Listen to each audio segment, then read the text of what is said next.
Welcome, ladies and gentlemen. You already know what time it is. Street Fighter League Pro-JP is amongst us again with a brand new season with so many different changes to go through. First and foremost, my name is Vicious, here with the English broadcast, along with my man Saint Cola. Before we get into all of the details here today, how are you feeling today, Saint Cola? My heart is pounding out of my chest, not only because of that trailer, but for the fact that we have new teams, new players returning to the fold like Daigo the Beast himself in a brand new meta to eat through. I cannot wait to feast upon the matches that we are about to receive. Without a doubt, man. We've talked about what's been going on in the realm of Street Fighter 6 for the last year.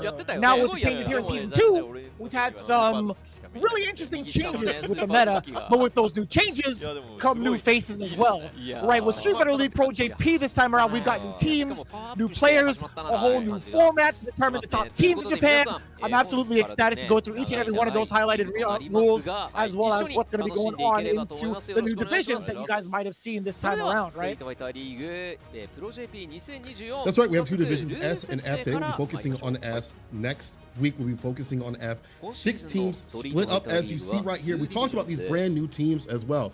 Reject. We've got IBUSHIGIN, the young crowd coming through, and Crazy Raccoon. And with that team, super stacked. You got the likes of Bonchan, Shudo. I don't mean to overextend right now, but every team is hella stacked. Yeah, with 12 teams total, Street Fighter League is now divided into 2 divisions. We got Division S and F, as you had mentioned, right? Consisting of 6 teams each. Very important to note the numbers, by the way. Each division will compete amongst themselves in a round-robin tournament for a total of 30 matches. That's a lot, right? So the best will truly be determined in their division. And with both divisions, we'll be getting an overall total of 60 matches. And within that time frame, we have our top 3 from each division advancing to the playoffs and eventually determining the top team from each to duke it out in the grand finals later in this season. Now, one thing that is for certain, if you guys are brand new to Street Fighter League, the format goes as follows. In each section, the formats will have the teams facing off against the home and away position, right? The away team decides their player order along with their respective character and playstyle. The home team, however, will then be able to choose their team player order based off of the decision from that away team.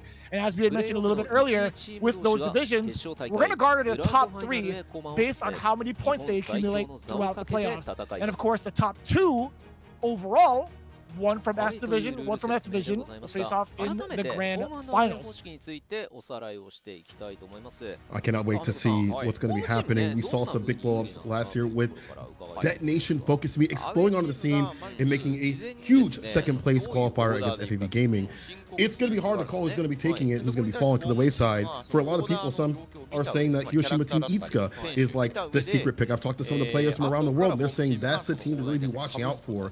But every team deserves to be watched out for, considering the variety of characters they have on their arsenal, the players, the quality, the pedigree. We have the best of the best of Land Japan out here battling it out. And today, we're going to still have amazing action. DetonatioN FocusMe is going to be coming up very first on the deck against Nagoya Ojabari-Star. Of course, after that will be good 8 squad against Shinobism Gaming. And then IBUSHIGIN goes up against Saishunkan, so Kumamoto. What an ender right there. IBUSHIGIN indeed. That's truly going to be a quite the fan matchup. I feel like there's going to be like so many people here that have been watching so many different players from every aspect of the Capcom Pro Tour. So it's like it's almost like a fan's dream matchup to see these teams go at it, right? With that in mind, I got to break down the details of each of the team matches, right? The first player match will be best of 3. It's going to be worth 10 points. Kind of like the same song and dance going into the second player match. They're going to be following suit. Also best of 3 worth 10 points.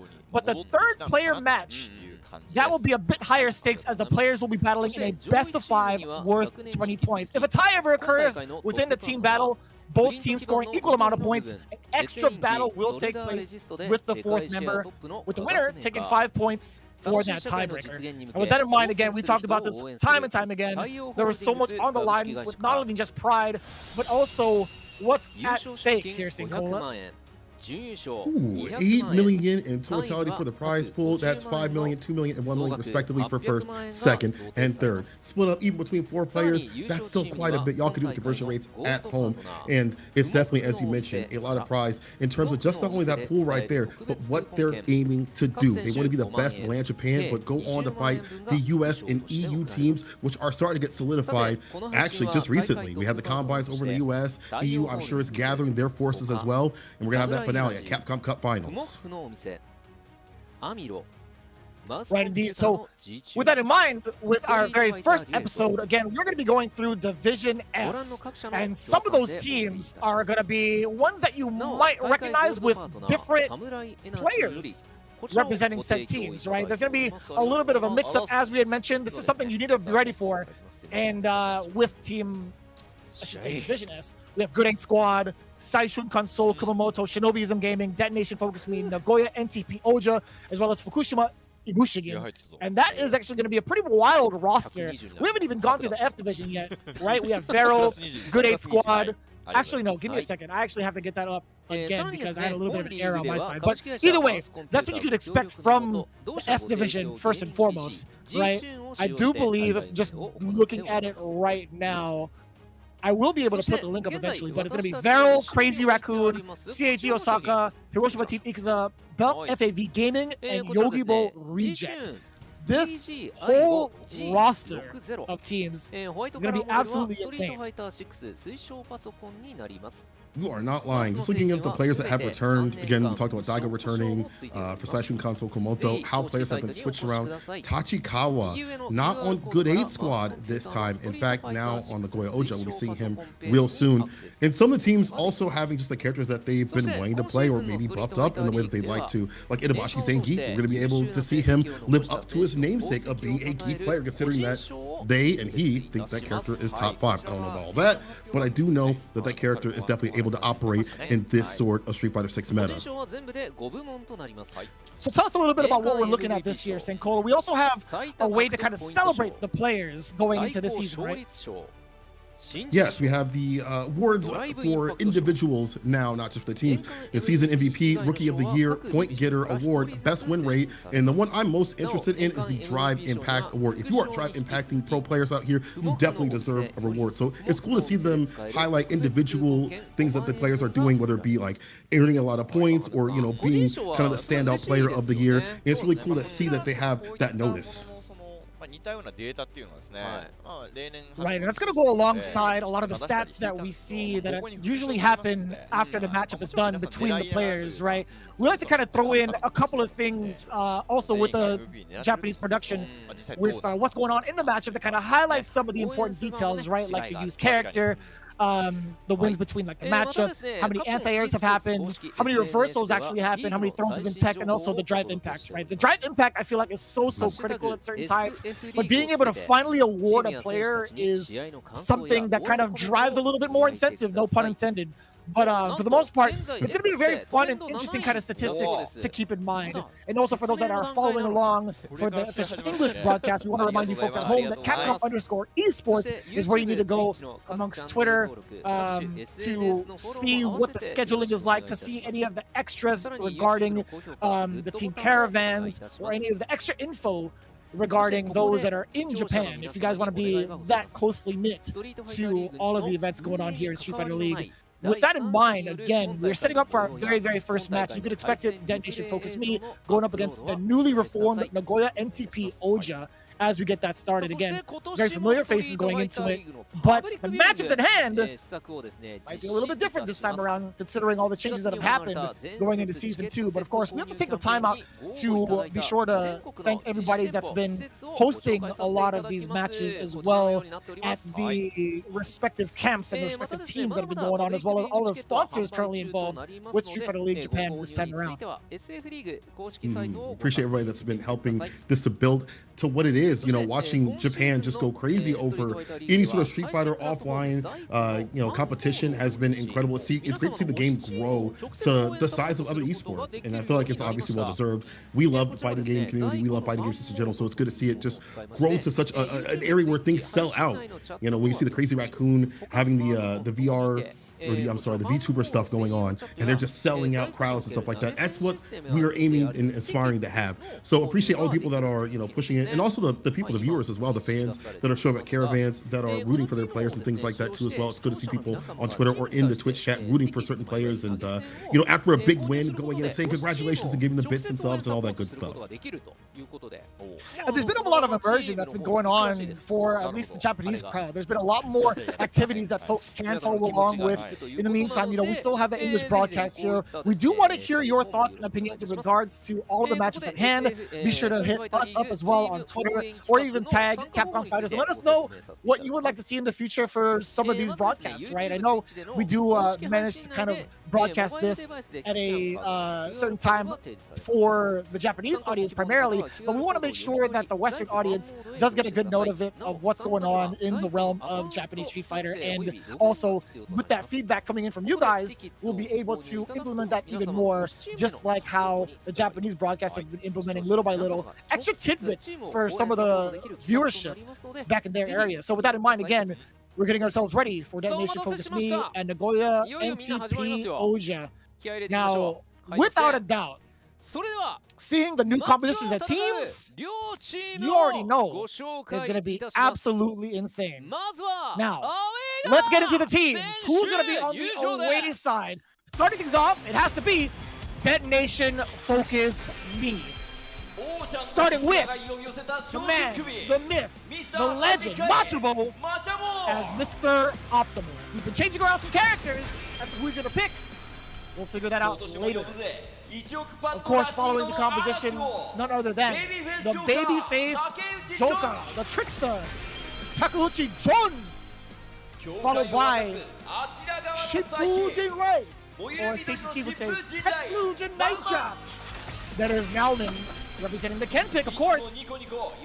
And who could ever forget the smiling mutant, Inubashi Zangief, being able to show that smile each and every year. An absolute feed.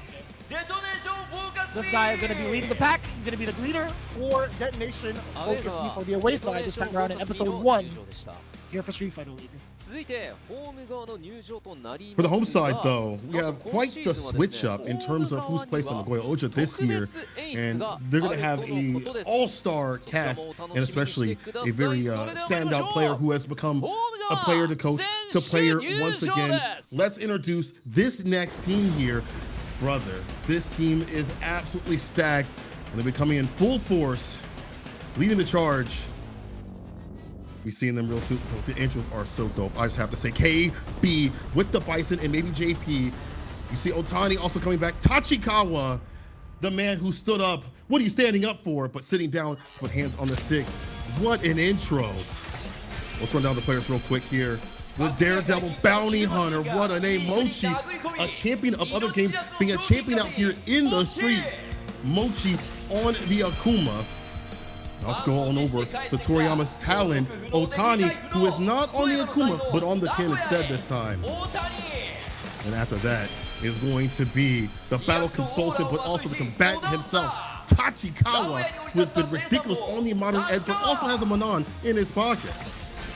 Last but definitely not least is the Hammer, bringing down the Justice against his opponent, KB on the Bison and JP if need be. This team is ridiculously stacked, not just with the players, but with the characters and the variety that they have.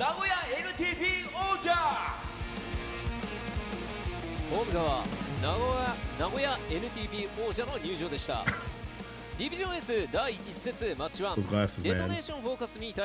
名古屋 NTP 王者の模様をお届けしてまいります。さあまず事前に申告されているアウェーチームのオーダーから発表いたします。オーダーはこちら。 All right, looks like DetonatioN is going to have to put up their team up first again because they're in the away side. We see Goki, aka Akuma, Macho. It's going to be Ken from Otani. And then last but definitely not least is John Takeuchi on the Rashid in the anchor position. Now listen, this is super stacked and looks like Itabashi is sitting on the bench. And I do believe that's because JP will be coming into play from KB. So why not put him on the bench? Don't have that geef be put down by all the zoning, the miasma that JP can be put on. We'll see what OJA puts up in response. ではリーダーより申告お願いします。はい、先方はモッチー選手の号機、操作タイプはクラシックでお願いします。はい、先方はモッチー選手、キャラクターは号機、操作タイプはクラシックとなりました。さあ、羽野さん。All right. いろいろなこと So we got Kuma が on Kuma matchup, it looks like. Straight up mirror match. 数分で。そうですね。はい。ただまず何よりこの先鋒戦は、はい。Macho has not been seen since a few seasons ago. インタビューでも言ってました。 So I'm curious to see what he's going to be bringing to the table. It's hard to see what he's been doing because I don't get to see a CFN as much. I don't get to see too much of him on YouTube or see what he does when he travels to tournaments. So ただここでね、 I'm curious to see what he'll be bringing to the table. Newly into this character. It was last time it was on the Cammy. He has some of the best anti-airs and jump-ins in the business. I have to go up against a new blood right here, Mochi. Who was a champion of other games, trying to be a champion on these streets once again. It's cool to have players that are from other games, kind of give a fresh new perspective in terms of like how to approach a game, how to approach Street Fighter. They don't have the same sort of mentality of, oh, this is how it was in 5 or 4 or other previous games. They're gonna bring a fresh new perspective on how to fight it out. And you have a character that has a lot of toolkits, a lot of tools, I should say. Overall, you know, Akuma has always been that type of character. He's like the Home Depot of Street Fighter. Fireballs on aisle 6, Tatsu's on aisle 10. But the variety that he has allows for a lot of different varieties of different playstyles. So even if it is a mirror match, we've seen a lot of difference. We've seen that at EWC with the way that Kawano and Bonchan played. We'll see it, I'm sure, right here between these two. 名古屋 NTP 王者。さあ果たして両選手はこのオーダー Very first match. 組み合わせに対して Mochi coming up to bat is a very risky play from the side of, you know, Ocha to be able to put their player so early that has never been in the league before. This is their first time. There's got to be a lot of weight riding on his shoulders right now. Just show up for his team for the very first match, not only for their team, but a Street Fighter League Japan just overall. Macho, though, no stranger to the danger when it comes to Street Fighter League. Though he took a break, he has found his character, and he will definitely find his stride. Mr. Optimal himself, the machine himself. Curious to see how he is going to operate in the mirror match. That's going to be more of like a player-to-player. There are certainly things that you can do as a character-to-character in a mirror match, but it's really coming down to player-to-player. What are their tendencies? Their optimal ranges are your optimal ranges. Their toolkit is your toolkit. So it's going to come down to their playstyle and working around that. まあ号機が実装されてからいろんなプレイヤーがね、まあ結構道着系のプレイヤーで移動した人もいれば、他のキャラクターからね移った方もいますが、やはりハイスタンダードのキャラクター。This also means that if we have other players, the other players are sitting to the side right now. I'm very curious to see where they're going to be placing likes of Tachikawa and such, and how, you know, of course, the away side will respond in kind. Street Fighter 6 is definitely one of those games that I feel is, even though there are mirror matches, has a lot of variety when you do have to watch a mirror match. The drive system allows for a little bit more of a unique play style. We've seen that at the most obvious level, I guess, when it comes to the likes of, you know, with the Prodigy, who uses his drive gauge continuously.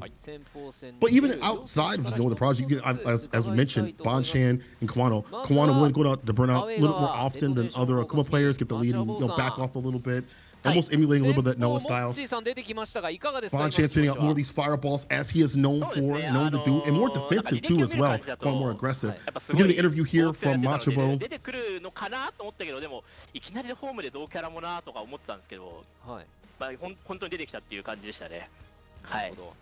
まあそのいわゆる歴史というか背景的な部分もあって、なかなかねかつて知ったる仲だと思うんですが、そのあたりはいかがですか？そうですね、まあでも俺はギルティ時代の時に格付けを済ませていたつもりなので、そのまま行こうかなと。先輩面 Do you believe they mentioned the other game? ありがとうございます。頑張れ。 But that being said, the champion of the other game as well that Mochi has played, Macho has as well. And it looks like from the past streams, Mochi was practicing against Akuma. He didn't really think he would come up first, as did I. And many people did not really expect this new blood to come through and fight it out in Street Fighter League immediately. But Macho also is so straight to the danger of that previous game too as well. So I'm sure they have met in the previous game, but this is a very different game.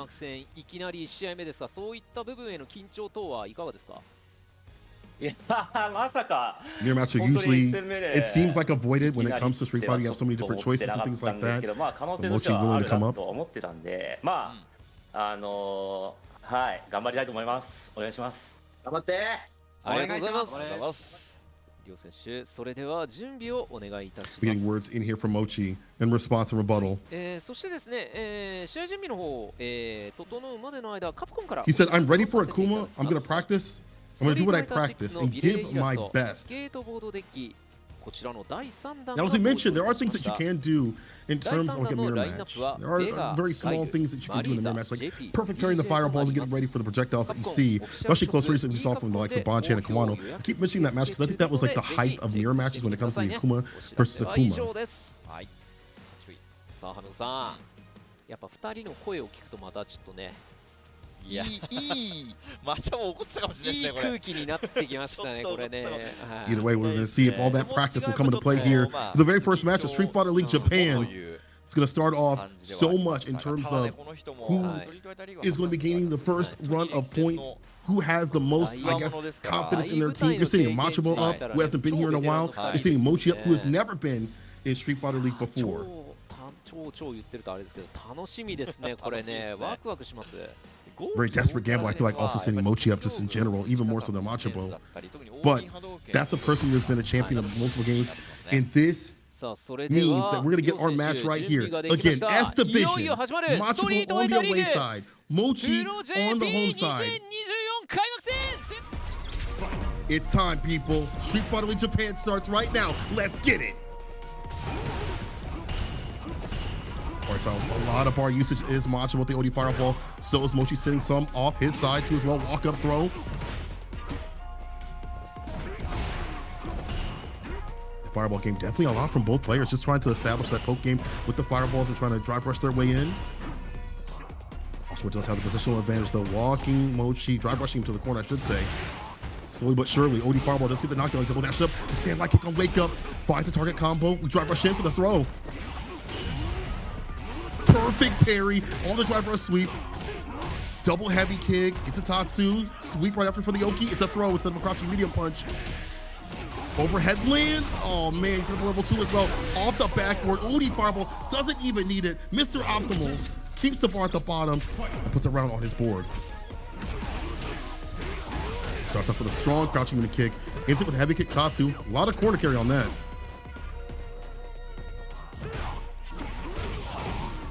Oh, the space trap with a stand light kick right after. But the back dash is clutch to avoid the throw. Gets a punish counter and a side switch off the demon flip. OD Fireball gets a knockdown. Reversal button. Macho has been very aggressive on wake up continuously. It's been button or what have you. Or even like we've seen him back off by like a stand light kick. Bar at the bottom. Could use that level 3 at any point. If he gets the health down to right about here, maybe level 2 might get close to kill range, if not kill. It is Akuma. You have to be careful with the fireballs.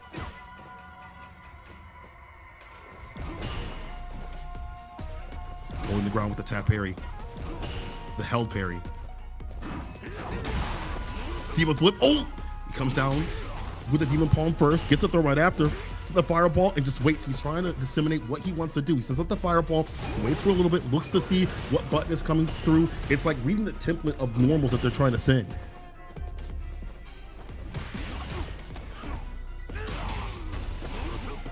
Open the corner. Driver's throw again. Macho needs one more hit to get the win. And it is a cross-up jump medium kick, calling out the throw and catching his tendencies. First game to Macho. Very strong statement too as well. It feels like he's very confident with his Akuma play. He's studied how to run the mirror match and also figure out Mochi's tendencies continuously. Going back to the character select screen, take a breather, take a second. Only have a first to 2, so not a lot of time to grind out the matchup. Hey there, Sincola. Am I in the land of the living yet? I think you are. I can hear you. Can you hear me? I can definitely hear you. So, I think I might have figured it out. But, you know, anytime maybe our heads aren't on camera, maybe I get sucked into the void, but it is what it is. As much as I would love to say that I got to indulge in a Akuma mirror match, I'm not gonna lie to you and say I saw it, but one of the biggest things that I was looking forward to was seeing how Macho had adapted in regards to being able to switch to a new character, and this is a character that he's been playing he's been keen on playing since the previous installation of this game, right, with Akuma. Mochi, being able to see him in the flesh really was something I was looking forward to. So tell me really quickly, who won that first game, man? Macho did. Fairly dominantly too. You know, Macho had some great space traps. He had great fireball pressure when utilizing OD fireball to get the knockdown at the right times. I feel like Mochi wasn't able to get like a solid game plan going. And also Macho holding parry when need be to keep his drive gauge up as much as possible. Felt like he had the most dominance in the match so far. And we're taking a little bit of a break. I'm assuming because Mochi is like, okay, I need to take a breather. My first match, the very first match of Street Fighter League. Let me figure out what I have to do against Macho and how to break him down. We talked a little bit, or at least I talked about how they've been champions of previous games and they're fighting out in Street Fighter 6, which is super sick to see. Yeah, I think one of the biggest things that you gotta notice is the fact that they have Tachikawa as their main battle consultant, right? There's been so many pivotal moments throughout last season where they've talked to him on the side, whether it's before, whether it's after, but definitely during. A lot of that coaching comes to a huge benefit for whatever team he decided to like coach, right? So there's no doubt in my mind that Mochi would definitely take the time out to kind of like consult with Tachikawa and the rest of the group, right? You have majority of Japan kind of swinging into playing Akuma in the current meta. So there isn't any sort of doubt like where I think to myself, all right, well, there's got to be a way for these guys to have that kind of practice and also for that kind of information ready at hand too. But of course, Tachikawa not being on this team, I should say, is actually going to be a real big problem. You have what? Inabashi Zangief, you have Naomin, Takeuchi John. It's kind of interesting. I feel like a lot of the folks that are on this team currently are going to be... Oh wait, no, excuse me. I'm thinking about DetonatioN FocusMe. Nagoya NTP Oja, right? With Tachikawa, it's a lot easier for him to kind of like reassess. See, I'm a little jumbled up because I'm just trying to get back into the playing field myself, but it is what it is. No, I think that you're definitely right in terms of like Tachikawa coming through to like take a second, pull Mochi to the side and be like, hey man, this is what you have to do. It's how you have to switch up. This is what his tendencies are. You have the best battle consultant, I think, when the business when it comes to Street Fighter 6. But all the hits are landing right here. Macho has him caught up in the corner, not letting Mochi stay alive. Perfect parry back to positional advantage.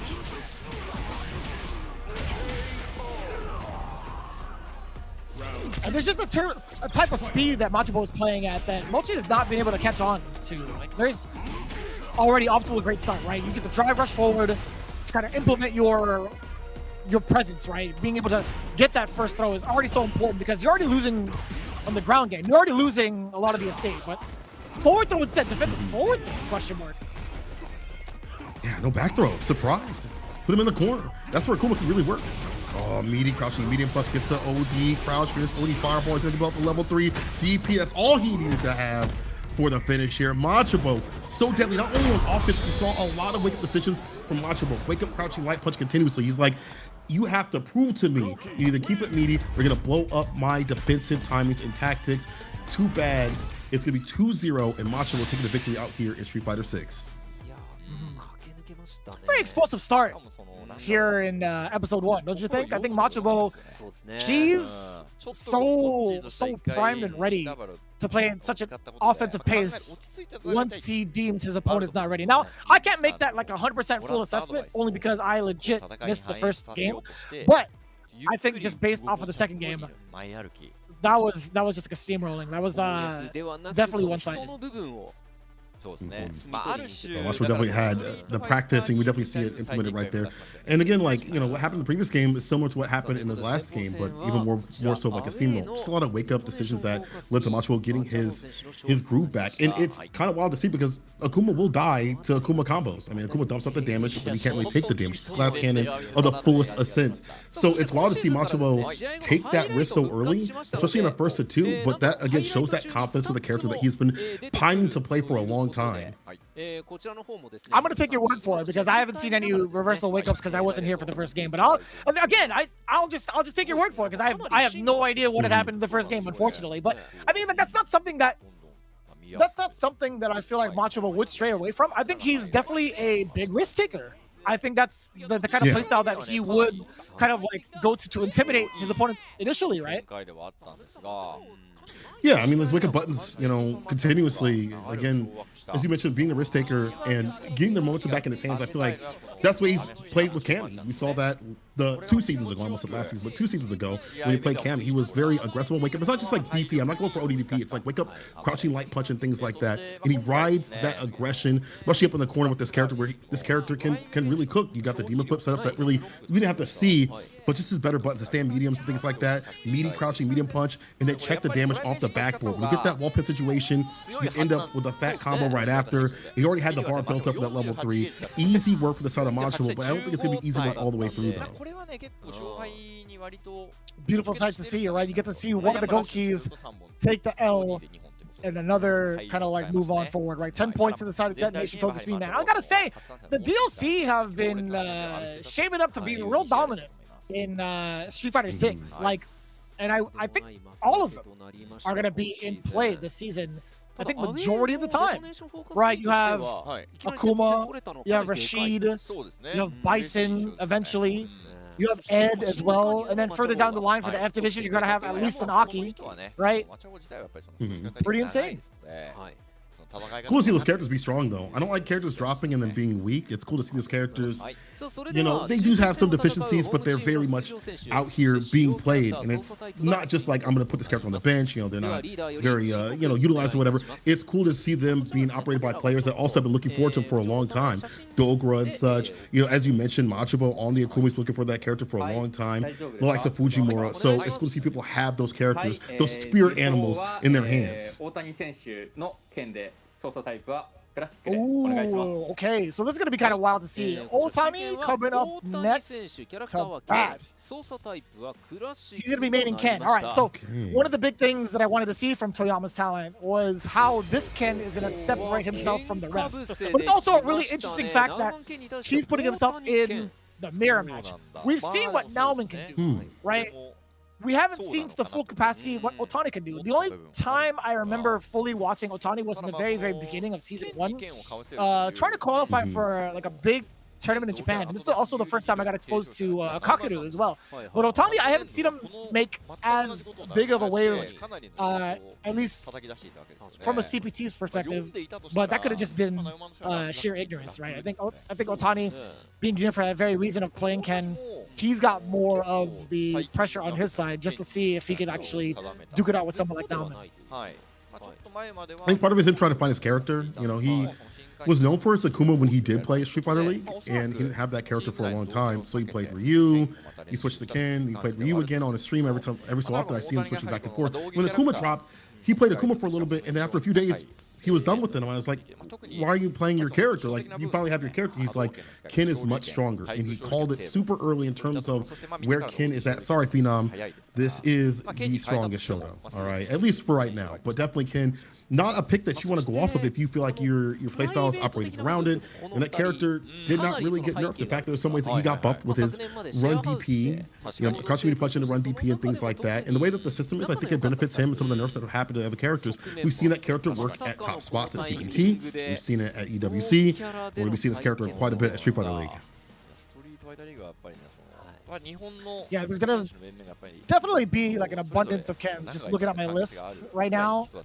Yeah, there's well, okay, I might be slightly exaggerating in a slight meme, but if anything, I think Ken would be showing up as much as any of the DLC characters. Like looking through like the entire list right now, but yeah, that's actually kind of a reassuring sight, to be honest with you. I think Ken it's still quite phenomenal. Single hit confirms can lead into a full carry position into like the corner. It can lead to organic damage as well, and majority of those sequences will lead to Oki majority of the time, which kind of emphasizes how strong this character is, right? A lot of players still deem him as the top Shoto, again, as you mentioned, for now.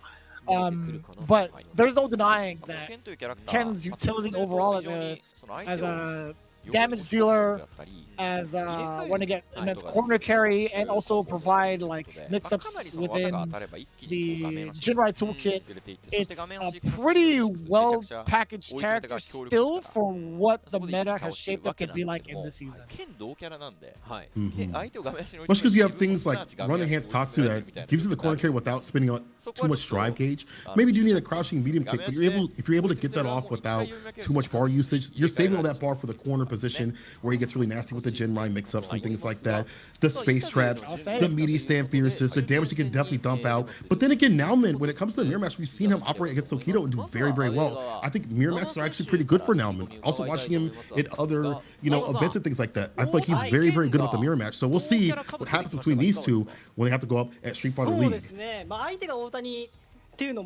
actually want to take a look at the Topanga stats. I actually don't know the last time I got to see Nauman face off against like Tokido. Actually, Nauman wasn't even a part of Topanga, if I'm not mistaken, right? When was the last time we saw Nauman fight Tokido? That was last season, when Nauman was the first match that Nauman and Tokido fought. That Nauman was able to take that. That 100% does not count. New season? Window, fam. New season? Yeah, no, 100%. Yes, 1000%. The way that they played in season 1, or like the beginning, or like, I guess, if you consider the timing of Street Fighter 6 and the timing of Street Fighter League Japan, their play styles were totally different in terms of what the character could do and what the players knew was like viable or not, right? So I think that, respectfully, that's a good point. That goes out the window. I wouldn't ever like want to say like, yeah, Nauman's record against Tokido in the very beginning of the season was like impactful enough to make that comparison. Like, Ken is still pretty volatile in terms of like, yeah, of course, which Ken is better, right? Nauman could be the better person this week, and then next thing you know, you could have Otani just absolutely dominating him for the next 3 weeks, or and then have Otani lose to a different Ken player, etc. Right, yeah. That's a good point. That's a good point. Brand new season, brand new meta in terms of also ideating how to run and play Street Fighter 6. How we played last year is definitely not how we play this year. So that is a very good point. So this could be way more even than I'm thinking. Nauman's saying that we are using the same judo characters, and I'll make him regret that he came with the same character. Otani says, I'm just going to win. Nothing more to say. Man, you're just going to call Ordinary Man Ken a judo character? Come on now. You got to respect the name Shotokan Karate. Dude. You got the Shoto in the archetype for a good reason, right? He is like the almost poster child of this franchise. Majority of the players, when it comes to like picking between Ryu and Ken, especially with the last couple of like instances or the last couple of installations, like 4, 5, and 6, I think a lot of folks have kind of like gravitated towards Ken. Yeah, he's strong, so it makes sense. And maybe they need judo because this character definitely throws you quite a bit with the throw loops continuously. Even though you have to manually time it, sorta, it's still a very strong option up in the corner among the other things. Or I get the drive impact. Looks like he wants that award. I couldn't tell you what that juggle was from the side of Otani, but it was indeed a swing and a miss from his side. And that's actually fine. Exactly why Nauman was still going for the Jinrai mix. He wanted to force that burnout from Otani, knowing full well that Otani would bite and go for that punish, right? The punish counter is so severe, but also this drive impact towards the wall. That is actually just as severe with the DP, and it jab DP at that. It's a back throw for the corner, heavy kick, but not a punish counter. Runs the OD raw. Walk up throw, here's the judo. We're talking about OD fireball to keep him locked down. Drive burst throw, takes the round. It's Otani taking the first round.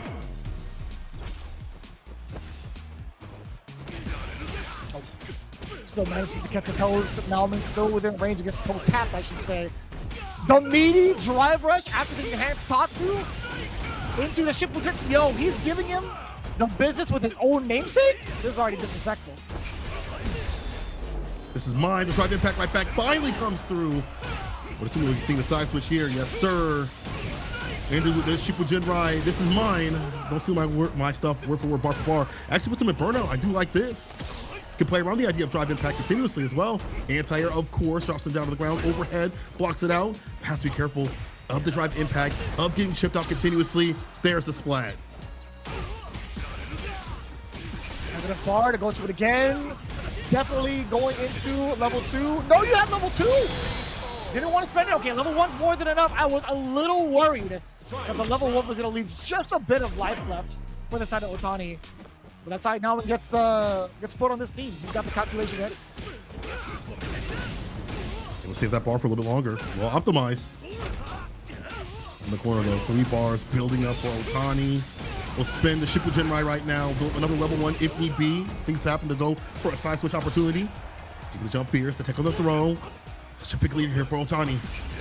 Oh, careful that crouch meter kick could get whip punished. Forward throw coming in from Otani, checking down below first. A little bit of a stutter. I like the confirm off of the standing medium punch. That was actually kind of sick. Knowing full well it's a lot harder to go standing medium punch delayed into like the rest of the target combo because it's a very small window. So him going for the standing jab follow-up afterwards to Link was kind of a flex. Nice confirms there from Otani. Reading the patch notes. And I'm going to go back to what you were saying before. Different game when it comes to a new season. Different ideation on how to play Ken just in general. Otani taking the win and going for a lot of drive impacts continuously. Yeah, he got drive impacted back, but the majority of them did land. He was aiming for the drive gauge continuously. I do like that, keeping the pressure up in the corner. We haven't really seen a lot of bust outs just in general that may come into play a little bit later on because it seems like defense has been kind of passive, but considering what Ken could do to you in the corner, if you do whiff a bad DP, I understand being a little bit more pensive.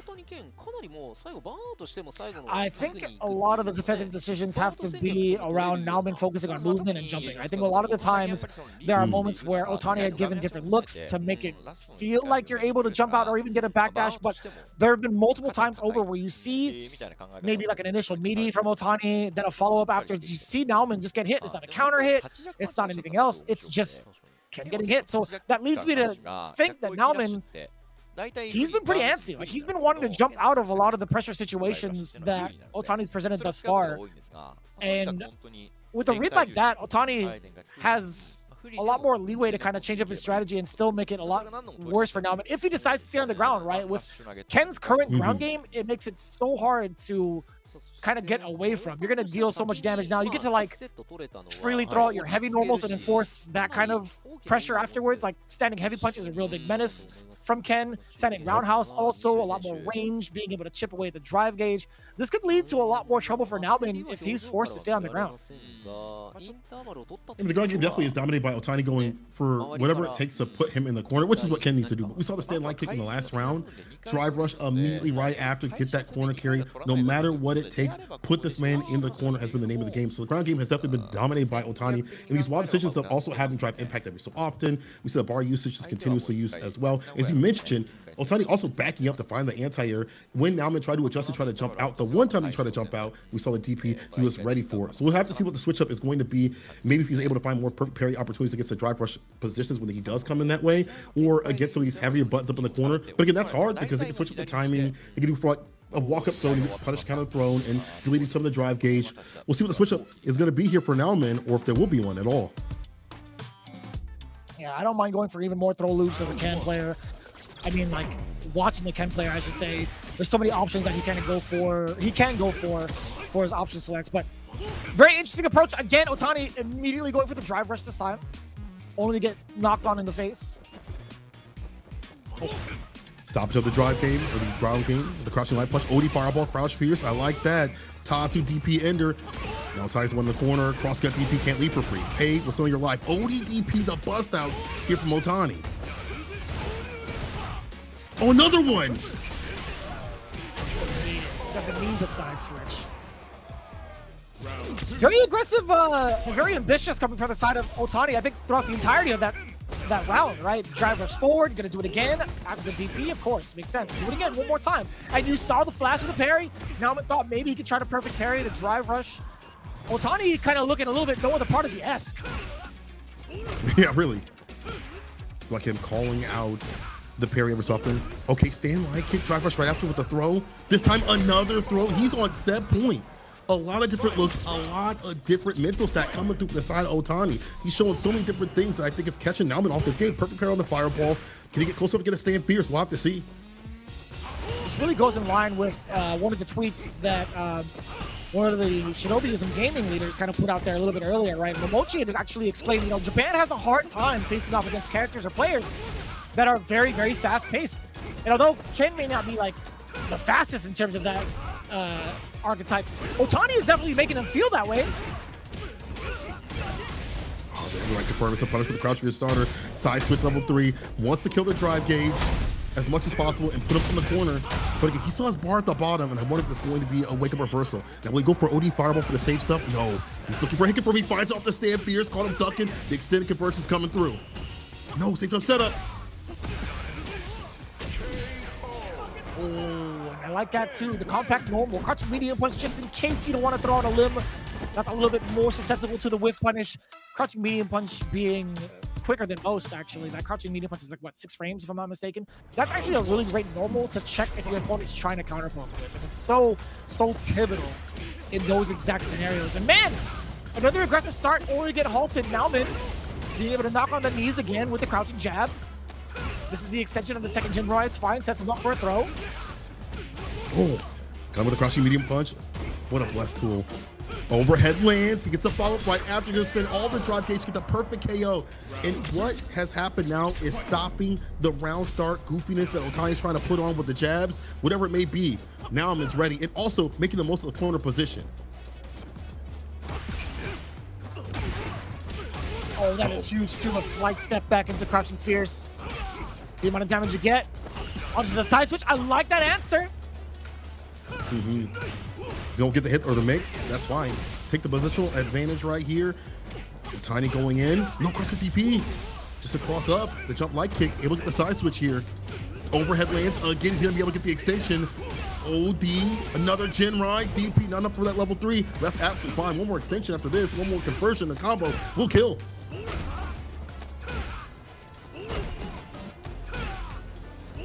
One more will definitely This is judo. I think we'd go for this whole thing.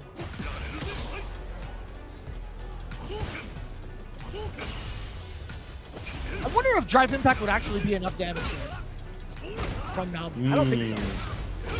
It's kind of dicey. Oh, overhead, that could have been it. He back throws the overhead. I can't believe it. Otani actually tried to go for the tricky stuff. Nauman, that's just got to be like a defensive back throw. And that was definitely Otani's fault for not converting the rest of it. That's mad unfortunate. Could have been super into final game, final round sort of situation, but that's not what went down. It is Nauman showing more active defense and more defense just in general. You know, that defensive back throw was great, but even before that, stopping the drive rush situation on round start with those jabs. As you mentioned before, the crouching medium punch, counter poke, the disjointed normal, dealing with the crouching light punch, wake up decisions from the side of Otani. And just also, that's going to cover drive rush or dash up if they try to leave the corner. I like the defensive decisions from the side of just overall for Nauman, but Otani definitely coming swinging out of the gate was super sick to see, though.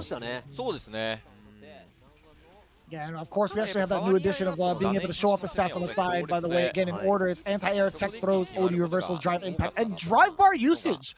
Right? I think one of the big things that are highlighted here, you see 6-3 of that gauge being used overall. Otani was pretty aggressive with his meter in more ways than one, right? You would kind of go out the gate with drive rush. He would go into a cancel even after the normal was blocked, but granted, he still kept it tight. But yeah, majority of the time, you can see like how often that leads to success. But Nauman being able to catch on to that early had all the counterpokes in the world for it. And I think that momentum halter was so significant with the outcome of the match, as you had seen.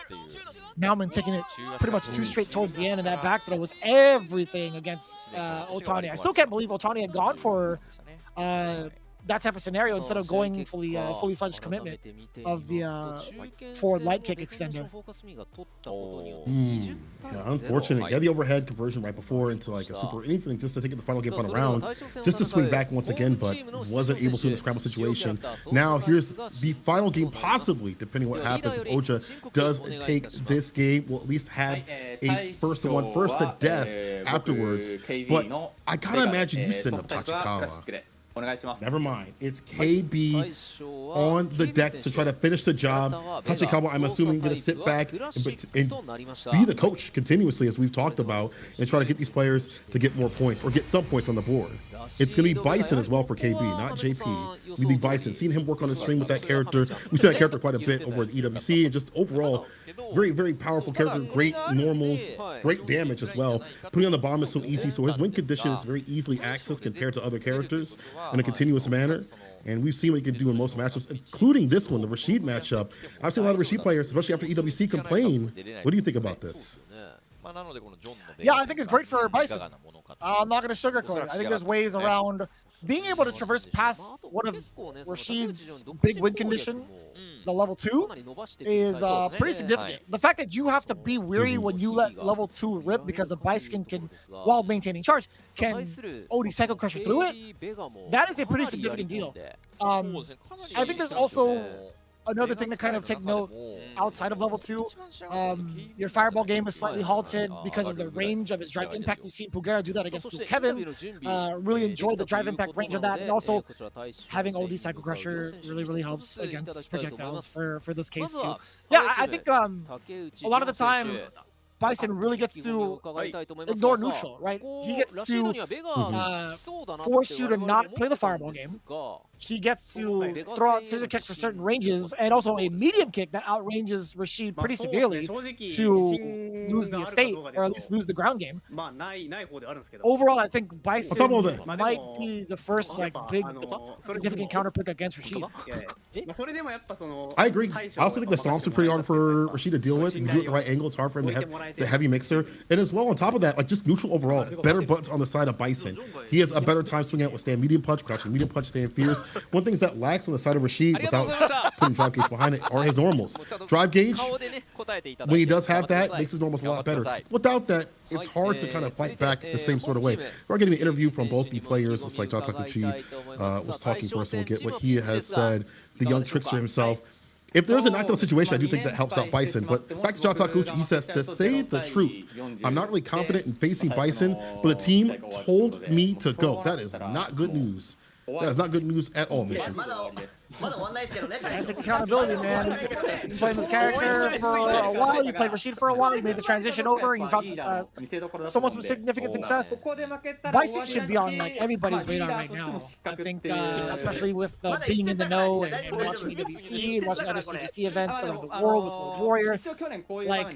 You also have some of the best Bison players, or access to the best Bison players as well. Heck, if you really wanted to, you could probably hit up Shanghai too for Bison practice within that region. I don't think that connection would be too poor, but that's a little bit scary to hear for the side of John Takeuchi not being too confident in the matchup. And that could be that may also contribute to the fact that it's probably KB piloting the Bison. Maybe that could also get John Takeuchi a little bit shaken up, but I also don't blame him. I think Bison does a pretty darn good job against Rashid. See what happens. Let's see if that is just him being humble. Try to put hands on the man. It's going to be a possible final match. KB versus John Takeuchi. Now, one thing that can be benefit here, if you are Rashid, if you put him on the back foot, it's hard for him to route it back. He's got to go for drive reversal. Has to use a super, doesn't have the best defense, but then offense is just so good. You see strike throw, we go for a throw right after the scissor kick. Oh, blocks up the overhead. Go for the plus range stomp. Yeah, can't press after that.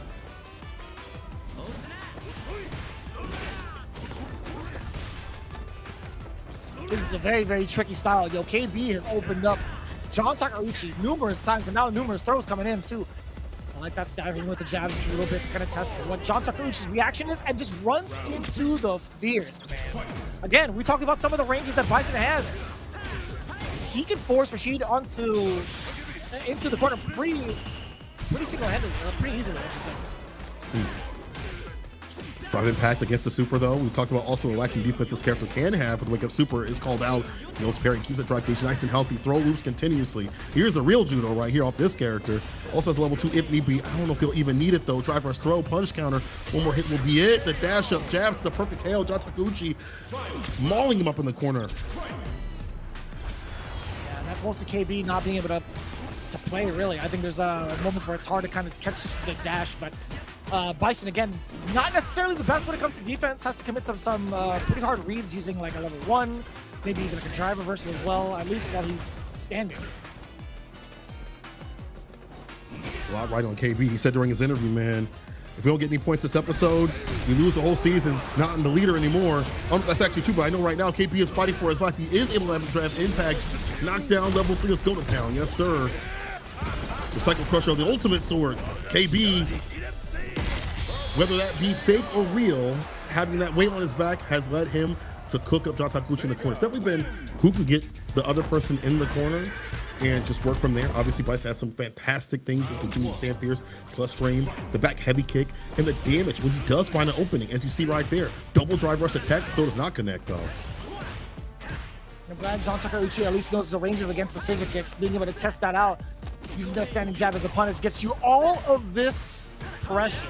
Now, Rashid being one of the best to kind of keep people locked in, I wanted to know what the escape was. KB. A little bit of a mishap too. That's going to be John Takeuchi's turn yet again. Jumping into the fireball, the perfect parry intact first from KB so that he doesn't have to suffer. That is a huge guess and a call out. KB is the one to benefit from it. Going for these supers continuously. Want to spin that bar not for just level 3, but also for that defense. Try to slide. Fireball knocks him away. Takeuchi, try not to use too many of those fireballs, as I've mentioned. The second crush can be problematic, but there's a lot of recovery on the scissor kick. He was outside the range. He's a stampede kick sweep, a 2-piece. Put it right on the board. Plus, throw right after. Oh, it's so hard to answer. You see the counter hit. Forward throw. You drive rush forward. Then you just walk up, try to throw again. The bomb's going to detonate. Overhead's going to be blocked, but still, that was the drive rush. I love the anti-air and the preparation and readiness for it from John Takeuchi. Reversal jab gets the drive rush jab immediately from KB. Stomp. This, as I said before, heavy mixer isn't always able to challenge the aerial approach here from Bison, especially when it comes to the stomp. Careful now, he might charge with the OD right through the fireballs. Drive rush back throw. Where's level 2 at? Oh, he calls out the dash up. I thought it was going to be a back dash into level 2. KB calls out the dash up. Closer to that corner. Drive rush medium. Overhead. One more sequence. OD, you are dead. And we're starting to see that stop really come in handy up until this point. Drive rush forward from KB gets checked. Let the assault rip. Great Desert Storm.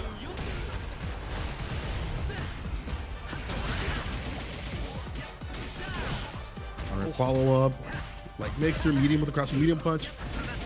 Oh, instead of going for a throw, he goes for a button instead. KB gets opened up. Bars filling up at the bottom. One more sequence right here, Vicious. Trying to play, trying to expose the low. Great defense thus far from John Takeuchi. Can't get out of dodge. That's going to be the rest of it. Yeah, John Takeuchi puts a number on the board. So KB is really starting to feel the effects of Bison, right? Not being able to have the type of getaway tools that he would like.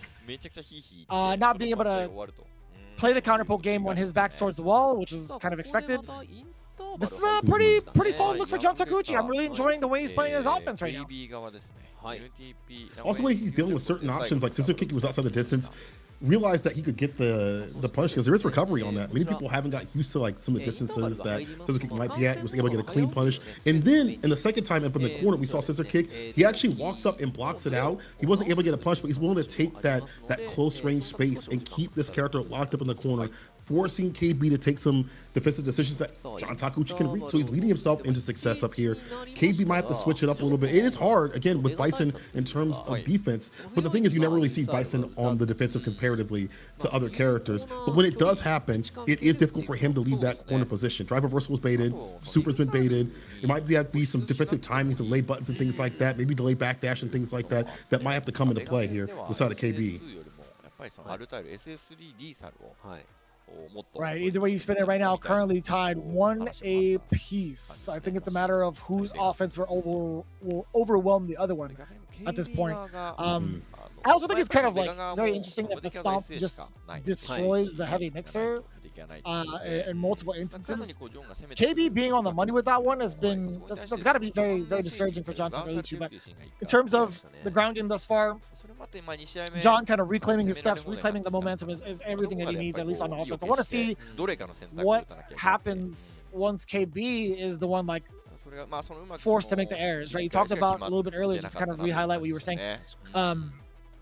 Walking forward to take up the space for like a possible scissor kick has been like an ongoing tactic for a minute. I want to know if John Takeuchi is willing to take the step further with neutral jumps from further ranges that are like outside of Hell Attack. I want to see if he's willing to kind of show off that card in the next couple of games. That's the classic way to deal with Bison, right? Calling out Psycho Crusher or Scissor Kick, get the neutral jump, get a fat punish, even bigger punish than what he would have previously. So I think you're right. I think that might be added into things. Also for KB, we see him kind of resetting some of his pressure with stomps. He'll go for like a counter combo, like a quick 2-piece, and then cancel into the stomp for more pressure to maybe reset for like Devil's Reverse Punch addition or whatever it may be. We see him trying to reset continuously. Maybe this time he'll go for more straight up conversions to get the combo and get the bomb on continuously. We haven't seen too much of the bomb. We have to see it a lot more up in this match. That's your damage access. That's what people complain about. So you know it's good.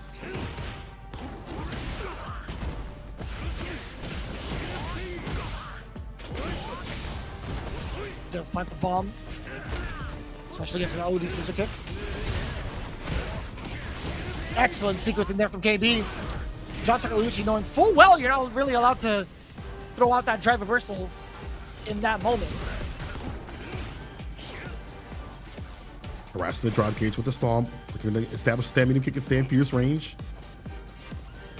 Pure dominance up in the corner. How does John Takeuchi lead? He does it. He actually waits for him to come down to the ground. Driver's crouching light kick, and that's the end of the round. As you mentioned, John Takeuchi was going to take the disguise to call any sort of scissor kick with the spacing, but that was not the intention of KB. He read that weeks ago. Driver's crouching light kick, crouching medium kick opener to finish the job. I like that adjustment immediately from the side of KB.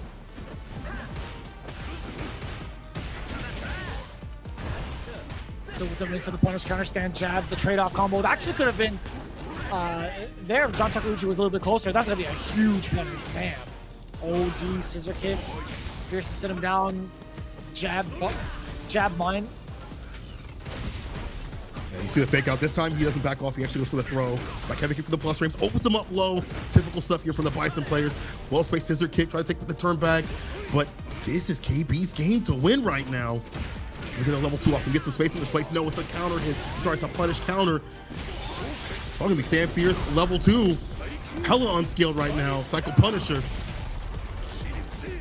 One more hit. Oh, very skilled. One more touch, a tap.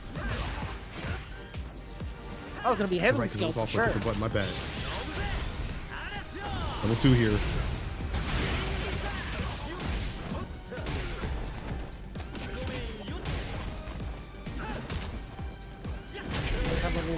Oh, yeah, that's kind of rough too. I couldn't tell you what John Takeuchi's intention was. Maybe like a roundhouse to possibly anti-air. I think that was just slightly mistimed. KB being able to get the lead 2-1. Would that work up in the corner against, these jump ins, these big jumping buttons like jump heavy kick, jump fierce though? Like the timing is kind of tight. But I guess at that point you're looking for anything at that point. For the timing, it's not like the most practical thing to anti-air with from that situation because of the threat of like the heavy normals, like as you mentioned. Like it's possible. Yeah. I just don't really know like how practical it would be if you're trying to get a clean hit, right? The timing would be really, really strict. Yeah, surprised to see him go for that option. KB now on game point, bringing it back from the brink, and again getting more off these bomb situations, getting a good hefty percentage, and spinning the bar just get that one touch scenario, and maybe enforce these weirder decisions from the side of John Takeuchi. It's like, oh, it's one more hit, I gotta get in, I gotta rush in, I got him towards the corner, maybe stumbling over himself a little bit more so than usual. Because he has such a big lead, because KB has such a big lead, maybe that's why that happened. Either way, KB on game point right here, trying to tie things up and give us that first to one, evening things out as much as possible. We'll see if John Takeuchi can make some adjustments. He's pretty confident in himself, right? Not even just from his demeanor, from the way he's playing, but also just from that interview that he had a little bit earlier.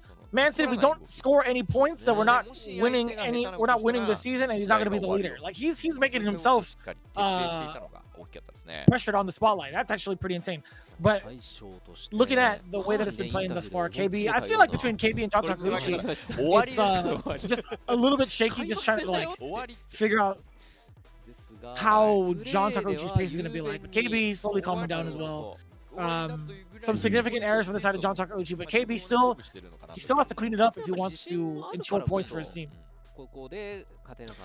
Not having the backup at level 2, it's kind of putting Rashid's on the back foot a little bit. I've listened to Dual Kevin, Big Bird, and the rest of them kind of ideate on how to deal with this Psycho Crusher, and they've got ways to deal with it, but it seems like they have to do calculus to commit to dealing with OD Psycho Crusher, whereas the Bison's just like, yeah, at this range I could probably do it. This range, I probably can't, but most likely I can, and I'll get the benefit of getting through this big win condition that you're trying to put on and making you waste all that bar. So we're not having the pokes to the fireballs as you mentioned previously, not having the power level 2 continuously to lock down the neutral or bring things back has been difficult for a lot of Rishi players, including John Takeuchi, and causing panic alongside the other things. This could be it right here to a final game, or John Takeuchi brings this back. We'll see.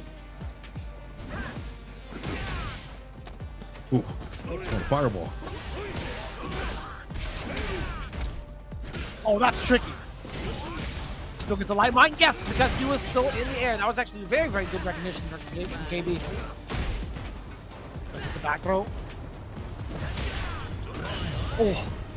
This finds the mark. Not the second one. Perfect parry knockdown. That's what you're looking for. Calls out the super. Again, he's been getting a little bit too aggressive. But nothing of that stay appears. The interruption here from KB. I don't know. There's a lot on the table here for John Takeuchi.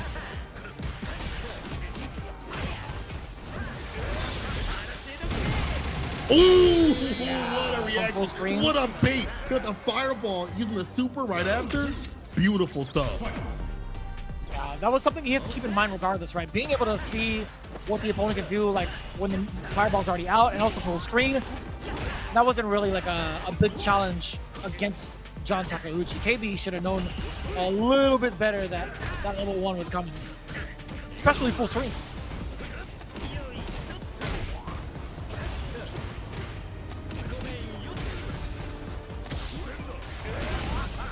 Oh, EX Psycho Crusher, OD Psycho Crusher, excuse me, to at least get himself some space outside of the corner.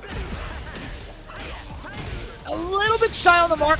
The throw not going to be able to reach, but we still get the Isar from John Takeuchi, pushing him away from it a little bit. What a jump! But very wise of KB not to continue that combo. Go now. John Takeuchi, and you saw it on the flash. Oh, I don't know what that was. It was supposed to be a crouch fierce. What it is, though, is again the neutral jump situation coming through from John Takeuchi, the jump heavy kick, saving the day and evening out the games. This could be a blowout, Vicious. This could be a 40-baller in the hands of DetonatioN. Wouldn't really ask for a better opener to the season, to be honest with you. Either it's a tiebreaker or it's a complete wash. We'll take both options. Yeah, one for us. Not so good for Oja, though. Overhead, the bomb is planted. With the throw, catch him leaving. Target combo, the bomb's still there. And again, you see that jump heavy kick right after, trying to kill some of the drive gauge at the very least. What a swipe out, too. A jump roundhouse to check the different approaches from the stomp. You see the neutral jump really coming into play as well again. Sets the mine up, drivers forward throw. You get to set yourself up nicely with a medium string. It's another throw instead. Not too bad if you're KB. You don't mind this, but you'll definitely mind this. So the back throw off the drive rush. Fake out looking for that super again. You see him breaking just a little bit, looking for the reversal options. Resets the pressure with the drive rushes. KB neutral jump, calls out the recover, gets a punish counter. Make the magic happen. The level 2 could be coming through, but he has to again put it down the right way. Maybe like crouch fierce activation or some sort of on button activation might be the way to go. Might be. Just one touch away. KB, can he solidify with a medium? Medium kick is going to be so great even against the fireball as well, even from that trade. Oh, I don't know about that one. John Takeuchi just a little bit overzealous with the slide. I see that. That puts KB on set point. I see neutral from KB, looking to see if there's any form of momentum or movement. Momentum coming through from him. That's on the bomb again. Stand medium kick. Like that poke just to initiate a little bit of damage and clone these guys. John Takeuchi up in the corner. Air to air, not even an anti-air. With the hell attack, assault right after. Good trade for the bomb. Drive rush jab. Gets nothing off though. Another attempt at an overhead just gets stuffed out completely. John Takeuchi back towards the corner. One touch for KB, pretty much seals it. And he's threatening with the charge as well. He's like, go ahead. Do something about it. Make my day. The kick, he gets a punish right after this. Yes, sir. Too close for comfort right there. Now the level 2. Let's be the determiner right now. Jump back heavy kick. Doesn't overextend. Gets hit with the overhead. I lied. He did overextend. The button clips. but the air-to-air, the hell attack takes him down the ground and gives them another shot at taking the lion's share of these points. No blowouts today. Either way you spin it, man, it had to be in the first episode, right? The very first match of the first episode, we're going to get a tiebreaker. At least KB, he sought out what he needed to do. He called it out in the interview. He's like, you know what? I wouldn't be called the leader if I wasn't able to pull my own weight, if I wasn't going to get these points. Then consider our season and my leadership lost. I love the gusto from KB and the adaptations that he made, the counter adaptations that he made against John Takeuchi. Couple of times over. Looking at the replay again, man. Look at how often he got away with that drive impact, right? It was enough for John Takeuchi to reconsider the fireballs throughout the entirety of that match. That didn't prevail as often as we would like it to see, right? But OD gauge usage from both players, it felt like with the drop gauge, we saw OD Cycle Crusher as an option, even Threaten as an option. Also like OD Star, the variants of that as well, definitely helping out to capture this character and put John Takeuchi on the back foot continuously. And when it came to anti-airs, a low amount, which is typical for Rashid, but even more so when you consider the matchup. You see the jump back right there. We see the stomps coming through continuously. But a lot of good anti-airs from the side of KB, which is definitely takes a little bit of work from the Bison players. This was a sick thing, as you pointed out. You shouldn't do that at that distance. You should have known better. But it's still KB that stays solid. Again, going back to the anti-airs, crouch fierce, the hell attacks, all those adding up to control this character that is very flighty and very prepared. Look at that trade. It's like, oh, this was so clutch because that could have been so bad in terms of like the reversal of the momentum, built in the corner, like throw mix, and the enhancement right after it. That could have been really bad because the tornado was still there. But that clutch jump, medium, hell attack, was able to get the kill, and leads us to the 1-1 death battle for our very first match between these two teams. And it's going to be kind of rough. Zangief versus Ed? Is that what we're going to see? We're going to see the leader of Detonation coming up to bat because the fourth players, they're forced to play here, right? That's gonna be it. Zangief versus Tachikawa's Ed. I'm actually mad excited. How do you feel about this matchup, Seikoa? So I've been trying to figure out like who actually wins it. Chrissy CH and the rest of the Ed players think it's not good for Geef, and then Geef on the other players on their side of things don't think it's good for that character. So like it's a big back and forth. I feel like it's even when that happens, when both sides think it's bad for them. I think it's pretty even. The buttons are really good from Geef. The damage potential is good from Geef too as well. But you have flicker, you have long range weapons like stand medium punch.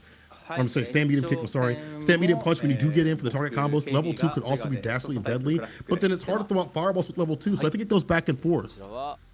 KB 選手、キャラクターはベガ、操作タイプはクラシックとなりました。 Are we not kind of want to see what that at all? Kind of want to see what both people are going to say about this. So, my mistake. So, I'd actually looked up the rulebook and it was noted that the fourth player was going to be playing the extra match. I guess that is not the case here. And I will be sure to look at that rulebook once more and then make that mental note. So is it, I'm assuming like previous season we can select whoever you want because now we see Macho up here and I see KB I assume back so. on the sticks. I've definitely been misinformed, so I guess so. Not gonna lie, I wanted to see the Ed versus Geef 100%, but it's cool they have the freedom to pick what they want. So yeah, but Macho, what do you think about this though? Macho coming back on the sticks, KB staying on. What do you think about this? I think also Bison does a pretty decent job against Akuma. Same kind of rules can apply, except for the fact that Akuma a little bit squishier, right, with 900 health. I think there are moments where Bison kind of maneuver his way pretty well against Akuma in the neutral. But offhand, the main caveat that you're going to hear every single time facing off against a Bison is that his defense is weak. Akuma being pretty much the, I want to say like, he's like the Swiss Army knife of offense for like a Shoto. He has multiple approaches with the demon raids. He has a fireball as well. That could be a little bit problematic if KB is not charging. And I think his up close pressure is pretty hard to deal with. Speaking about that demon flip stuff, I feel like that is a big determinant in terms of this matchup. Listening to Angry Bird and a few of the other Akuma players are like, when I fight Bison from now on, I want to go for more aerial options. I want to blow up the crouch fierce. I want to make them really have to think about the hell attack. Yes, that is an option they could do that leads to the big damage, but I want to put in so much variance that they're on the back foot continuously, where they can't just feel comfortable taking to the skies. We're getting the live translations, by the way, between both. I can tell one of these teammates, one of the team players are really excited to go to a break. I think we had talked about that a little bit earlier, but Macho versus KB. I think Macho's style overall, being the aggressor, might be able to drown out KB, because there were some, I think there were some moments where KB was a little bit like lackluster against like certain strings that John Takeuchi was presenting, especially in the corner. Macho was like that everywhere, right? I think Macho is definitely the kind of cat to like really rethink like how good you are in neutral. I agree with that. I think also, like, again, with the variance, it's gonna make it kind of hard for him to like adjust. We saw KB take a little bit to adjust to like the aerial times and things like that. And there's a lot of things that Akuma can do to punish the aerial options compared to Rashid. You have a real DP. You have jab, force knockdown that you can do against some situational things as well. Crouch fierce is really good. And again, like if they try to go for crouch fierce, you have OD fireball, dive kick, demon palm. You have the side switch too as well. He's a squishier character, so when he gets hit, it's gonna hurt. But will that happen though? We'll have to see. First to one, first to death. We're gonna see who's gonna get the lion's share of the points for our very first team battle today. Let's go. All right, here we go. Right off the bat, one of the first key things to notice is that KB is not going to be clear for this, guys. Excuse me. I was going to say he's not maintaining his charges, so him going for like the devil's reverse off the rip to kind of close the gap, you can kind of sense that urgency in KB. But Macho, we talked about this before, right? Being the multi-toolkit offense that he is. Okay, a little bit awkward. I think he could have just been able to jab DP that. Yeah, simple stuff right there, but I got hit. Drive rush throw. Switch up here from KB. Up Jag will take that trade right there, backs off, keep him up in the corner as much as possible. Stand high kick after the stand fierce, even though it was plus. Macho's defensive timings are incredible. The fact that he was able to pull back that sequence and opens him up off the crouching light kick, that's going to be it. No bar at the bottom necessary. Full bar, almost there, I should say, for the side of Macho in this final round possible. Start off with the overhead.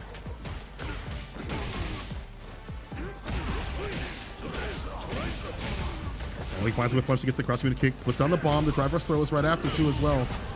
So kick, perfect parry. He's been so good about perfect parry any sort of things that he can see come his way. He gets the overhead in play. Immediate combo into level 3. Burn this man out and force him to use the only bar that he has is at the bottom to his name right now.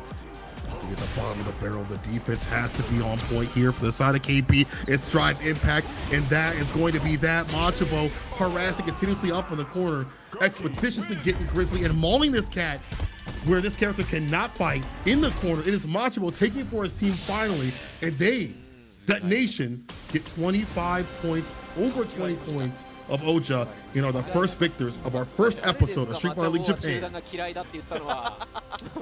That bar sounds awfully familiar, but also that W looks awfully familiar from the side of Macho, being able to get those 5 points pretty convincingly, right? That's kind of just based off of not only just like the interview, but also the way that KB's playing. I don't think he was fully suited to play defense against the type of offensive powerhouse that Macho is. And it's not even just with the Akuma. I think just overall, Macho has always been that type of aggressor, right? If you try to do something that was, I guess, I want to say illegitimate, for lack of a better word. Like trying to close the gap in neutral with like a devil's reverse, that's always going to get checked by someone from Macho majority of the time. What you're trying to do on defense always has to be like mad honest when you're playing against someone like Macho, to the point where it's like, all right, well, he has to wear himself down, and then you can do like the kind of shenanigans. But either way, we'll see if that actually plays out in the future, because Macho was a machine, dude. There's no way like, he's gonna let that tactic actually happen. This guy is good. This guy is good. Also, thank you for the bar, by the way, Vicious. That was your bar. No Jack, no bars out here. Appreciate you for the bar. But going back to Macho, this guy is incredible. What is it? expeditiously on their Grizzly. I'm like, wait, I've heard that from a song before. Doom, baby. But I also saw you right. Anyway, back to Macho though, as you mentioned, Mr. Optimal himself, definitely showing a lot of different looks and understand how you utilize the toolkit in a proper way, and also just mauling up a character that can't really fight back up in the corner. So, you know, good stuff to see him after he took a break from Street Fighter League for it seemed like about a year or so. Back in business in a new game with a new character has not been a problem for him.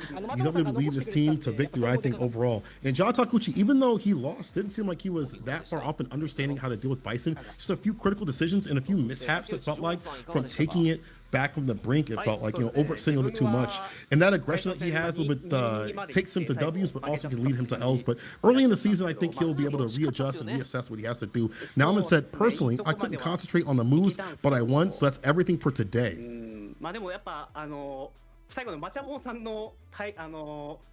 Yeah, I mean, taking the overall look at the composition, like composition, excuse me.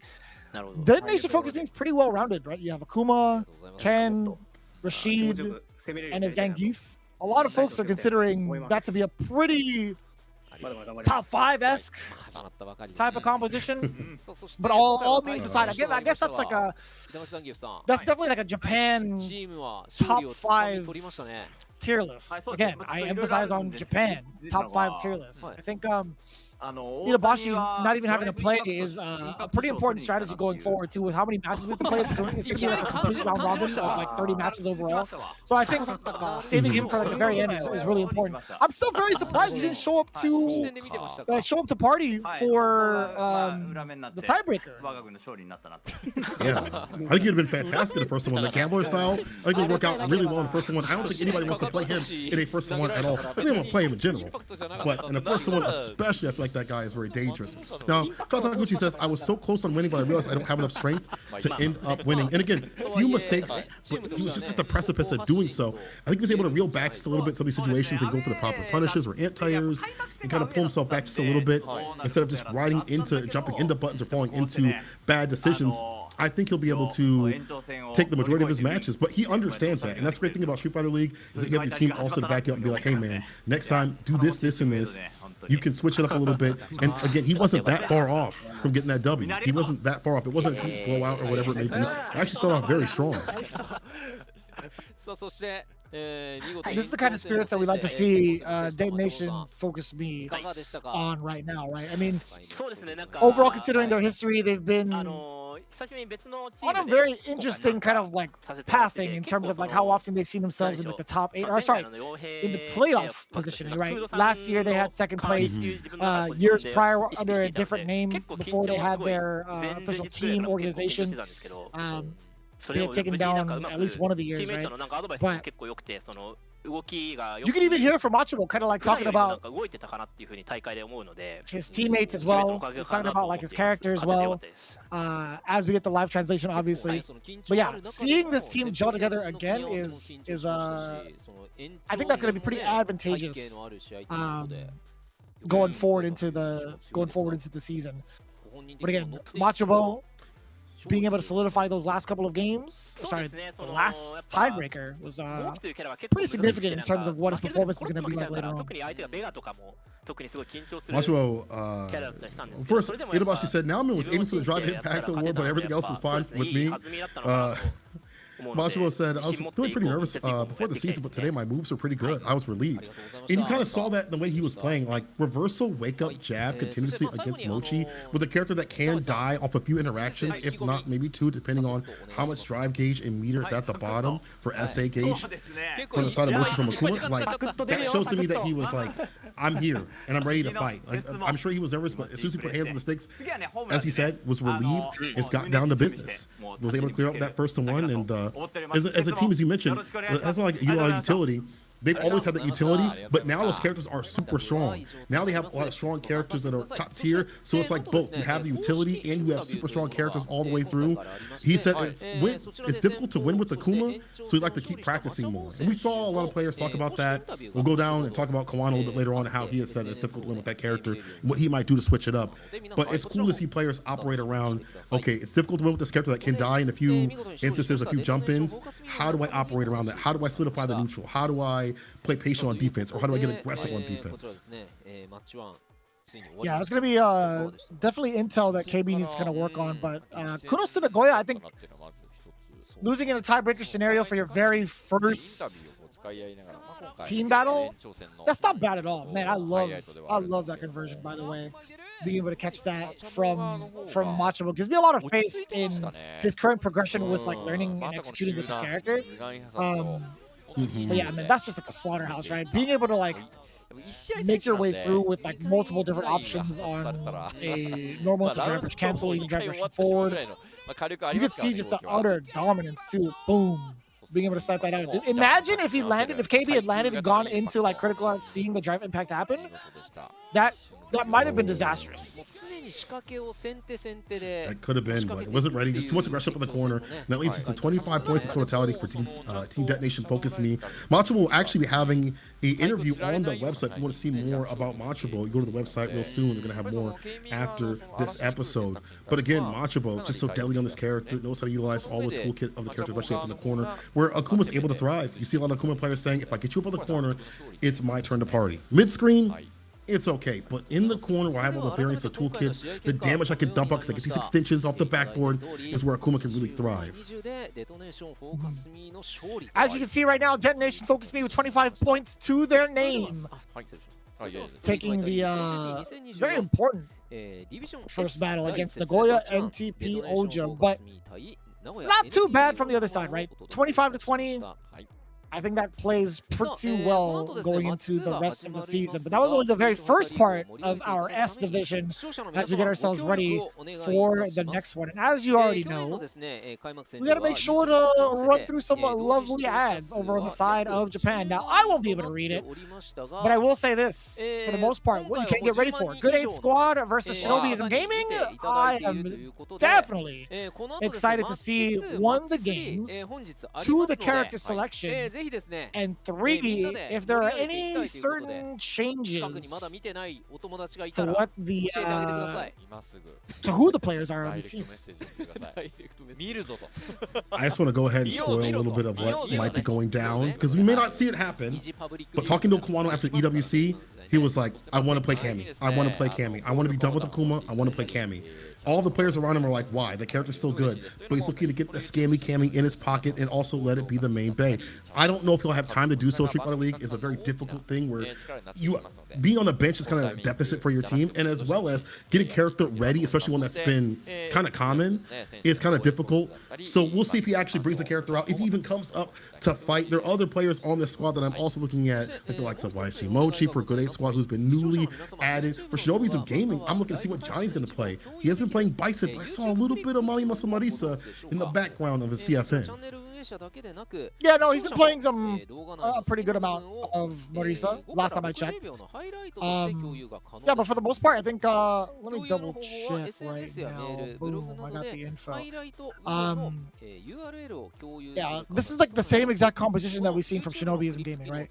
Mochi, Yamaguchi, Fujimura, and Johnny, if I'm not mistaken, between the two, or sorry, between the two teams. Yeah, Shinobism hasn't really made any significant changes. The only significant changes that have occurred are possibly the character selection, if I'm not mistaken.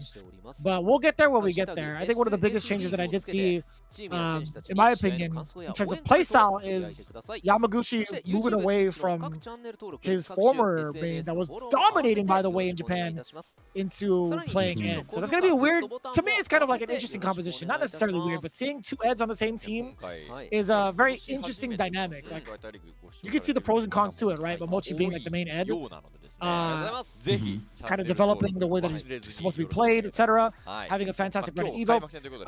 But then the con is, it's like, well, why pick Ed when you could, or why play Ed when you could have a Mochi play Ed, right? And take up that character slot. So there are some pros and cons to both. Yeah, I'm curious to see if like Yamaguchi will pull out that DJ if things do get dicey. The character's still strong. When I talked with him at Evo, he was like, Yeah, it's just Ed. But you know how these players are. Every so often they're like, you know what? Maybe I should switch it up a little bit. Maybe this character isn't that bad. That's my boy Angry Bird. He was like, before EWC was like Ken all the way, except for a few matches with Akuma. Now he was like, wait a minute, Akuma's kind of strong. So after a few battles, you might think of something different or think of a different strategy and go back to a certain character. Or maybe you just stick with the character that you have. We'll have to see what happens here. Shinobism Gaming versus Good 8 Squad coming up after the break that we're going to be having soon. But before that happens, man, there's so many good gadgets that are out there for Street Fighter League that we just don't get, that I hope that one day we would get to go out there for the finals or something. I'd love to be a part of. Look at that lanyard. I want that. Yeah. The lanyard with all the teams is actually pretty cool. I'm glad that it's separated the way that it is, because it kind of highlights the emphasis of the new rules and the new format here for Street Fighter League Japan. Again, for those that have been able to catch the very beginning, having 2 different divisions is a very, very kind of like interesting take. I want to see like how that goes going forward, whether or not that's going to be affecting Street Fighter League US, Street Fighter League EU. Who knows, right? Because this is like brand spanking new for us, at least on our side of the field. What's happening with Street Fighter Duel? That's still going on. I need to return. For months upon months, I was on that. Actually, do you still play Vicious? I've seen you play a little bit at some of the tournaments. Are you still on the Street Fighter Duel? I do my dailies, and I make sure to play Street Fighter 6 afterwards, because there are a lot of events that happen in this game. And it's kind of hard to keep up with, only because I don't have that kind of time. But they're adding a lot of characters. One of the things I do want to see is the Street Fighter Duel x Street Fighter 6 collab in terms of the costumes. Because some of the costumes in this game are mad creative. They are fire, they are festive. I'd love to see that. They're looking for ideas. You literally have a whole game to pull from for all the characters. And this is something I've been seeing on Twitter. It's like Sleep Fighter, where they track the players and their sleep. And I think you get more points for the more sleep that you have, and less points for the less sleep that you have. And that helps determine, like, I don't know, I'm assuming seeding or something like that. But it's cool to see like sleep be, or at least the study of sleep, be a part of just fighting games, and see how much these pros are actually getting in terms of sleep. I know I'm not getting a lot of sleep.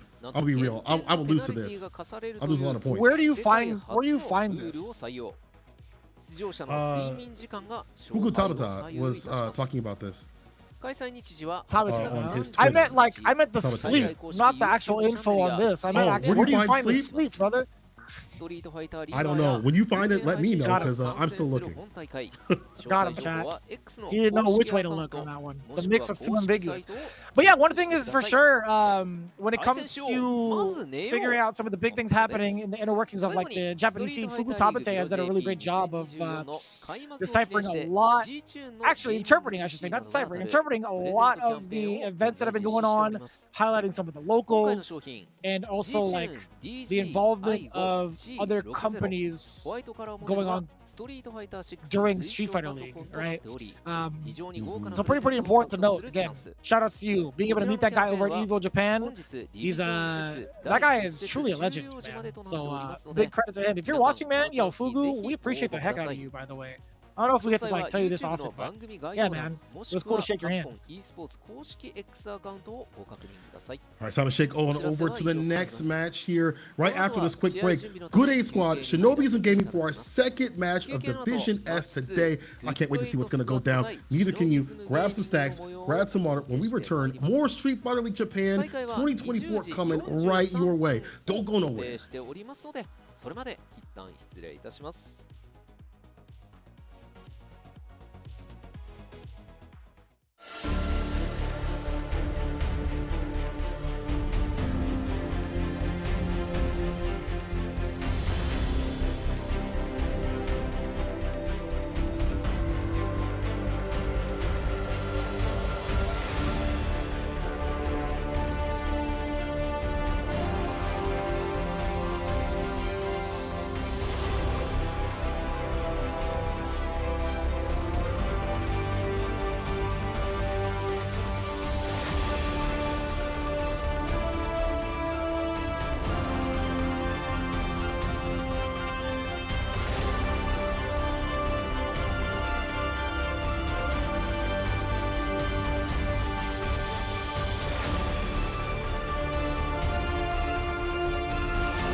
Challenger.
And we are back with more Street Fighter League action here on the official channels. Japan has just started their Street Fighter League and it has been super hot. And we're not going to stop with the action. In fact, we're going to get going over the Good 8 squad versus Shinobism game. My name is Takeuchi. I'm doing Vicious. What's up with this team?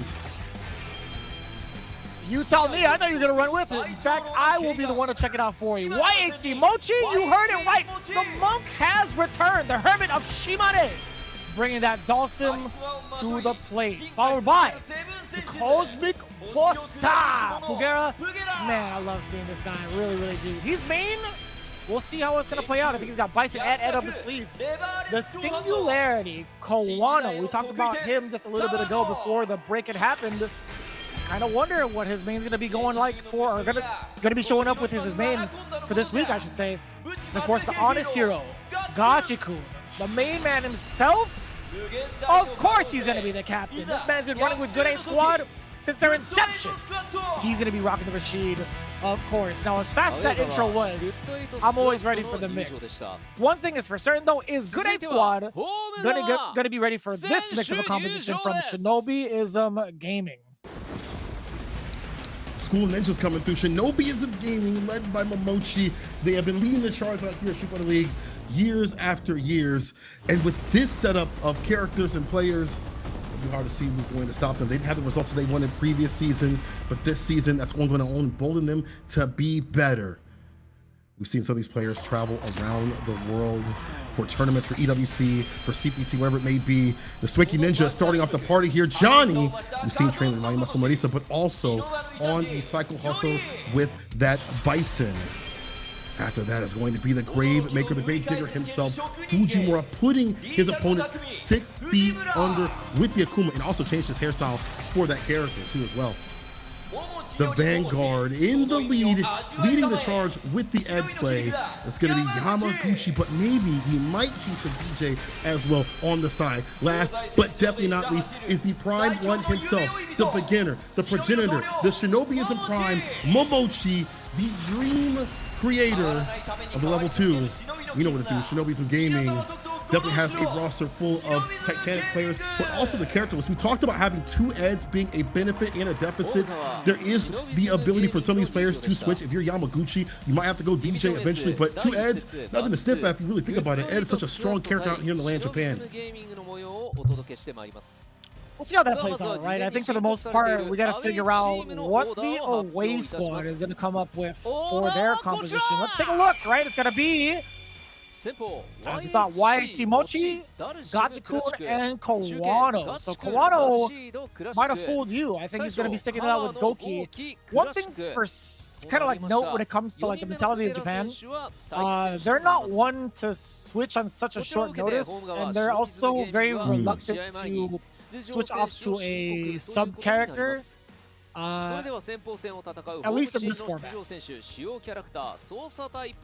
think that's correct. That makes sense, especially when it's so soon. And sometimes it's just like, you know, you have that salt of like, I still play a different character after you lose. But maybe came to a sense after a couple of days and said, Goki is still the way. I'm still gonna go with this character. We're seeing Mochi right off the bat against him. Now, this is not a matchup I'm super familiar with, and I haven't got a chance to talk to the Ed players about how this might go. And I'm curious, I feel like Ed's got a lot of ways to check this character from the air. He's got buttons to do so, he's got flicker to do so as well if he's able to call it out. You know, OD Fireball kind of locked down the approach. But then again, there's so many ways that Sim can be squirrely. We've seen the teleports, the side switches, and someone like YC Mochi is willing to fight it out with the fist. He's not about the mix as we've seen in like Street Fighter 5 and also maybe in 4. He's more about just putting buttons down and then using that to take the W overall than just like goofy setups and stuff like that. He's really about just running that neutral.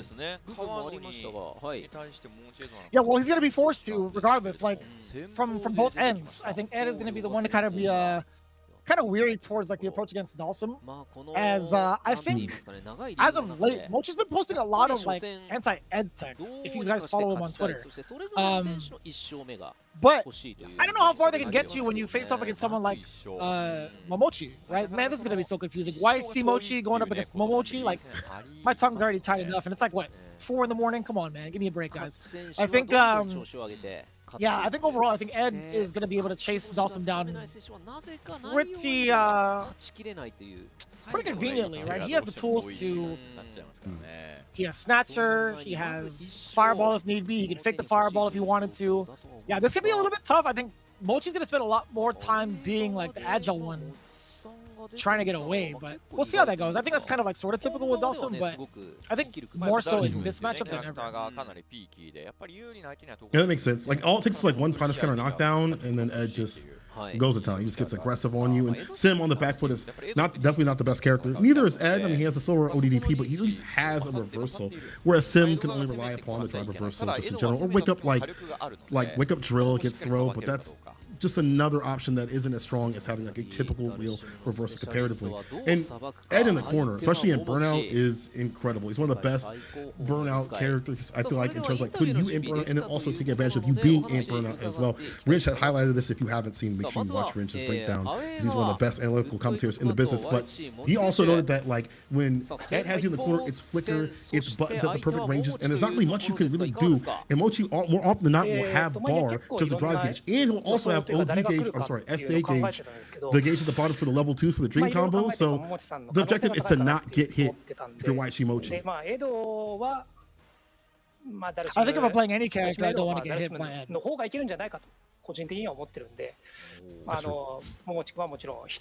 I really don't, because like if he gets the dream sequence, and if we actually see the Shin dream sequence, that's 5k baseline damage. You build yourself enough meter. Let's say like you're doing like, let's say you're doing the dream sequence off of level 3. You spend the level 2 bar. By the time you're done with your combo, you need like a sequence after that, maybe like a light sequence into the blitz, and you're already at level 2 again. That's a lot. That's insane, by the way. We're seeing him hit it more often than not too as well. Waichi Mochi says though, I'm expecting Momochi would come. And I was thinking about how I can win this matchup. As you pointed out, has been posting text, so he definitely understands how to fight Ed. He wants to start the season with a win. On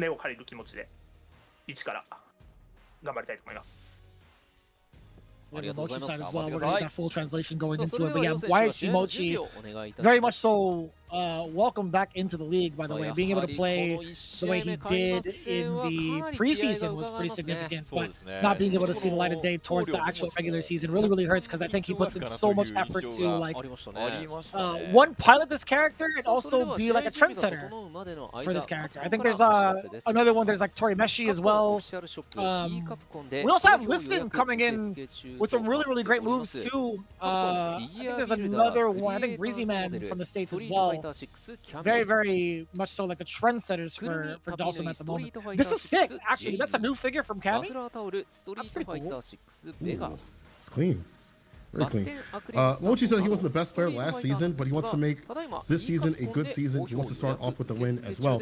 And we saw Momochi being very emotional at the very end, not able to take his team to victory, and kind of blamed himself. You know, being the leader, there's so much weight on you comparatively to the other players, because you're the one that they look to for not only just winning and getting points, but also for advice, to lead the charge. So when you go down, it feels like the entire ship goes down. So Mochi, I think, after realizing that he wasn't able to be where he wants to be or take his team where he wants to be, I think will be way more informed. And we saw that. You know, Evo top 6 was an insane Momochi. And Momochi back in form, the character that can definitely deal a ton of damage when that level 2 is coming through. He has developed this character. He has been the progenitor of this character. Here we go. Sim versus Ed. Oh, that's a rough start of your Dawson, to be honest with you. Now you get the save jump as well. Gotta hold into the plus frames as well when it comes to the stature being let go at that moment. Enhanced stature, excuse me. Might get rushed with the stand medium kick. Denying that approach, and again, you see that poke tool continuously. We'll see how the justice come here from Momochi. See, I almost got tongue-tied. When fireball to lock down the approach back. Fierce. The yoga lands on point. As you mentioned, very squirrely, very, very active. Forward fierce. Oh, that was actually punishment. Getting a counter hit. The forward fierce to go over the limb, that was actually kind of ridiculous. Jump low. Backing away and letting the snatch do the work. A little bit too difficult. One of the biggest things is that like Ed can play at such versatile ranges. He can be a bully up close to a certain degree. but also he can really emphasize like the mid-range with both his limbs and also his snatcher if need be. So it's kind of tough, I feel like, for YC Mochi. Just like that, being able to catch the retracted limb as a punish counter. So he breaks though. Getting outside the corner. Enters the OD fireball. Here's a knockdown. No teleport just yet. Just want to get space with the space with the fireballs. Find the teleport, but Mochi was watching out. Here we go. Hands like NyQuil. Not the biggest conversion, but look at the corner carry. Still not bad here from Mochi. Has the back up in the corner where Ed likes to work. Yeah, a little bit of a drop to a mishap. That's going to be great for YHC Mochi. He's going to be sitting on 3 bars as well. And full control of the screen for the most part. Yeah, and what a call out against the fireball too. Mochi, even though he's winding it up for the first part of that fireball, the recognition is all from YC Mochi being able to drive forward, and also like if Mochi, excuse me, decided to let the fireball rip, that slide was going to be punishing him regardless. This punish counter was able to get the pickup right there. Jump called out. Now playing Morgan features with the perfect parry. Puts it right back in Mochi's hands. Also has that level 2 to land. More space would definitely be better off for him, but also can put up a level 3 for the victory as well. Mochi find a way outside the corner. It's like a nice little knockdown, drive rush. No throw just yet. Getting kicked into the flame. Crash the drive cage. Mochi undeterred. Perfect parry. 4 fierce just to get in.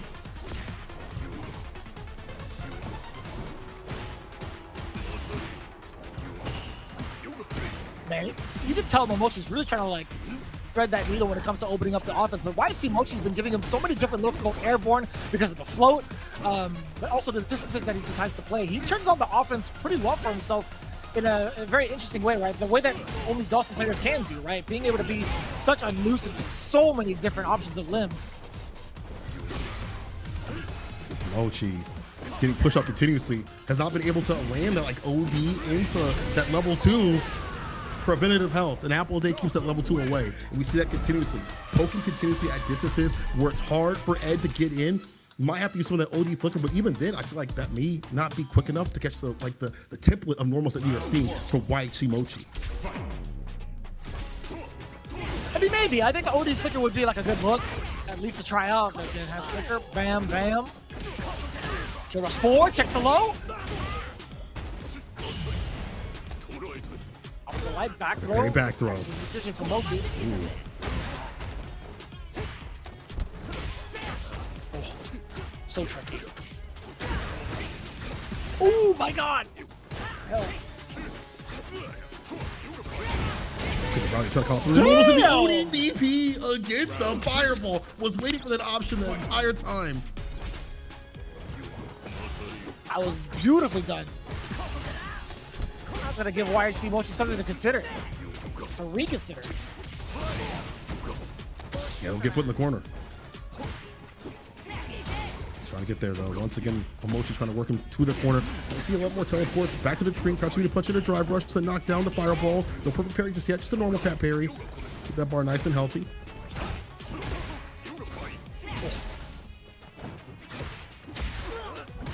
Man, even from those ranges, he's still able to kind of like force Dawson to block on incoming.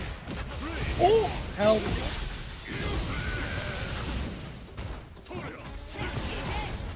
Inferno, then going back to the safe space right there. Back dashing for the heavy kick. If you jump, it's going to be a back fierce. He's going to be ready for it.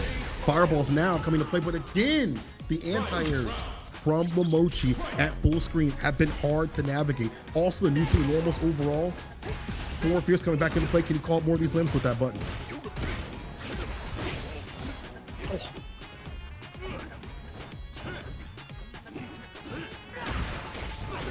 Oh, not to jump in and a half, I gotta say. Level 3, straight up. I appreciate that. Going up for the damage dump. Can't really do it in the corner with level 2, so level 3, more than enough to suffice. Puts you in a nice range for the snatcher. That's a good point. Now having a good lead. Looking for that punish count on any of these flickers. Any bad normal. He just walks on in, crushing immediate punch. Oh, immediate level 3. Looks like he's pulled the bar back. Sorry, CA. So it's a big grip of damage right here. Get a nice little side switch. I don't even need it. Just lays on the fireball.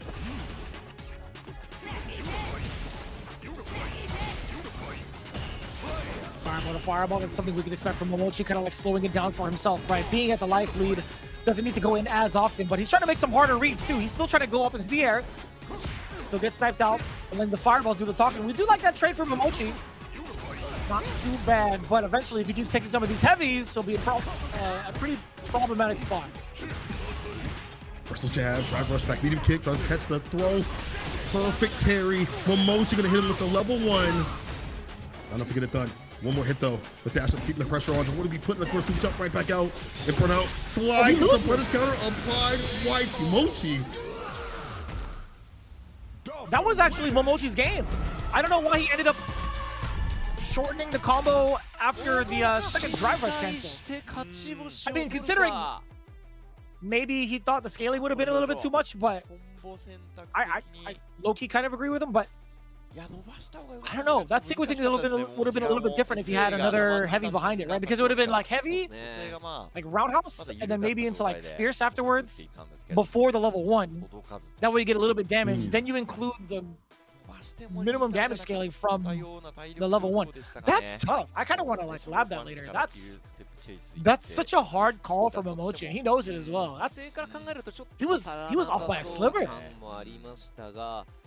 And you saw him jump into the corner, jump out of the corner, that panic sort of situation right after. In the forward fierce, not being able to get the timing against the slide was better time for Mochi. That could have been the other way where Mochi's able to land the forward fierce and then stay nice and close to that character and kill him for that bad decision. But the punish counter saved the day for Mochi.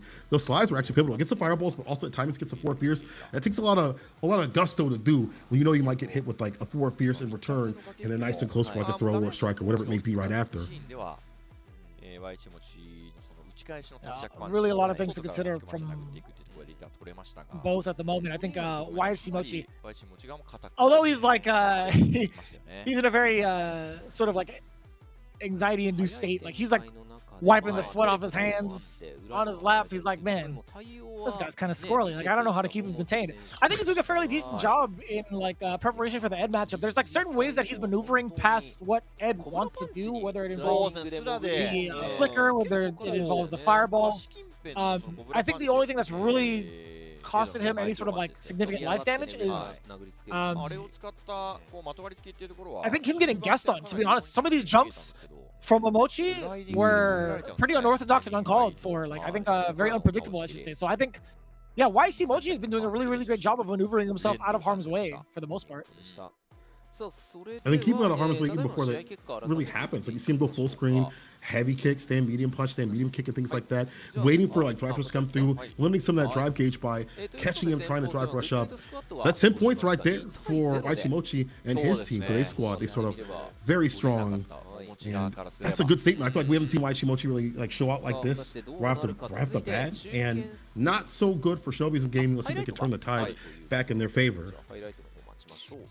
Yeah, I think Mochi is definitely going to be the anomaly that a lot of the team, a lot of the players here for S Division are not going to be necessarily ready for, because Dalsum, again, like diamond in the rough type character. We don't get to see enough Dalsum like ever. Not even just in like a CBT, but even at locals. We do not get to see this character, right? So I think this composition right now is a great look for Good 8 Squad, but just looking at it again, I hope they highlight that ending. That's rough. So there was perfect parry scaling behind it, but still, look at how much life he has left, right? I can't tell. Even one touch. Yeah, that's hard to call. I think if anything, it would have been like maybe a pixel, but that's neither here nor there. I'm gonna definitely try to like recreate that. That's so tough. Yeah. Down to a pixel, down to a wire. Look at the side right after. Mochi swinging for the fences and it working out for him and able to get his win. We saw not that many anti-airs from the side of Sim, but enough anti-airs to keep Mochi on the back foot. It was 7 out of quite a few anti-airs, it seemed like, which doesn't seem like a lot, but in the grand scheme of things, it kept Mochi out continuously. I feel like, you know, that's a low amount. The stats don't tell the story. That's enough to keep this character at bay. Let's see what they bring up next. Fujimura.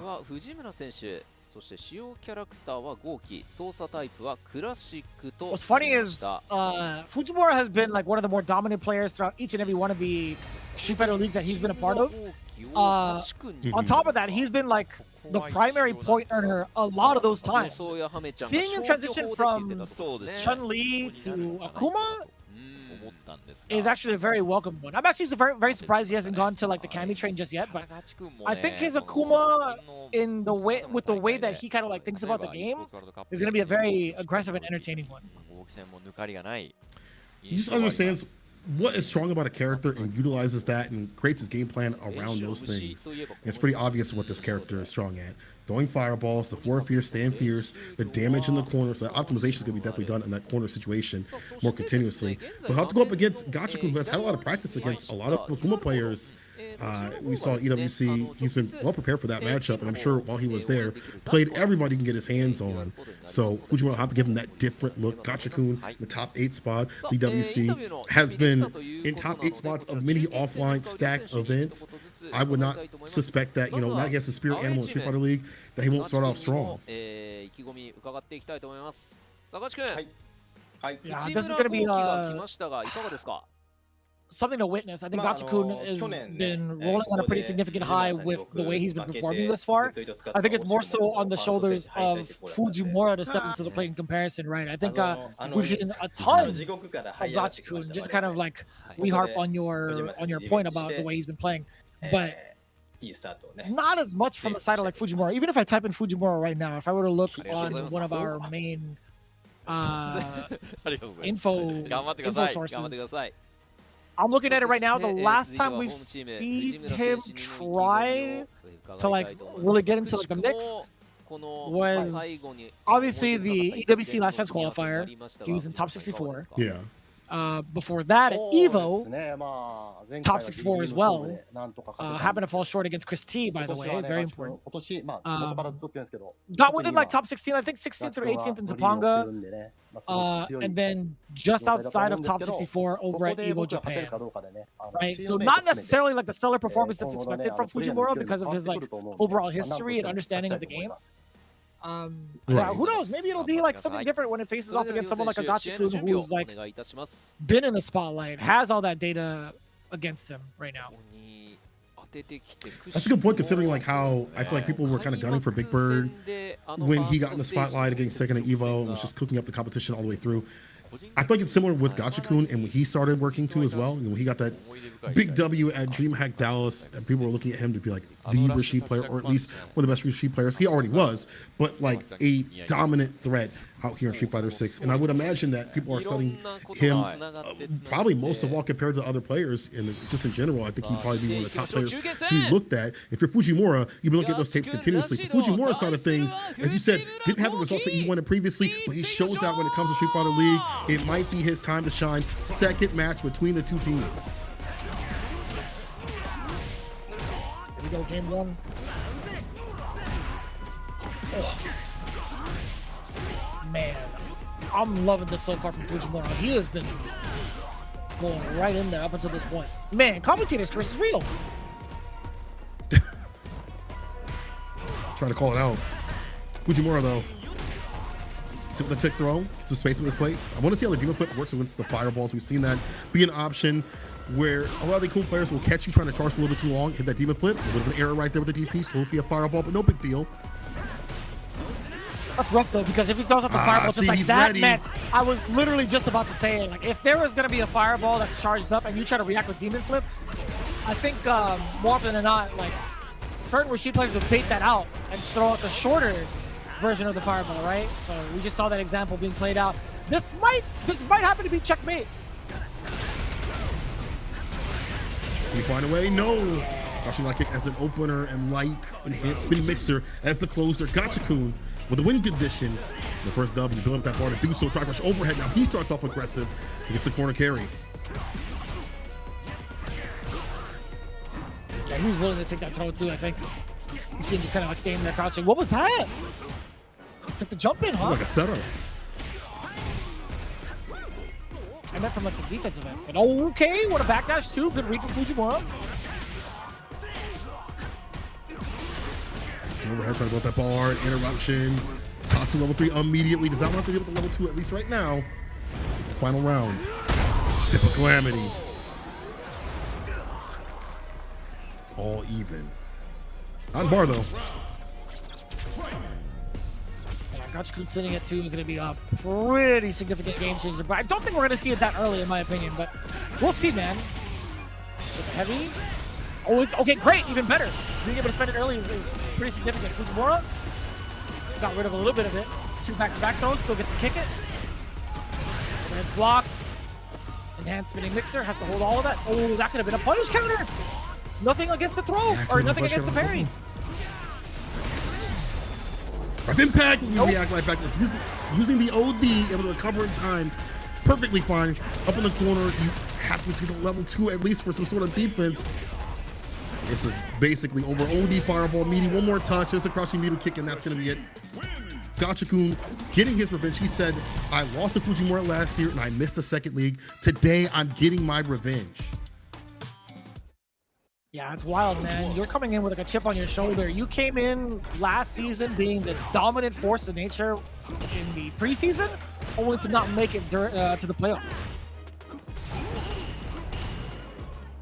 Think about that one for a long time. Actually, no, vice versa. They didn't even make it to the actual season, right? Like, they were doing pretty well and they didn't make it afterwards. The second league, yeah. Yeah. Good squad didn't make it. But now he has his character. He has his spirit animal. As you see, he's working with his Rashid very well. Frame kill with the crouching kick, gets a throw right after. Meaty stand medium kick. Raving Cyclone right after. Oh my god, the dumping of damage that this character has up in the corner. Talking about Akuma, but Rashid's offense is incredible. And the looping pressure that he has, you see right there, is amazing.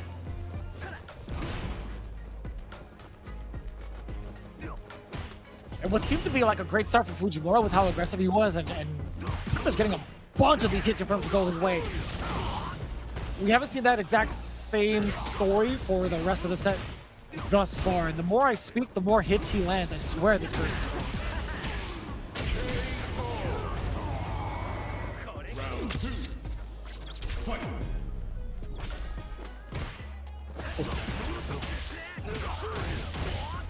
Nice call out. Medium. Checking again. With a Raggle kick. Oh, that looks beautiful. Into the level 3. Yeah, hella damage. Yo, clip that. That route was actually disgusting, but also super expensive. That was a blessing. The fact that we got that, right? I'm kidding.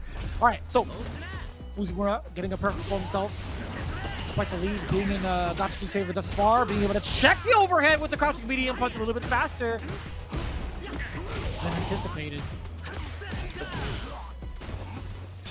Spike knockdown, back that shit for the level 2. Here we go. Welcome back.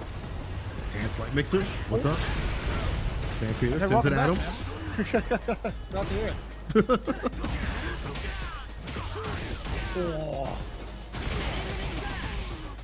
The bust out the first one, he's done.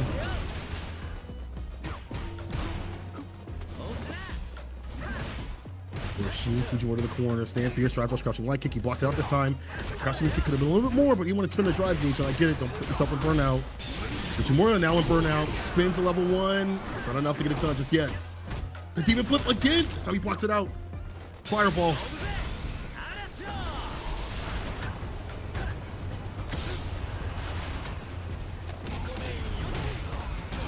Oh, he doesn't get to kick it, but he gets enhanced whirlwind still.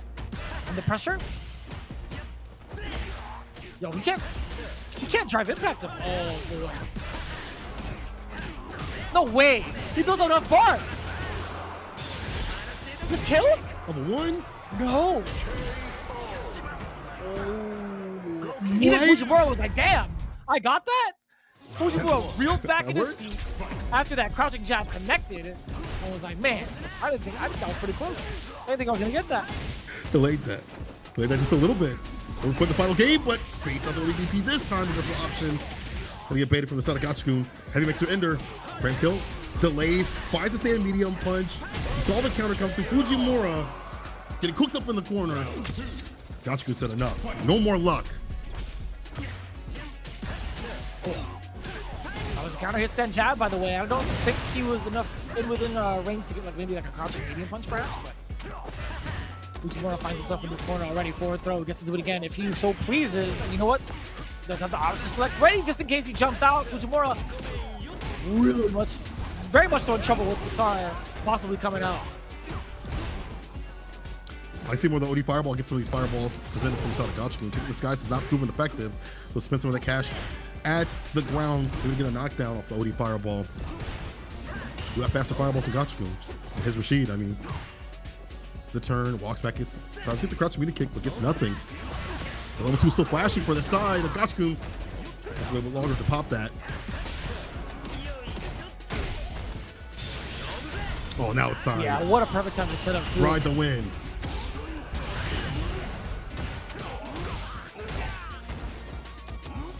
Twice. Back throw. What do you do about this afterwards? Fireball to check, and that was the counter, by the way. Yeah, I think Gachikun tried to go for a counter poke. Obviously, when you saw that drive rush going, you saw the counter hit afterwards. But man, the second part of the Sip of Calamity, that animation is disgusting. So, very expensive at that, still, from Fujimura. It's a lot of expensive, like, second rounds for Fujimura, just to stay in the game. We'll see if he doesn't come back to bite him. However, Gachikun working on that level 2 once again, been able to be so aggressive to build the bar at the bottom. This character's like a battery if you're able to get going. Close range fireball, crouching light kick, hands fireball, OD fireball. I like this for Fujimura. Switch it up, put some OD on it to cut through some of these fireballs. The trade, ooh, but this crouching OD kick did not reach. Overhead, carries it out, pulls the throw right after though.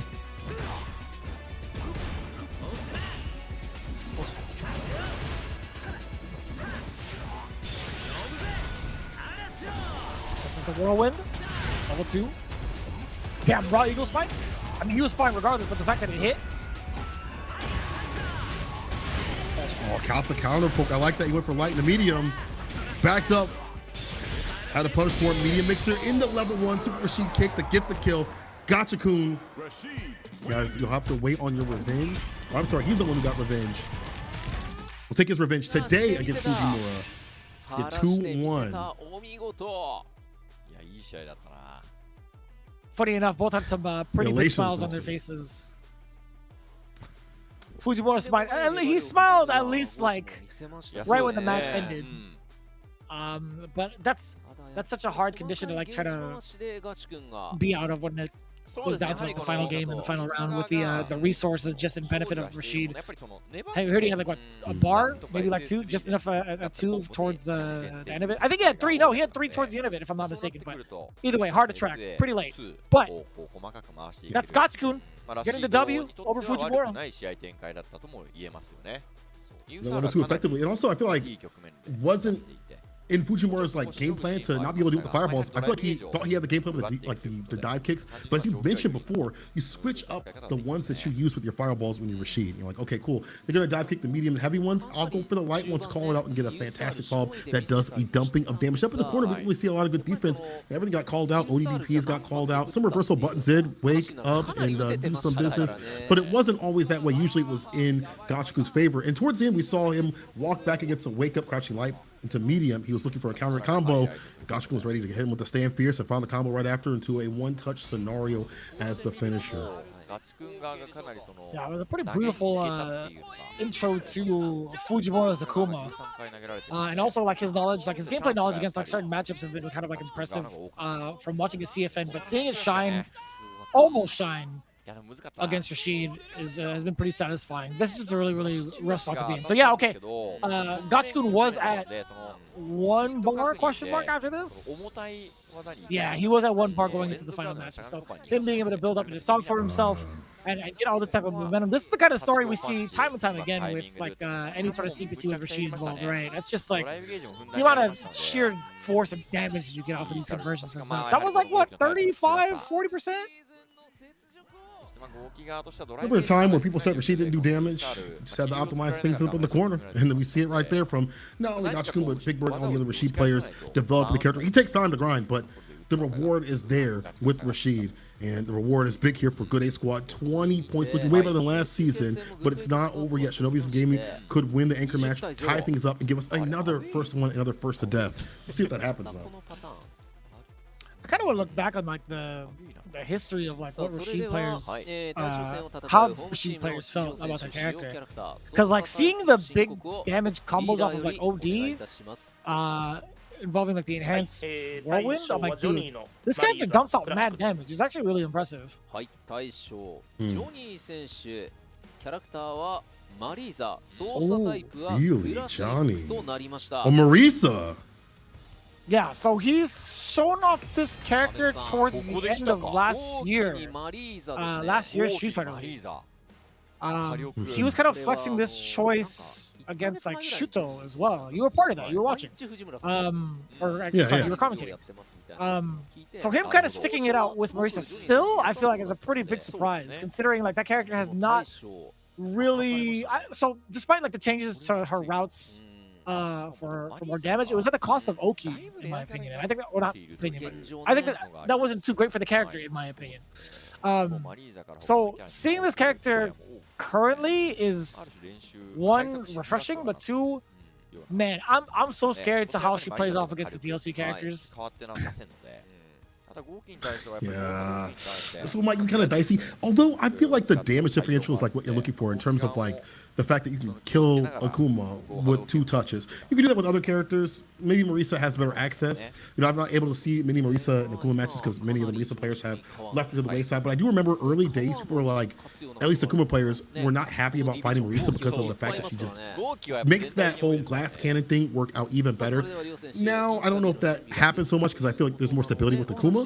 And I feel like he has the whole lows and throws still being a dangerous thing for Marisa to deal with. And the lack of Oki, as you mentioned, not being able to continue that pressure, have to deal with his fireballs, the fast fireballs, and the variants, to make it hard, I think, up with the neutral. So I'm curious to see what Johnny sees in this matchup to go for an anchor for his team riding on his back right now to just stay in. When we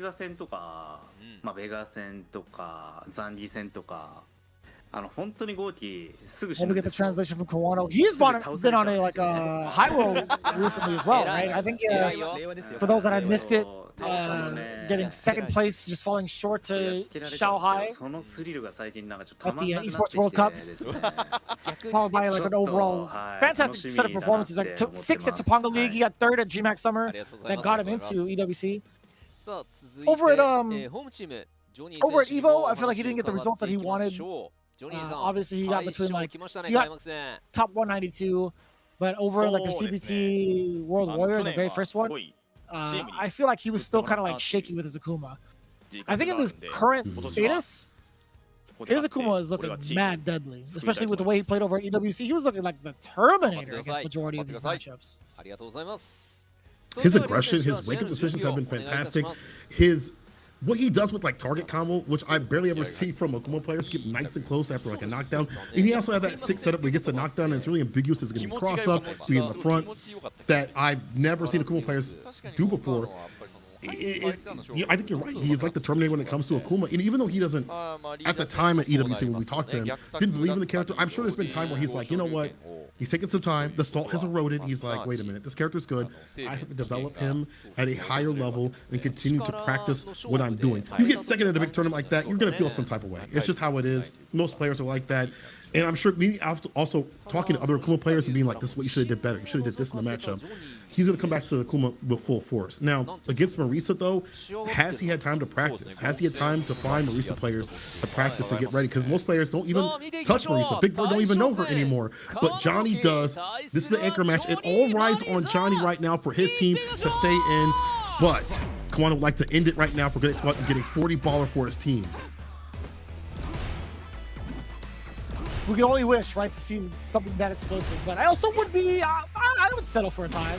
I would love to see kind of duke it out. Oh, Street Fighter's good. All right. Nice and easy with the Kairos. Oh, the uppercut. And again, you talked about it earlier. You highlighted some of the wake-up decisions that Kawano was made over at EWC. I'm glad that it's kind of like seeping in over to Street Fighter League. We love that aggression. That was a meaty fireball. Jesus, I hit like the back of her dress. Everywhere. Air to air, drive impact, no, we react with a level 1. Deny that from happening. No splat, no bad situation, no kill. Again, wake-up decisions have been aggressive from the start here of Kawano. I like that he's willing to spin the bar at the bottom too as well. Most Akuma players you see will just around level 3. He's willing to hit that level 1. It's a defensive tactic, but through the defense, this goes against the dive kick, the charge up Gladius. Pushing him back. Damn, he just ate that knee raw to the face. Did Makara set him down?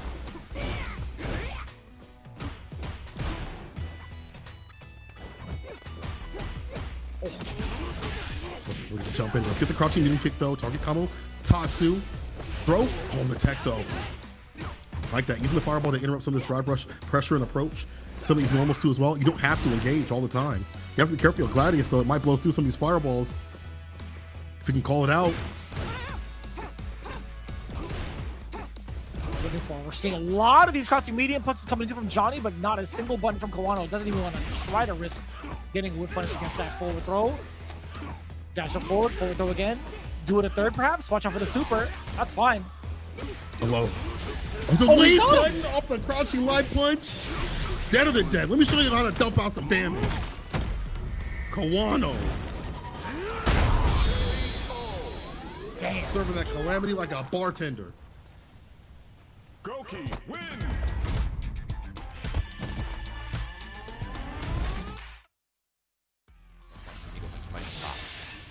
One of the big weaknesses remain with Marisa. What is she supposed to do on defense, man? She does have access to drive reversal and wake up. But her primary weaknesses are still showing, right?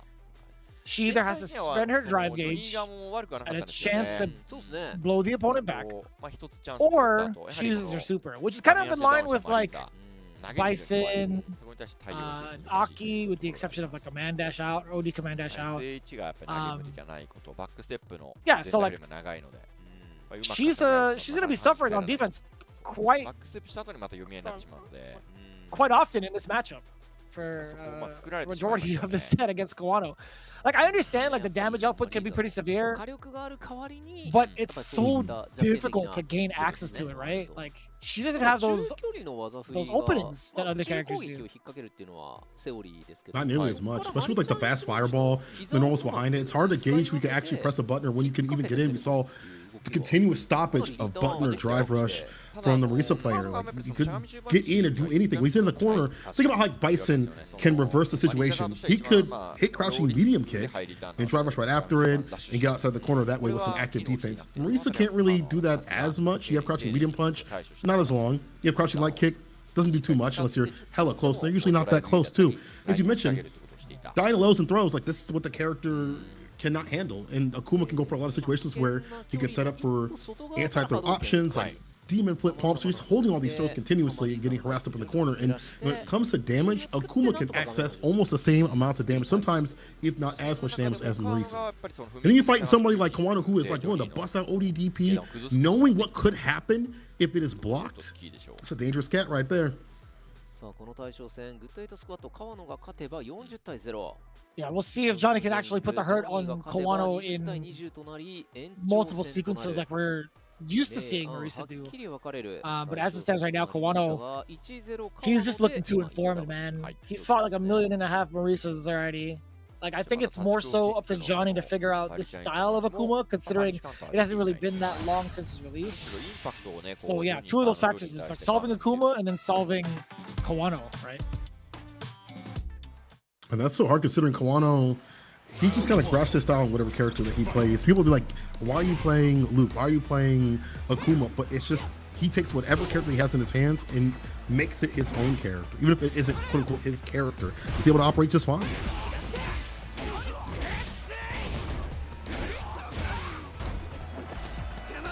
Bunker into phalanx. You already know it. Punish counter on the throw. He waited forever. And slightly overextended. He's back off that drive gauge. Commits to the drive impact. Heavy kick, medium, Tatsu, sweep, going for a throw. And do go to throw. Has that bar at the bottom too as well. Can get close up to the corner. You're dastardly and deadly with that parrying in, but this is the end here for Akuma with that crouching medium punch. Finally finding the mark.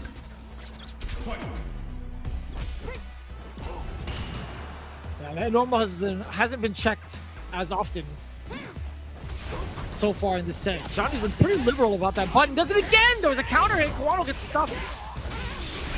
Get the bunker into the Gladius into level 3. This is the damage that Johnny's been looking for the entire time.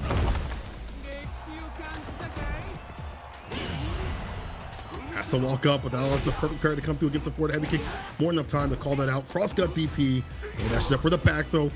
Back in the corner you go. Heavy kick drive rush. Back though, nobody wants to be in that corner, and it's understandable considering the damage that can be dumped out from both sides. It's also over here for Akuma. Punish counter sweep, gets the knockdown.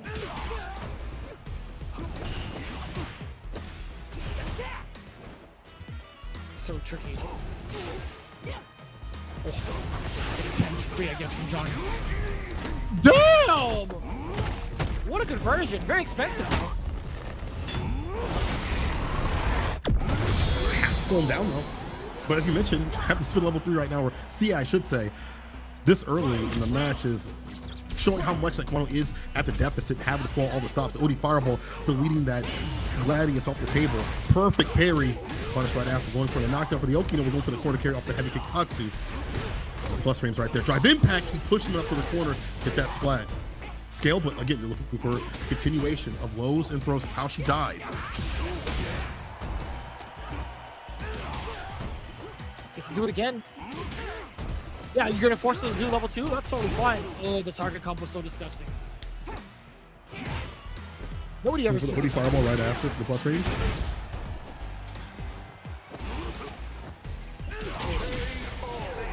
Nothing really to fear there from Kumamoto against Johnny. This is going to be like a really huge problem, in my opinion, for Shinobism gaming if Marisa continues to be the pick for Johnny. 40 points on the side of good 8 squad. Already Kumamoto just has that aura up in the corner, locking this character out, locking Johnny out as well. Not just the character, it's also just Johnny not feeling confident when he gets put up in the corner. Sweet, and it makes sense. Not having the defensive decisions. Look at the backdash, just avoiding whatever may came his way. You know, I like him switching up a little bit. Fireball's back on the menu. Boy. Saw the start of something. We saw the counter hit against Johnny.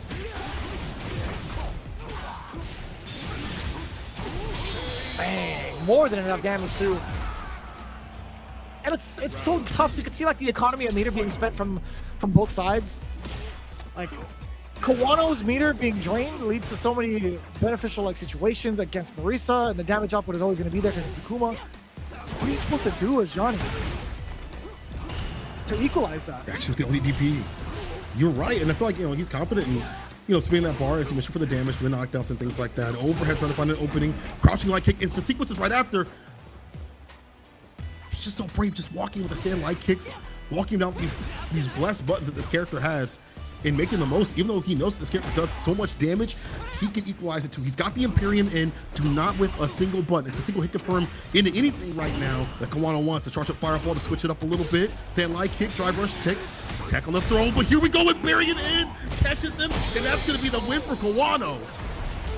We told you, still got hit. Upon reaction, nonetheless.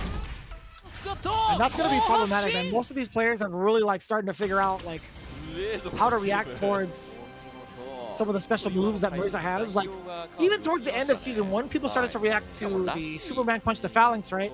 People started to react to like Gladius a bunch of times over. Man, this is like, I don't know.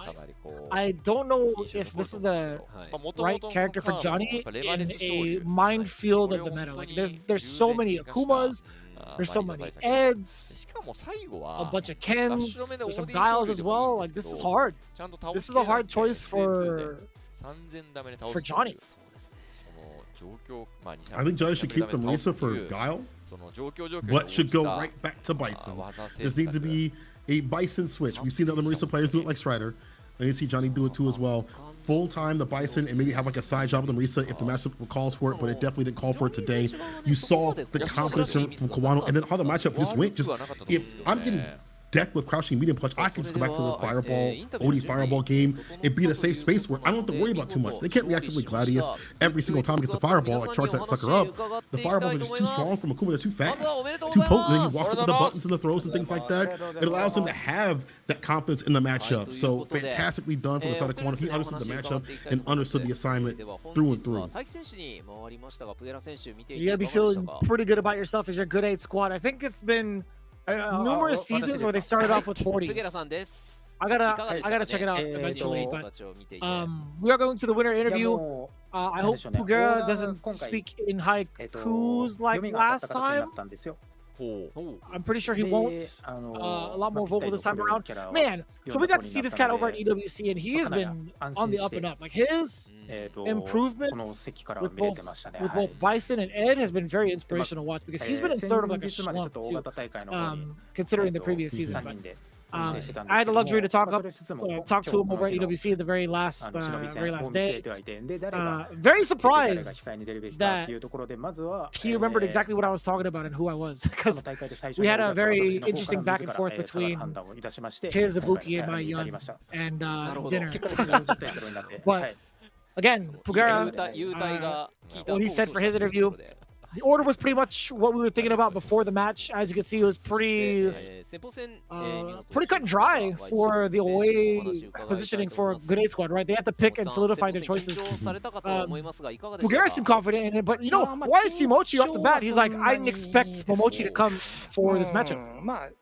Yeah, we talked about that, like how he wasn't expecting it, but he was still prepared to fight it out, right? You talked about how you saw on his Twitter, he was ready for the Ed. You have to be ready for Ed considering how common that character is in Land Japan, but also now around the world, it seems like that character has kind of been bolstered up in the tier ranks. But, you know, it really felt like even though he was like, I don't know this order in full, like maybe I was surprised about him coming up, I'm ready for the character and ready for Momochi just in general. Pugera also said that we were playing in a different tournament and we chose this order with that tournament. So with a mindset, a different mindset, they were able to come in and have this order. And we, as you mentioned, if you're on the away side, yes, a deficit to not have your characters or have your characters go up first, but you're gonna have a game plan because you're on the away side. We've seen that happen at the playoffs, the grand finals, and things like that. You have to be prepared for which side of the fence that you're gonna be sitting on. I remember 3 out of the 4 players on Grenade Squad are mad warm. These guys are literally just coming back from a very high intensity tournament with EWC, right? This is like as sharp as you're gonna get with Grenade Squad, and you can really see it just by the overall performance. Okay, Mochi saying I was really focused on the game and nothing to change at this point. I like that he is focused on the game, even though he wasn't at EWC. I'm sure he got a lot of intel from his fellow Grenade Squad players, and you know, a lot of practice in general from what they brought back. Sometimes you're not able to travel, but people are able to travel for you and bring that information back and tell you, okay, this player plays like this, or this is what I learned playing this character or player from across the seas and things like that. That's the part of being a part of a team, is that you get that intel from different areas. If someone goes out, even if you don't make it out, you can still get that information and utilize it.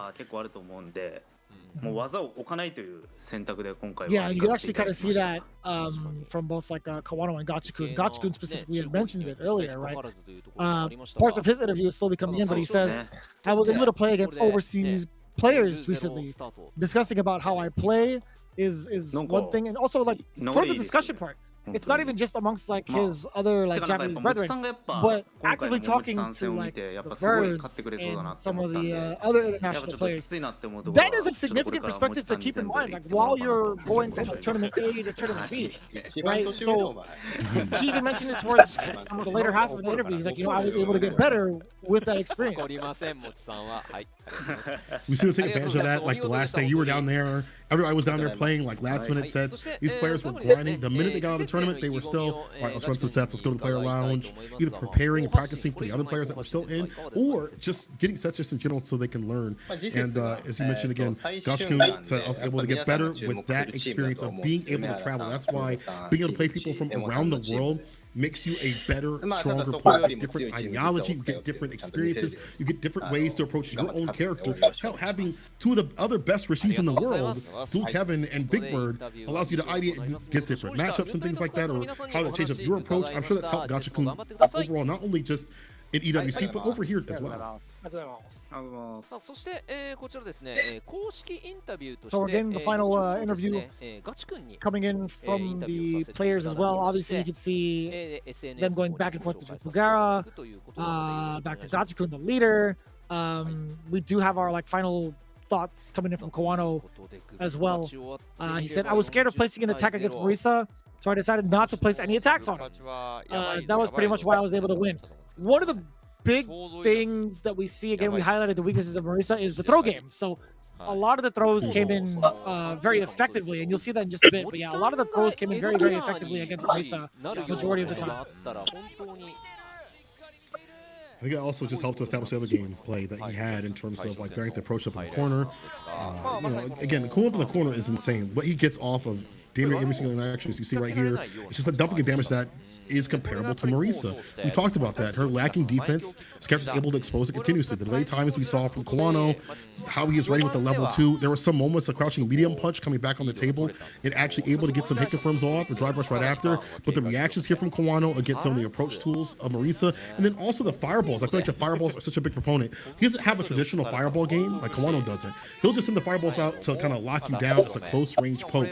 And then ending with Imperial in as a reaction, man was just ready for everything that Johnny wanted to put on. And despite him saying that, you know, he was scared, it felt like he was confident though. Like maybe he was worried, but he was at least confident about what he was doing in his gameplay. I mean, you're not going to ODDP without having some confidence behind you as a Kuma against Marisa. You're just, it's not going to happen.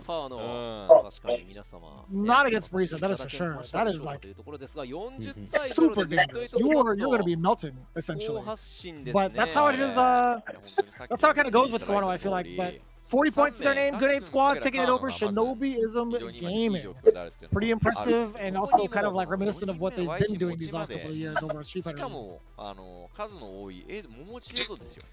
Good to see them in form. I think that also is because a lot of them have the characters that they need to play. You know, we didn't get Rashid until the very end of the first half of Street Fighter League Japan.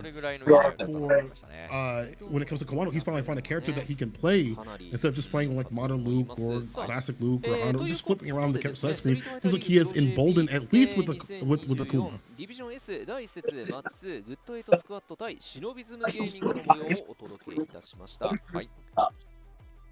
はい、そしてですね、カプコン so going into it.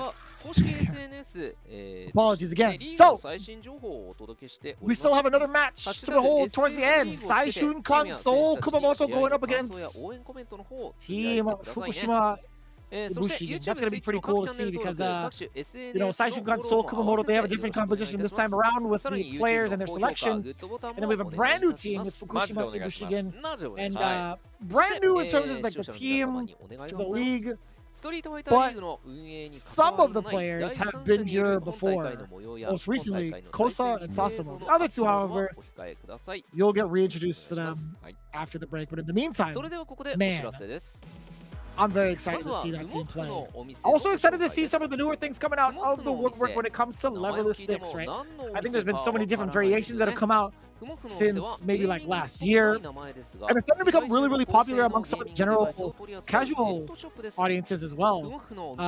Not only for just fighting games, but people kind of use this for like rhythm games. I've seen people use this for like single player games, just for fun. And also, it's going to be pretty good to own for like any sort of side-scroller beat-em-ups, like the Marvel Superheroes collection, perhaps, with maybe the Punisher, question mark? I've actually tried Final Fight with like a hitbox, and it's actually kind of cool to get like the glitch infinites on it because it's so much easier. Oh, where Cody does like the back turn punch thing? Yeah. Exactly. Yeah, man. I also feel like it's good for at least people, for me, like for my hands, like it feels better. I feel like I'm not as strained for my my hands when I play leverless, so that's definitely why I go leverless. And again, as you said, it's cool to see a lot more in terms of variety. I feel like only a couple years ago we had like maybe 3 choices, but now it seems like we have dozens of choices. That's just good for the ecosystem. It's also bad for my wallet, I'm not gonna lie to you, man. I have a collection of things kind of just sitting here now, and like I'll recycle through them. Like some days I'll play on stick, some days I will play on leverless, and even some days I'll play on pad. Like I just use like all of them. But it is a great feeling to see for everybody involved, and also the players that actually do get their hands on it and finally get to like really express themselves with like the execution that they need. And I don't know if like Aru or Hamiko like actively use leverless, but I'm pretty sure they'd be absolute beasts. I know Hamiko dabbles in like a bunch of different games, so I'm almost certain like he can really take advantage of a leverless controller for sure. Oh, yeah. Look at that, they look fantastic. That pink is clean, but I like the blue with the back though. You know, if I had a choice, I'd definitely go with the blue. I like the extra buttons that we see in there too. Usually it's just like the 4 for the directional pad, but they have some extra ones at the bottom. So I'm guessing that's for a little bit more flexibility for your thumb at the bottom if need be. And again, for other games possibly too as well, it might even work out even better. And now, dang, now I want to play Final Fight, bro. You got me wanting to play some like side-scrolling games on the hitbox too as well. There are other games that you could play if you like map the what is it, like the camera also to some of the other buttons, and so you can move the camera around, like the third stick. Yeah, for, like the camera, I've tried move it that around before. with the other buttons and stuff. Yeah, you could do that. Yeah. Maybe this one work better for that. Maybe because it has multiple buttons. I don't know. If you're a real diehard fan of like Capcom games, this is for anybody in the chat. Try playing Mega Man X4 on a hitbox. I promise you'll have the time of your life doing Zero Infinites. It's so fun. It's so fun on a joystick, and it's even better on a hitbox, man. But this is a little versatile thing you could use when it comes to like gaming on a leverless stick. But again, it's been a very prominent tool here in the FGC. A lot of players have been utilizing both the controllers that you see before you, right? We got the pad, the Zeus 2, as well as the Varmilo FK2 on the other side as well. I'm glad that we have so many different options just overall for people to play on that are comfortable. We've seen people play on guitar sticks. We've seen people play on fake swords and things like that. It's a really great thing to have people just play on whatever they like to play on that's comfortable for them. So, play what you want to play on, but, try other things though. If you're at a tournament or at like a local or whatever, say, hey, can I try that levelist for a second? Let me see how that feels in my hands. You never know, you might switch over. Yeah, and I think by default the pad or the leverless, they're really the most convenient thing you can bring with you on a flight. Like that is like it takes up so little space and it's so lightweight, man. I always have one. I even have a smaller one that fits in like my the little bags that I bring with me, my little shoulder bags too. But yeah, that's something that really needs to be considered. I think it's a really great time to hop into like fighting games as well, as well as with the peripherals that are currently out there right now. If you guys want to catch all of the information going on with some of the sponsors and some of the advertisements you see, obviously I'm not going to be able to decipher majority of them personally, but be sure to check out Capcom_esports for kind of like recap. It's going to be in Japanese, but nothing a little Google Translate can fix, right? So I think being able to check that out, Capcom_esports for all the latest and greatest in news for the Japanese FGC, as well as news with the Japanese CPT events or World Warrior, keeping up with Super League in general as well. It's pretty much your way to go. Yeah, you have things like Street Fighter, all the other things that are going on, Land Japan. No better place to keep up than the official channel. But we keep up with one more match. Saishunkan Kumamoto, IBUSHIGIN coming up on the deck. It's the new kids on the block versus the classics. And this one I cannot wait to see. You've got the likes of Daigo returning to Team Seoul. Will he shine out there, or will it be the new kids taking him down? People, after this break, we'll have our last match of Street Fighter League Japan 2024 coming through. Don't go too far. Maybe grab some stacks, some drinks after that. Come right back, sit down, and prepare yourself for a climactic finale. 本日ディビジョン S 第1節終了時までとなっておりますので、皆さんこのチャンスにぜひご応募してみてください。詳細は YouTube の番組概要欄もしくはカプコン e スポーツ公式 X アカウントをご確認ください。お知らせは以上となります。この後は試合準備のため休憩に入らせていただきます。休憩の後、マッチ3最春カンソル熊本対福島いぶし銀の模様をお届けしてまいります。再開は21時56分頃となりますので、それまで一旦失礼いたします。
Here comes a new challenger.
さあここからは We 祭りを started 戦 with a う couple of 両 bangers, チー and ム we're here to をご紹 conclude the 介い very たしま first す episode of the brand new まずは season here, Street Fighter League アウェー Japan. が Bitch is here with 選手 Tenkola. Let's take a 入 look 場です at who the away team is going to send up. But first, we introduce ourselves. Saishunkan Soul Kumamoto coming up. Of course, the attack on heavy tank. I love that nickname. It's Fudo coming in hot with a brand new character.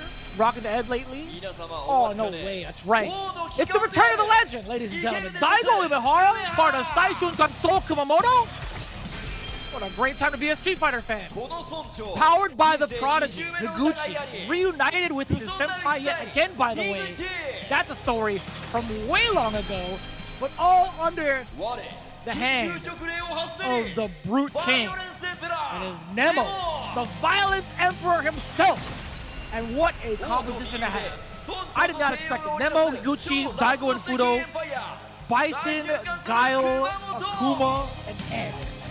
Absolutely insane アウェーが top tier 10. 最瞬間する熊本の入場でした DLC reigns supreme out here, but they'll be going up 続いて against は FUKUSHIMA, FUKUSHIMA IBUSHIGIN, the new kids on the block that'll make you drop. And what a team this is. When I talked to the players in Japan, they told me that Kakuru is one of the strongest players in Japan thus far. And he's trying to keep up that same sort of energy out here at Street Fighter League, along with new surprises and players, as you mentioned, we have seen before, the likes of Sasamo. Let's go down the list of the players that we'll be seeing with this team. IBUSHIGIN, man, take a look at these players and the characters that are going to be remaining. Sunlit Rising Star, Sasamo, who we saw on the DJ play, but no longer. He is going to the Ed. And from what I hear, has been a really great teacher for that character. FUKUSHIMA's go-getter himself, Yanai. And from what I hear also for Yanai, is another Bison player. He's been training up in the background with that Psycho Power. Daredevil on ice, and he ain't very nice. That's Kosa, who has changed up his name from Kave to coming through with a very optimal Kin play. And of course, definitely last but not least, this guy, the perfect Parry Prince Master himself, Parry Man himself, Kakuru. Finally added to Street Fighter League. People have been asking, begging for this player to join the league. He is finally out and about and ready to take down the likes of Daigo and Saishunkan Soul Kumamoto today. ホーム側福島いぶし銀の入場でした Damn, DetonatioN this squad is S 第 cool. 1節 I'm not gonna front, man. 最瞬間 There's する something 熊本 about 対 the 福島 IBUSHIGIN いぶし squad 銀の模様をお届けして that まいりま makes す me very さあま confident ずは事前に申 in 告 the, されているアウェーチー in ム the のオーダー potential. を発表いたします They've gelled so well with each other as a オーダーはこちら unit these last couple of like months. 先方 No matter like what representative they send overseas or to like certain events, right? Kakuru has been like the face of this group for, I want to say like majority of the time he's been signed with them. But that's not without saying like Yanai and Sasamo didn't have like a very big contributing factor to his success. When you look at Kakuru's Twitter, he tags Yanai and Sasamo like a bunch of times over. They also discuss a bunch of stuff on Discord, even if you like watch Kakuru's streams. And Kakuru speaks English, by the way, really well. So you get to like converse with him and ask him about like his training partners, his training regimen.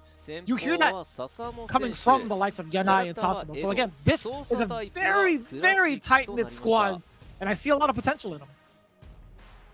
I do too. You know, Sasamo coming up with the Ed. You know, speaking about somebody that has been able to speak in English, that guy go to streams when he does stream can also detail everything about his characters down to the nitty gritty. And again, as I mentioned previously, people in Japan have been going to him for tips about Ed. They're like, I need to learn about this character. He's like, I got you. He's very heavy tech head. But when we talk about tech heads, we also have to mention Higuchi. When it comes to Guile players, I feel like he's in that range more so than like the feeling-based players that we might see. Higuchi always has something ready for every single matchup. And even when he defeats somebody in a matchup, the next day he'll be in the lab being like, okay, I just want to make sure this matchup is even harder for people to have to deal with. Higuchi versus Ed, it's going to be Guile versus Ed. And you know, Higuchi actually told me that he likes the matchup. We saw it happen at EWC. He's like, yeah, I know how to fight that matchup just fine. I use more Sonic Blade, I use more OD than other Guile players, and it's working more effectively than just trying to play the normal boom game, forcing them to have to use their OD gauge, and I get my knockdown, and I just get aggressive from there. So Higuchi, he has found a good game plan against Ed players we've seen across the seas. Will it happen against Sasamo though? I think that's the biggest question. I think going into it from what I've seen, it makes sense for Sasamo to step up to the plate with Ed for this particular matchup, but Yeah, Higuchi has kind of like proven his point over at EWC. I think his understanding of the spacing and understanding of like the timings of when a flicker would come out, when the fireball would come out. I think overall his naturally aggressive playstyle that we've seen from even in previous iterations of Street Fighter. Like in Street Fighter 5, he can be pretty aggressive with like the way he utilizes some of his further reaching normals. But yeah, I think his movement and his like overall placement of Guile where he wants to attack is going to be very, very important to note. We're going to be I'm gonna want to make sure to like commentate when exactly he's looking for those moments to kind of like burst on offense, and you'll start to notice like why Higuchi is so comfortable in the end matchup. I think one thing that definitely helped out last time I saw him play that matchup, just even in casuals, is that you mentioned like the movement definitely is very important, but like when he has the timing for drive impact, it's not just letting that rip whenever he feels like it. It's I'm understanding the timing when you want to go into flicker, what buttons you're trying to go into flicker for, your space that you're trying to go into flicker for, and you smash that drive impact and then starts the aggression, taking some drive gauge away from Ed, getting the knockdown, getting aggressive. He always has bar at the bottom for level 2 and level 3 and all that good stuff if DB. Now Higuchi has said Sasuma was a teammate from last season, was a practice partner for other tournaments, but we're at different teams now, so I'll do my best for my team. We're gonna kind of like going into the matchup just for face value. I think Ed does a great job of neutralizing some of the big things that Guile wants to do in the neutral, right? I think further reaching limbs kind of falls susceptible to flicker. The fireball work can be pretty much like matched with Ed and like outpaced. Like he could nullify like a sonic boom and then throw out a really fast fireball to get the upper hand on the timing. In terms of the normals we talked about, like Guile has some pretty lengthy normals. He can use like a Sobot, he can use a Fierce, he can like step forward and use Roundhouse. Ed has like an inherent kit to counter all of those things, right? With the range that he plays with his mediums or like his kick buttons primarily, right? So with that at face value, you would think to yourself like Ed might have the upper hand. So we'll see if that actually comes to fruition. If the face value is enough for someone like Sasuma, or will Higuchi be the one to school him? Sasuma really quickly. He was schooling. He was coaching Higuchi before. You're gonna teach him a lesson today too. But he's really excited. Here we go, game 1. As I said, you mentioned already started off strong with the drops right after, tick throw right after. It's going to be like levels and levels, layers upon layers, because as you mentioned, Sasuma teaching Higuchi, so he's going to understand some of the tendencies. Maybe call it those drive impacts, maybe like kill rush back and avoid that and like get a nice little bait against it. We'll see what goes on in this first of 2. Jump nothing. OD Sonic Boom, see, using that bar more than Guile players would in this matchup. Very tricky indeed, using the slow version of that fireball just to follow suit. Kind of similar to what Guile could do with his Sonic Booms as well, right? Trying to keep the positional advantage right here. This man locked up in the corner, but Guile could definitely fight out of here. Just looking for a OD for the knockdown continuously, or drive rush, anything. Overhead crouching medium kick. He tries to go for the crouching medium kick. Sasuma stays solid. Uh-oh. It's the after though, to counter it. And we haven't seen the aggression via normals jet from the side of the Higuchi. He's been totally complacent with playing the big Sonic Boom game majority of the rounds. Like he's doing most of his damage off of that. He's getting some of the meter off of that, and he's also chipping away at Sasuma's drive gauge as well. What a call out against the flicker too. He's got more than enough damage for level 1. Data. Oh. Falls the fireball. Again, gain enough data to get that situation happen. 19 seconds were left in the round. It was a slow grind, but it was one that paid off to get that drive impact at the very end. Yeah, and immediately after round start of round 2, look at how much more aggressive he became, right? He immediately went for a drive rush, and now is pretty much throwing up all normals. Once the side is switched, Ed's back in the corner, he's willing to throw out these booms and then make that advancement. He's so active right now. Higuchi, again, being the aggressor up until this point. Jump back, avoiding the throw, trying to jump back in.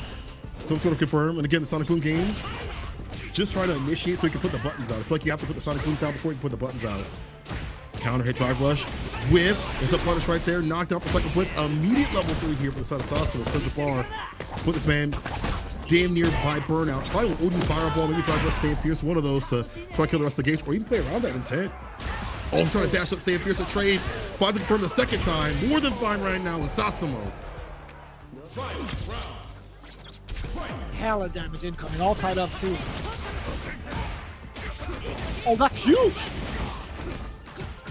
The drive reversal was just a little bit too short. Typically, like, you know, when you try to punish a drive reversal from or using edge, not so punishable, but how you use flicker was able to get the sand medium instead right there. Recovery. Shooty continuously.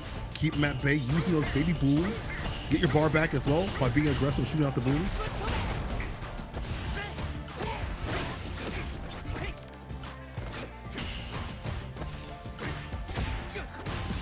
Oh, I like that. There's a 5-frame gap in between it, so Sasimo keeping the target combo in check.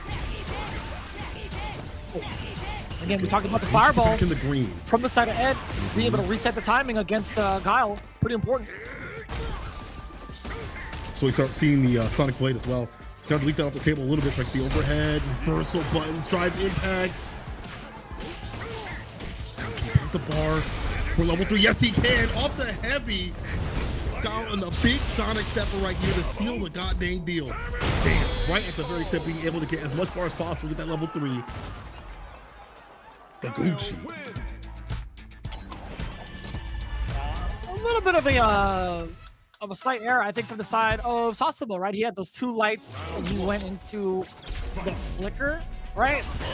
I think he had meter for himself. I think he could have gone for like maybe another option too, but he had like the he'd run at a drive gate, so he wasn't really able to do anything afterwards as Higuchi kind of went in for the drive impact. Miscalculations mean death in this game. Already up on 1 right now is Higuchi. Looking for that couple stills off the punish counter. Getting nothing just yet from Sasimo. Heavy kick. Drive rushing in again. He's willing to take these trades. He has the lead. He's now confident to stay in this mid-range where Ed thrives. Falls out the answer with the crouch fears. Knocked out the cycle blitz. Stand fierce right after. Lose the turn.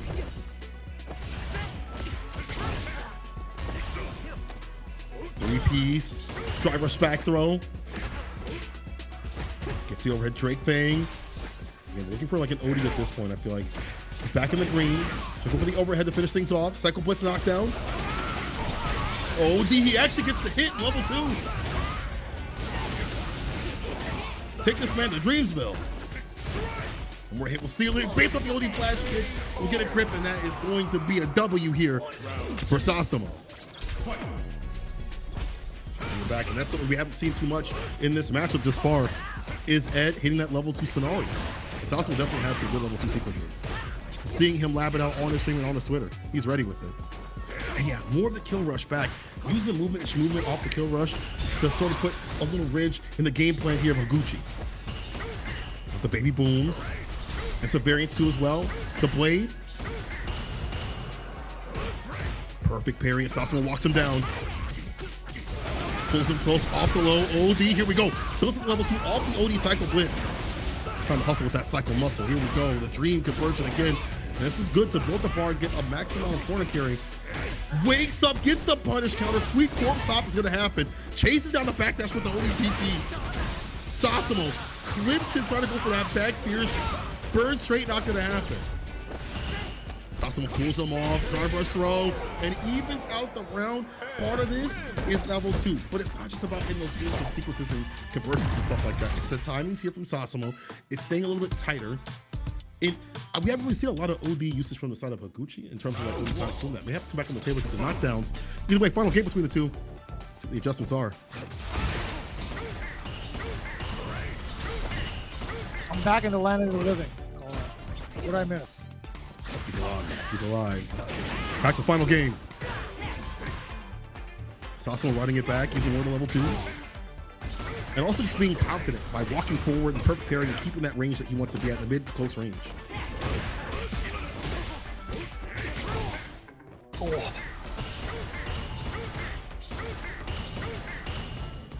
Very reminiscent of the very first game, right? But up until this point, man, as soon as Sasimo tried to move forward, Higuchi turned on the offense with the normals. This guy's got like the perfect synergy between like boom heavy gameplay into like really annoying counterpoint play with his normals.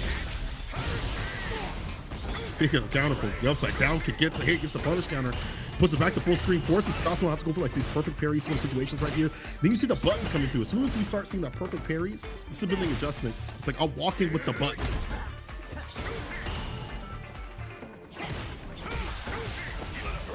Jeez. Just pierce in the face. Oh, that was a sick right combo. Oh, got the dream sequence. Oh, a little bit awkward. He had to finish out in a different route because of how close to the corner he was, and he has to pay dearly for it. That's actually very, very rough. Sasumu had the right idea going into the sequence. I think he could have done like maybe like, since it was 2 bounces, heavy DP, delay DP, forward fierce, heavy DP again. But that was just rough. I think he just miscalculated the corner distance. See, the fortunate thing with this character, like, you see these dream sequences and you see the damage it can do, the bar buildup it can do as well to go into another one. But when they're dropped, and it happens more often than people might think, it's unfortunate for the player. It's like, oh dang, there goes my comeback factor for this character. There goes my excellent damage in the bar that I was going to have to route things back. So I have to push up my game plan immediately.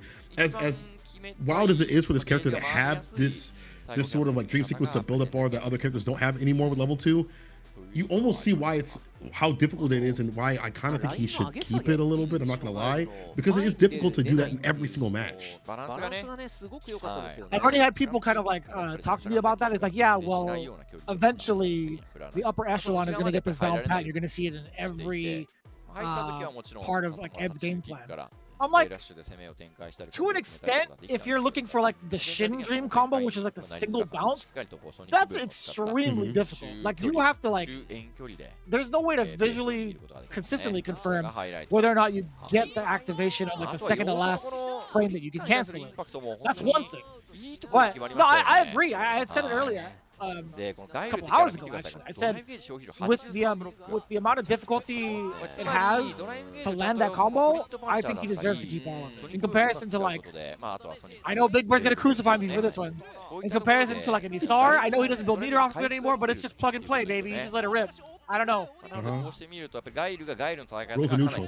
Level 2, you have to do something behind it, and where you're standing is going to determine how it lands, right? And how things are going to be affected. You know, just actually put out a good point. He was like, it's better sometimes to be in the corner so you get the full sequence all the way to the other side of the screen. So very situational. It takes a lot of difficulty, and when you do drop, it's unfortunate for the character as well, and the player, as it's unfortunate for Sasumu as he wasn't able to add the sequence that he would like to have. We also saw, just as an aside, Higuchi spending a lot of drive gauge. I think he spent more OD gauge than most Gal players do in that matchup, and I think that got him through. OD Sonic Boom, OD Sonic Cross, those things adding up to the various with the buttons behind it, I think is what, to him, makes the matchup a lot more even. We'll see how they progress later on in the season. Again, I feel like there's a lot of potential with Sasumu with the way he plays Ed.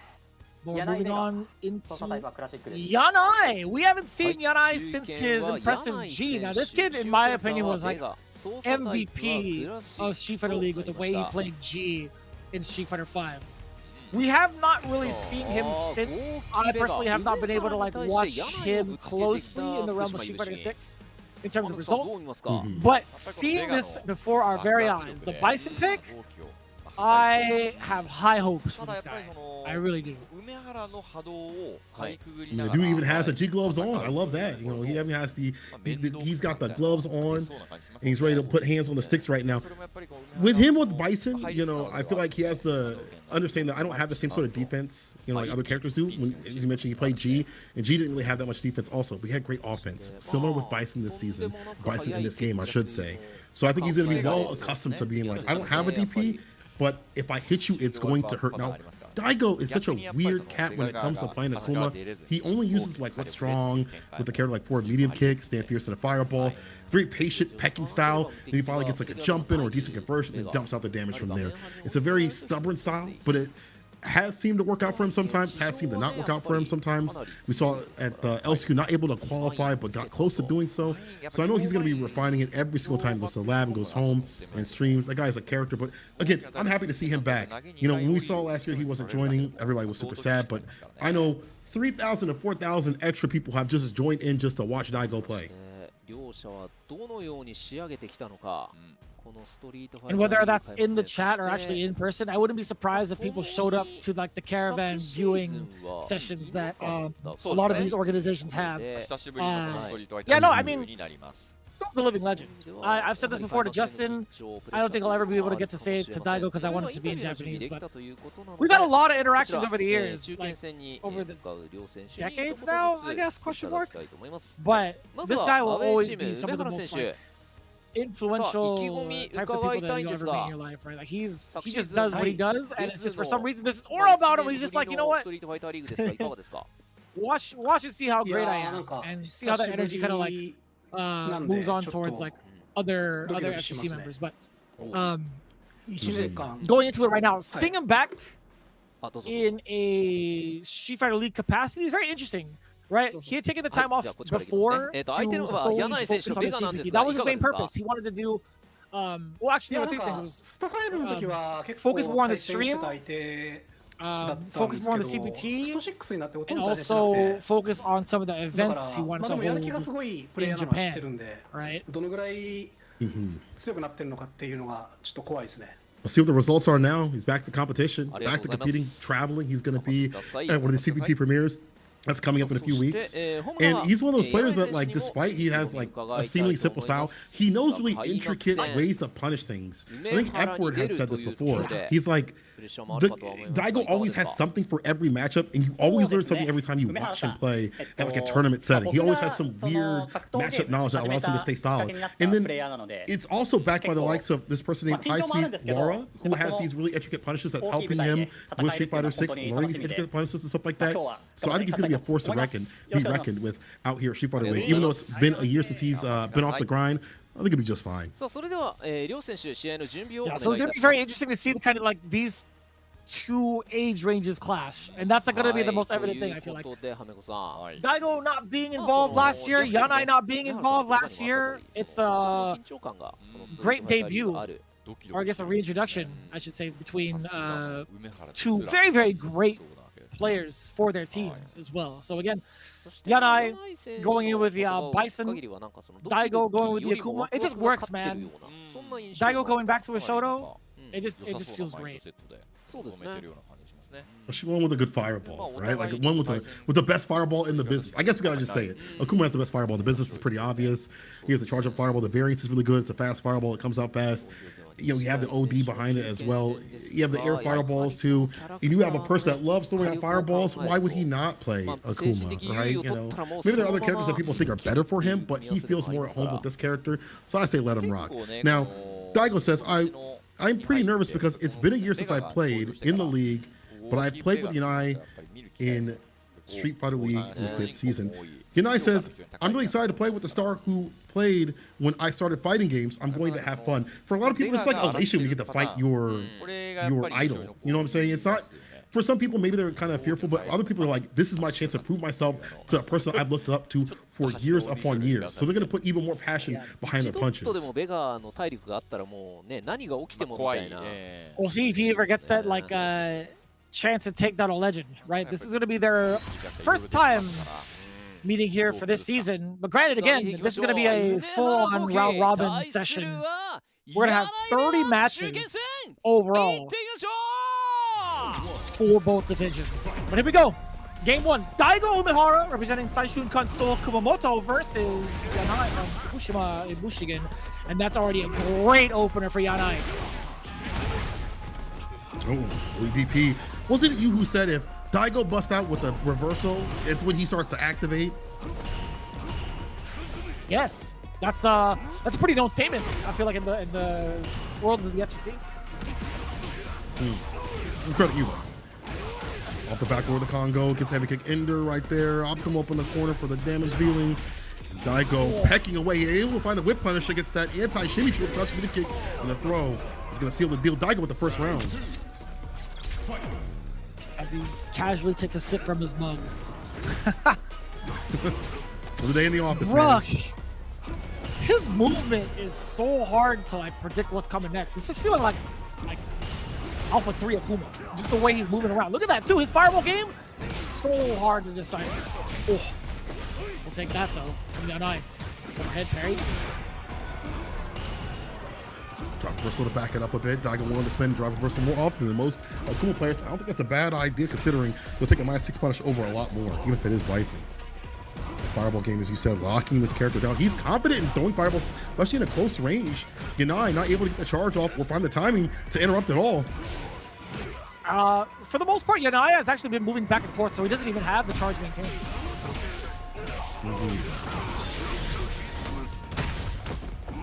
Level 3, get that bar back.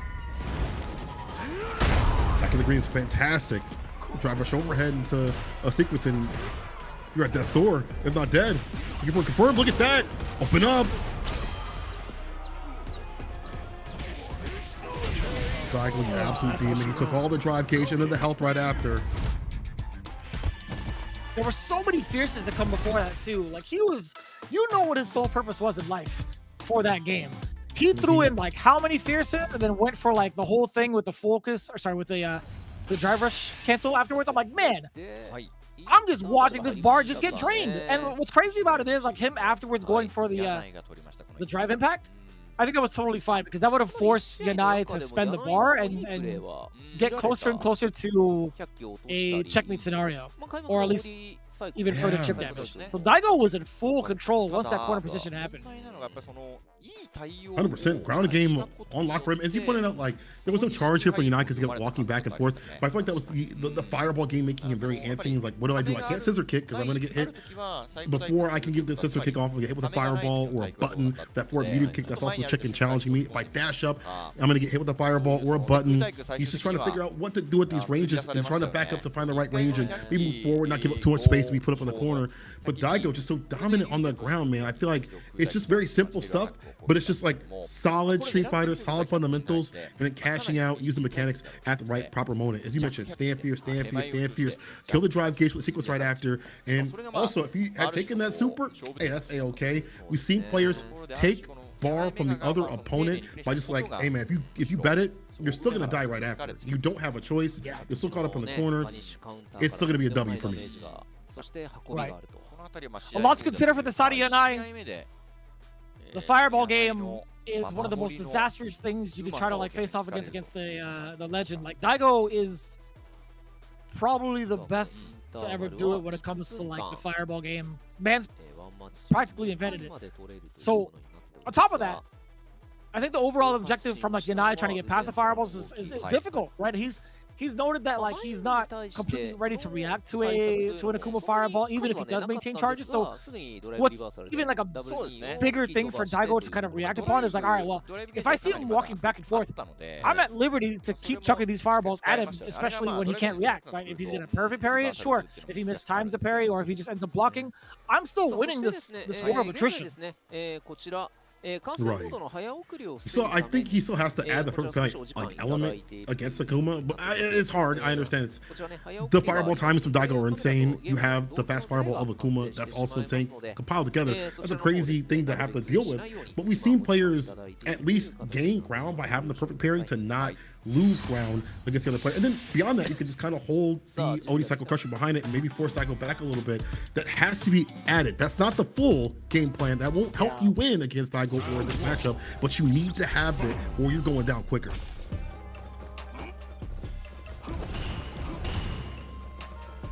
We'll see if Yanai has made those adjustments a little bit more patient on the approach. He's just kind of hanging out. That's one reaction he got out of Daigo off of the Devil's Reverse. That was crouching heavy punch as the option. Anti-air. OD Cycle Crusher yet again to start things up for Yanai. Perfect parry. And the fist, dash up twice. Back roundhouse, trying to catch a normal. Oof, the damage applying the mine. The win condition, the dive kick, deletes that off the table for a little bit. You get a fireball. Pressure back and business. You see the counter hit. Now look, he's trying to just get a read on what Daigo wants to do. He's not able to do it. Now he's in burnout. And if you're on the back foot, if you get knocked on your back, Akuma is going to get aggressive. It's going to be only better for him. That's why we see more of the demon flips coming through. Back with bar though. Yanai holds tight.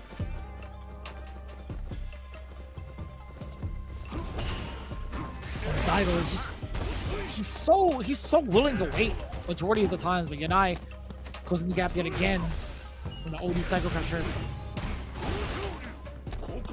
Ah, okay, that's hard as hell to predict. Yanai taking a huge sigh of relief off of that one.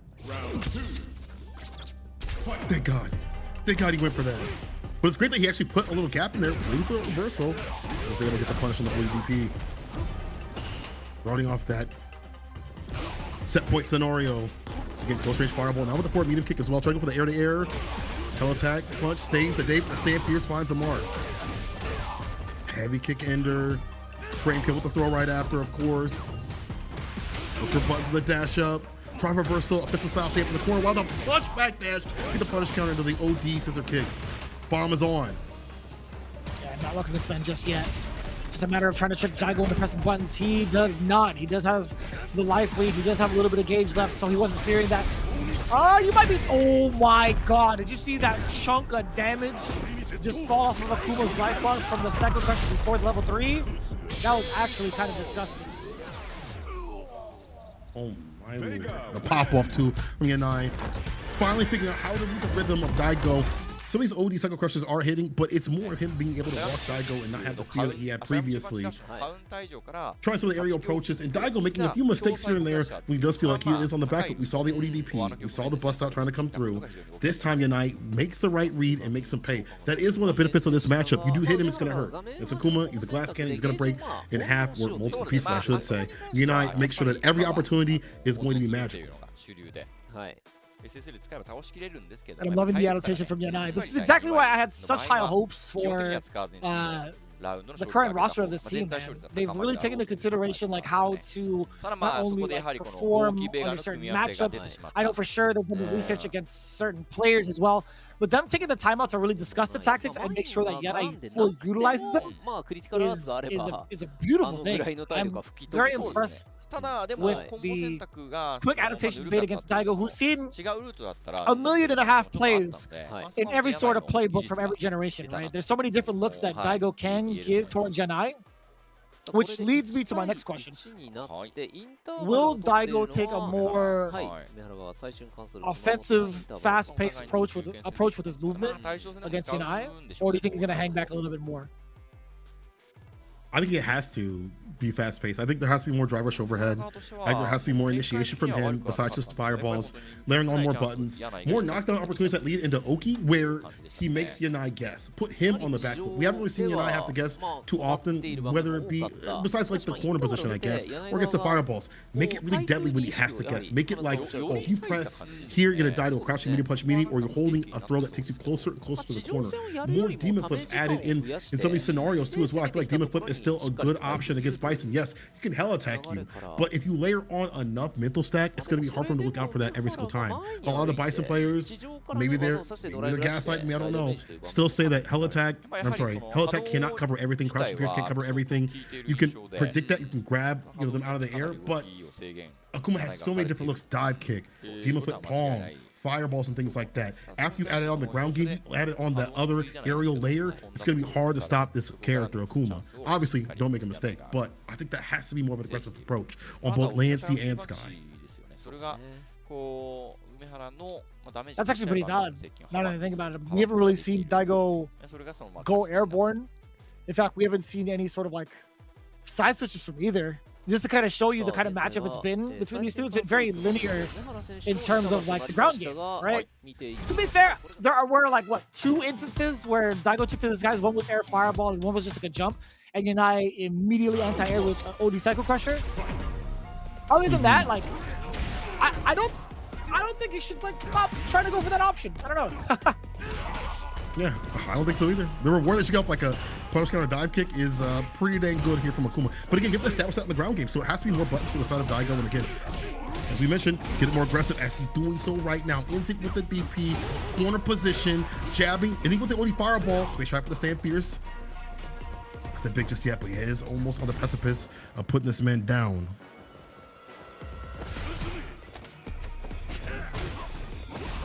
Forward throw, being at the slide down the city, he still gets his forward throw again. Daigo, what's gonna be your answer here? Has to hold the plus range off the roundhouse, the back roundhouse that is. Level 2, okay, period's end. Yeah, that's gonna be a pretty decent way to close out and put yourself at match point. Much so worth it. You can get level 2 or level 3 if need be later on, but hey, I like it. Kill the character, put him down to the ground. You see the demon foot coming through. Now driver's jab starts off the party. Strike throw, we go for the throw. like that, putting this man in the blender, in the Akuma blender. Just got crouch fear, stuck in the rest of the DP.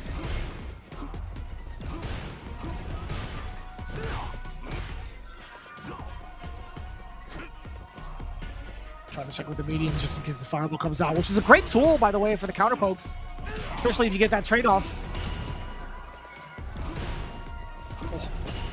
Slowly but surely, Yanai trying to calculate his way in, but one touch from Daigo and it's lights out. That could have been it right there. Back throw, bring him back around.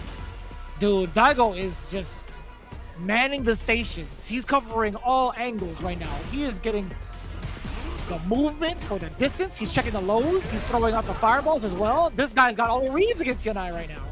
Looking impenetrable. There it is. You see the demon flip. Bro, the side switch too as well. He was in the corner. That's supposed to be it. It's supposed to be called a corner. But right now, Daigo trying to get in. Takes the throw. Blocks the OD. Takes back his turn on the -3. The fireball game so confident from the side of Daigo. The drive impact does get the splat. Too confident in the fireball. Oh no! Punish. You're dead. You can go for a full sequence here. OD stop. Heavy punch. The mine. Level 3. Brother. That's a Twitter highlight and a half. That's literally the combo that everybody posted as soon as Bison was out. That's crazy. Super effective still. Usually you see combos have to evolve and get better and better. Nah, that one just A-okay. Whole game fun around right now. It's been all the bar to do so though. But Bison, again, especially in this matchup, doesn't need to have the bar at the bottom. He uses the bar at the top in terms of the drive gauge to kill Akuma.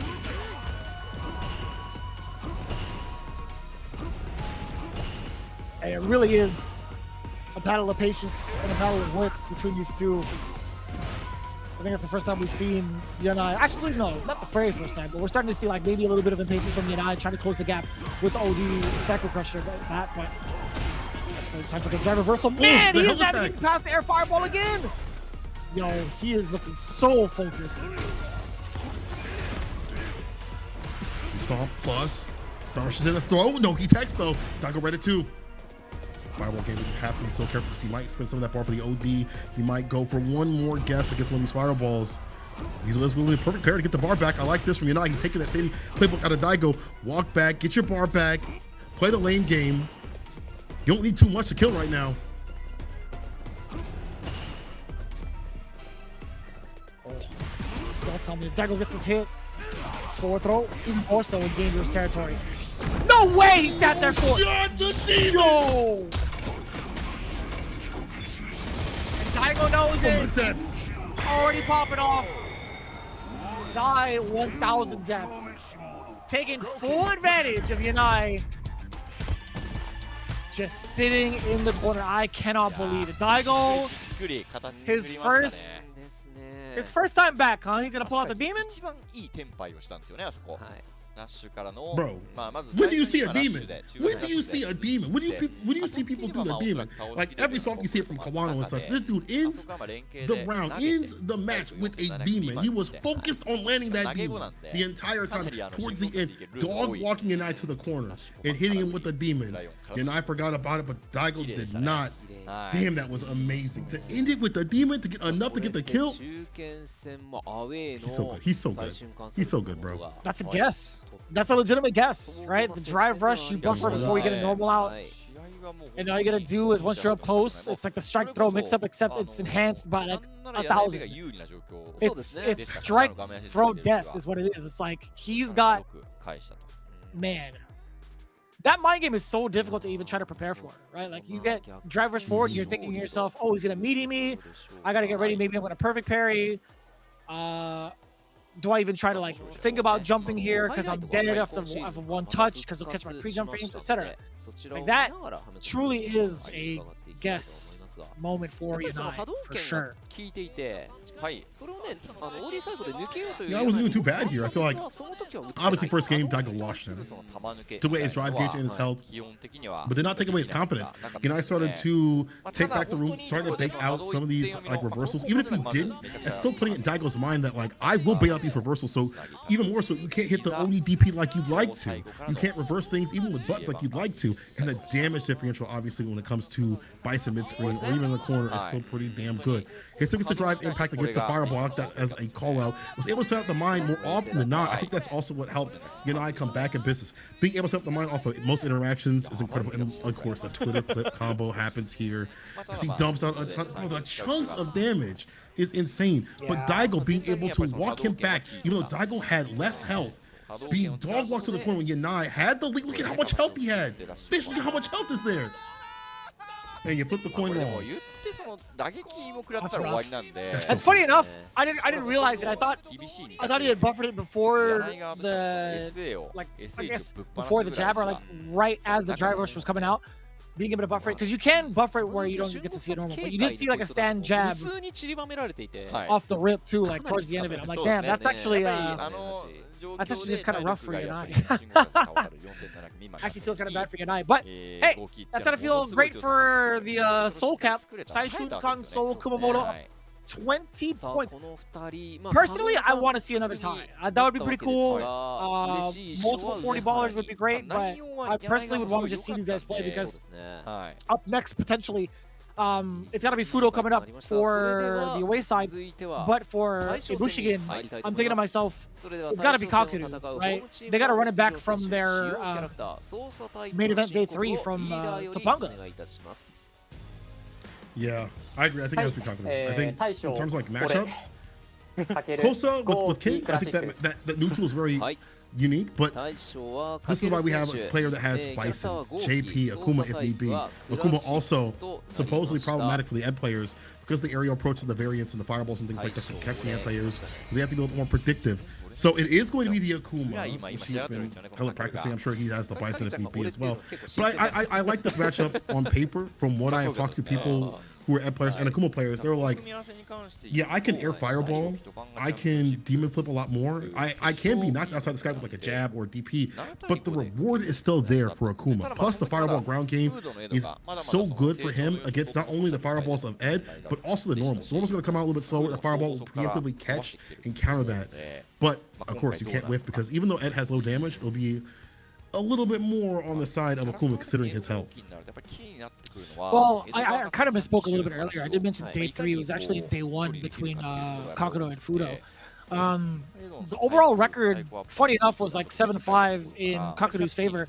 He actually had switched up from utilizing Bison to Akuma towards the end of that set. So I think he might be onto something. I think he's going to be sticking it out with Akuma like through and through, but there's always going to be that precaution of like having a glass cannon type of character against someone like an Ed. So same things apply. I'm not going to reiterate it. I think Kakuru has been more than ready, I feel like, for some of the Eds that have come his way, all things considered, from EWC. But Fudo, I think he's pretty well adjusted to an Akuma, like any sort of Akuma. He does have Daigo in his camp for that exact matchup as well. But personally, I would love to see like maybe Kakuru get pressed enough to switch to a Bison, but I don't think he would. Right? I think maybe sticking with the Akuma might be good. We'll have to see. And Fudo also plays Ed so differently than other players. It feels like, once again, like, you know how his DJ, he always had drive gauge because he would do sequences to keep his drive gauge up and then spin and then keep the drive gauge up continuously. He would always be spinning, but he'd always have cash in his pocket. He'd always get payday all the time. I feel like it's the same way with his Ed. So I see similar with like OD Fireball with him. I see him utilizing a lot of drive rush continuously. I feel like those are going to be elements of that aggressive style that we know Fudo for to be with Ed. So you're going to be really careful if you are Kakuru to be able to avoid getting knocked outside the skies, you know, with a high flicker or a jab or whatever it may be. And again, Ed maybe not dealing a lot of damage. So level 2 is going to be a damage dealer, or level 3, you know, either which one. Those are going to be like the opportune moments. And I know that Fudo's going to get up the bar because he'll play the character in a battery sort of way where he's always building up SA gauge at the bottom all the time. Yeah, that's just like the nature of the beast when it comes to playing his Ed. I think you get to build up so much of that meter without anything really going on necessarily, right? I think him being able to throw out like flickers and kind of like enforce his point with those plus frame scenarios. If, granted, the opponent does not perfect parry the flicker and he's kind of like out of range and not going to be in threat of the plus frames, but we'll see. It's hard to perfect parry when it's like it's pretty much at the whim of the opponent's timing. So it's all pretty much like a read for the most part. This is the perfect parry master himself. This is Kakeru. I mean, he's definitely been in the lab against many sequences. Like, there are some button sequences that you can read a flicker more often than not, but as you mentioned, there'll have to be a lot of variance here from Fudo to call those out. But this man has been about the perfect parry, and that is like the best way to deal with the flicker situation. Fudo says, I was expecting him, and in fact, we imagined their order completely. It gets much easier throughout the season if we win this. Kakeru says, it's my first time in Street Fighter League, as we had mentioned, but he's really excited to play. I think with the energy from EWC, I think with playing other players from around the world, it's going on to embolden him for this final match. They got to get some points on the board. They'll go outside. See what happens. Kakeru versus Fudo.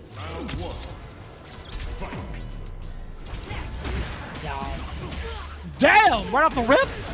Oh. I'll start jumping.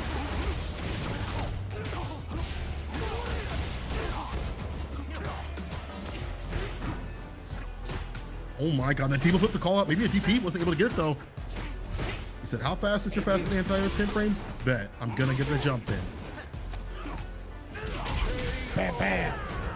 That was a very impressive round start for Kakeru. Granted, he did get the jump in full corner control, and also a couple of really big call-outs against Fudo's defensive decision-making. Forward throw. Pursue with fireballs, you sure do. Defense! Oh my god. No, it's not gonna happen for Fudo. The dive kick just hits him right in the shins. Gets the back rise. Dive kick trying to switch it up, but the DP is there. The entire choice. Dash up throw, punish counter as well. Extra damage. Facing the drive gauge just a little bit. Kakeru trying to leave. Jab interrupts. He resets to get hit. Fist to face him in his corner space, and level 2 spins all the bar to kill this cat. Final round. Quick rounds right now. Explosive. Oh, walk up sweep. Oh, he saw the flicker. He saw the hand out. Got the knockdown. Man, this movement is so tricky to track down against Kakeru. Perfect parry. Gets a full sequence. Damn, that's a full punish as well. Punish and a half. Level 3. That's going to be pretty significant. The damage on top of that with the drive gauge. What's going to be the plan of attack for Kakeru to get this burnout happen? To get this burnout going? Just a fierce. Aggressive fireball, simple stuff. Solid execution here from the side of Kakeru. And as you mentioned, like that proper punish right there, starting with the Congo, is what you should be doing if you do see it with DP. Kakeru knew what to do. Easily taking down Fudo. And we have to see a switch up here from the side of Fudo. I mean, this guy, we talked about it, Perfect Parry Prince. It's in his name. He's ready for the perfect parries. And again, a dive kick against the flicker. He's so ready against the fireballs, any sort of projectile option sees on the screen. He's got something ready for him. Stand fierce, gets the OD, crouch fierce, fireball, heavy kick Tatsu. You're still caught up in the corner. Oh, when the walkback does get checked by Fudo. Ready for the option select in case. The throw whiffs. Fireball to sit him down. Kakeru still manages to escape out of the corner. He wasn't even really pressed, to be fair. Magic happening for Fudo here. Flicker upon flicker, trying to go for the drive impact. Did not land a damn thing. Interrupt with a crouching middle kick, drive impact again, looking for a limb, gets nothing.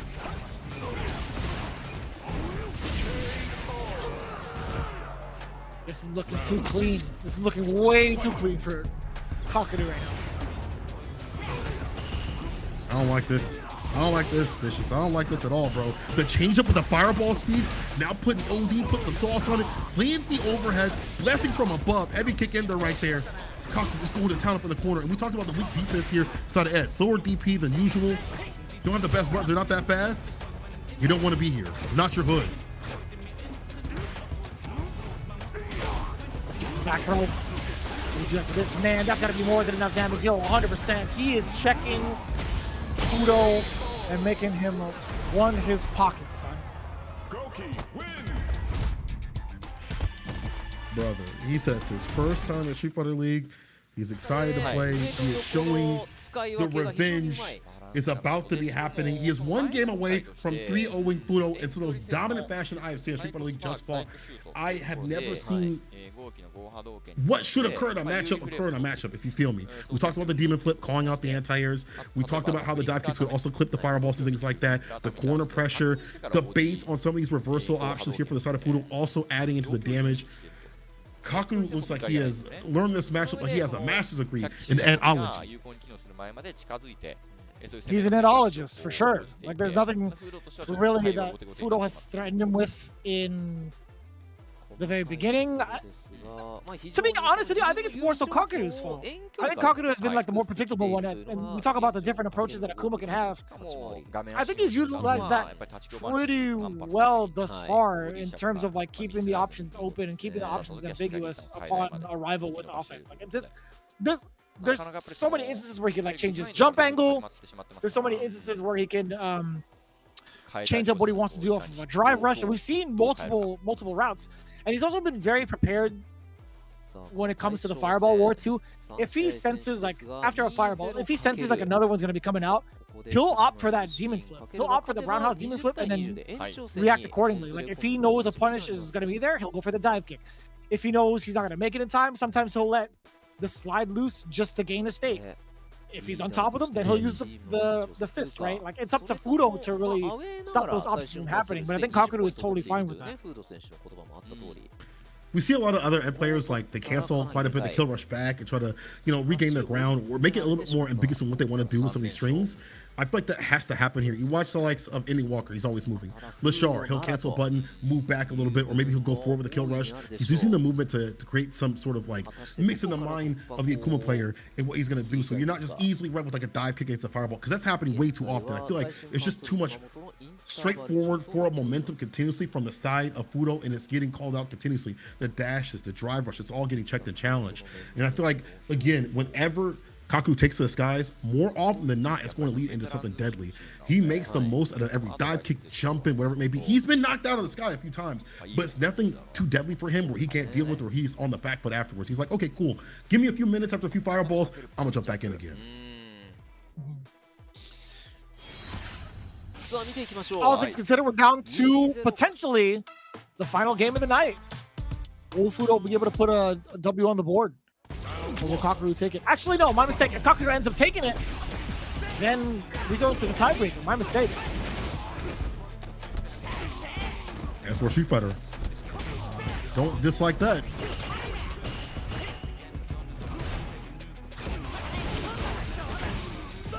Oh.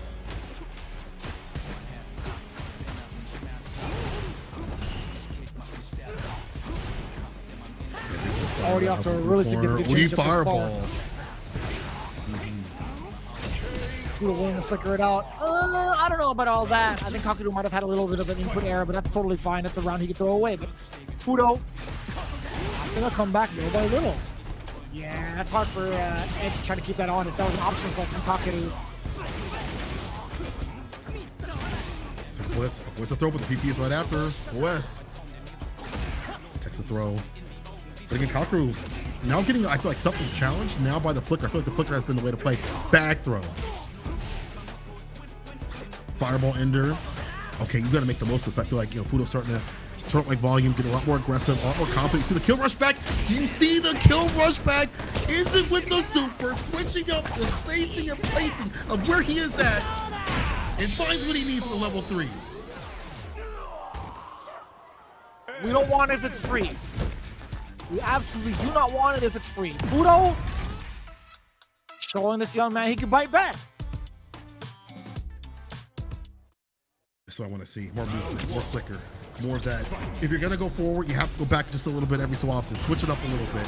Put some variance up. Try to go for the OG, but just hit the dive kick, though. Kakuru, the teleport media off that crouching medium punch teleport. That's a good option for the follow-up. And no drive gauge expended. Oof. Jesus, dude. The frame kill, all perfect. Decision making to react to Fudo's initial flicker, amazing.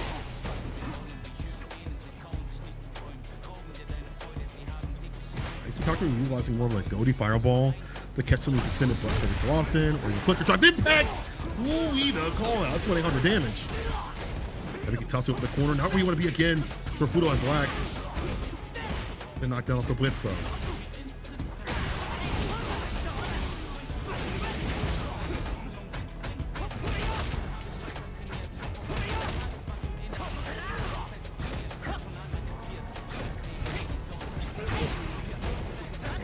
Anti-air. Sorry, Drive impact. The jump as well. Okay, at least tying it up within the round. 3 bars to his name. Yo, Fudo, if he manages to get the dream combo, that's gonna be a lot of damage. Man, that's pretty hard for Ed to keep that honest. Maybe like do a crouch jab perhaps, so that it prevents the opposite stuff from coming out from Kakeru. 3.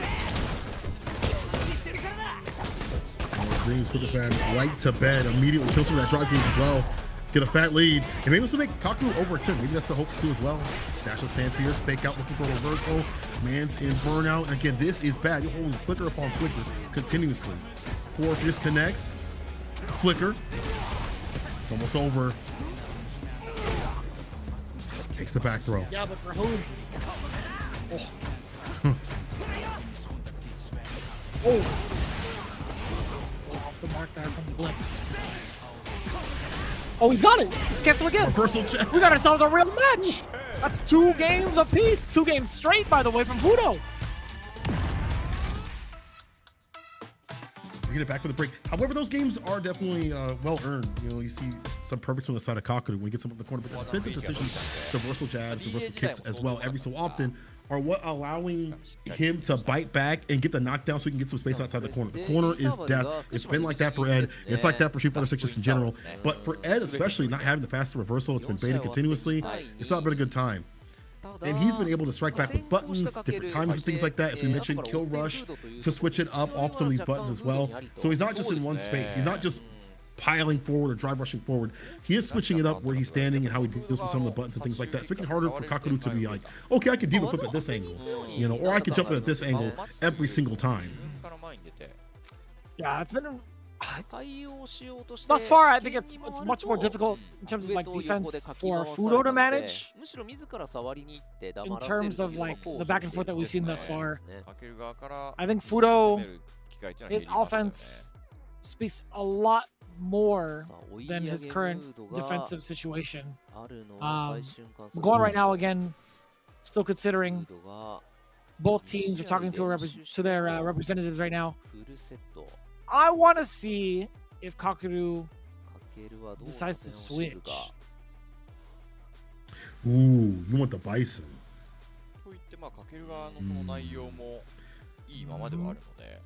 Yeah, JP, I don't think JP would be good in this matchup. Do you think that also? I think Ed does really well against JP.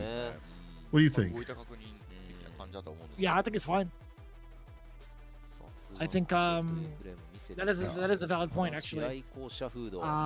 Being able to kind of contest. Actually, do you feel like Ed has kind of the same type of pacing as Guile specifically for like the JP matchup? I feel like a lot of the time JP can kind of like trade off with some of the spikes. Throw the ghosts a little bit more liberally against the flicker, the fireball, etc. That's a good point. Especially like when it goes for flicker, you can have like an immediate pierce for a knockdown. The fireball game, probably about even between the two. Maybe better for Ed because he has to pick up the fireball and the OD. But when it comes like long range, I do feel like in terms of like the pierce game, the knockdown against flicker, that'd be problematic. However, JP's buttons are more whip punishable now. Stand fierce, crouching, medium punch. Every button under the sun for JP now can be challenged with stand medium kick from the side of Ed. So he may not have to overextend in the mid range, get drive rush in and get nasty with him. So I don't think it'd be a good idea. He's going to be sticking with, let's see, it'll be a Kuma on the screen. He's going to ride or die with the Goki. Damn.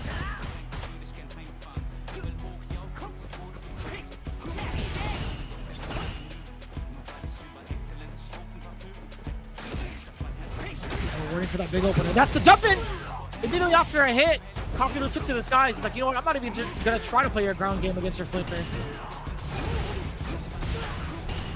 Don't mind that at all. Perfect parry, deny the fireball approach. Perfect parry. Back Kakeru has the read. Blue kind of day right here. Medium punch will drop us right after. He's blocking the stagger jabs on the side of Fudo. Not getting opened up. We've seen that happen quite a bit when he gets the cycle blitz right after. And pushes afterwards.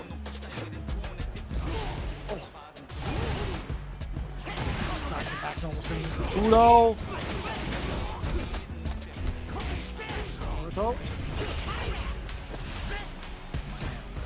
Holds parried up in throw range. Leave the corner. Crouching with a kick lands and will land Kakuru a W. He don't drop this. Yeah, there we go. Heavy kick Tatsu after the target combo to end and put himself on set point. Can he finish it though? 2 bars apiece from both names.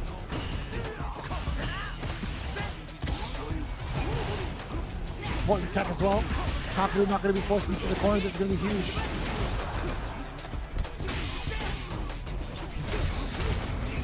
Drive impact.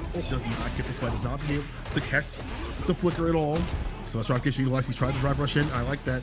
Fudo backing off. Make him expend that drive gauge. But come through in a different sort of way. Counter hit play. Immediate level 3. Once again, the drive gauge. Expending all the bar right now. Get a fat lead. Put himself in the final round. If he can make the magic happen. He's got the drive gauge back in his hand. So it's game to win.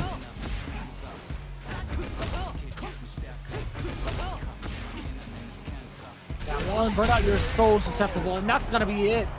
Fudo tying it up with a drive impact. What a call out too. Nothing really Kakuru could have done. Maybe a super, but I actually didn't get to see the normal.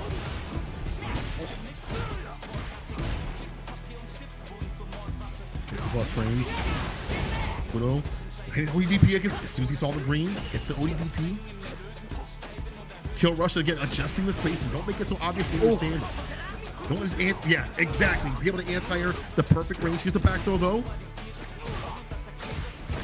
Just trying to find a way to whip punch for that sweep. It's not working out all the time here. Punish. Lance fire at minimum. At a minimum. Gets a little bit of that drive gauge back. The damage is not too far apart from each other though.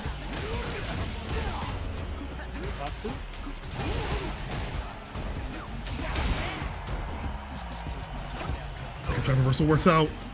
Triple fireball. It's one more hit. Walk up throw with the confidence. Kakuru takes it over Fudo. It gives us one more set. 20-20. Another first to death on the way, but Kakuru's play at the very end to walk down a character that likes to play that outboxer style, that likes to play the mid to long range continuously. For him to have that confidence to get that walk up throw was excellent. That could have been death. That could have been a button into OD cycle blitz into level 2 to kill the character, but it didn't happen. Kakuru with the confidence against somebody who has confidence when they play. Fudo has some of the best confidence in the game when it comes to rushing people down or getting aggressive, and to do that on somebody like Fudo, Kakuru out here for the W. So what that spells for the rest of the teams here in Division S, man, I gotta say, good 8 squad. 40 points to the game. No, it's not quite over just yet. Obviously, we gotta play out the sudden death. But just looking at everything that transpired thus far, that could have been anybody's game, and Koei just mentioned. Looking at it overall, the different looks that Kakuru showed off at the very beginning, there was a lot of momentum on the side. The fact that Fudo made like the proper adjustments to bring it to that close of a sequence, or like that close of a showdown, is mad impressive. It was great to see, you know, Fudo adjust where he is spacing himself out. He's able to get some of the anti-airs off. You see 5 out of 14, actually pretty dang good when you're an Ed player, especially when things started coming towards the end where you started to anti-air a lot better. However, it's just Kakuru making the most out of these corner positions continuously and dumping out the damage whenever he was able to. Was I think the reason why he was able to get the W. I feel like Fudo held on the bar quite a bit, like no level 2 at all. Doesn't even just send it out just to have it. But maybe he didn't think the walk-up throw would actually happen to him. Either way, it's a win here for Fukushima, IBUSHIGIN, and they're tied up. Saishunkan Kumamoto. That 5 points can be awarded to this first to death. Vicious, who do you send up? I want Nemo to play, man.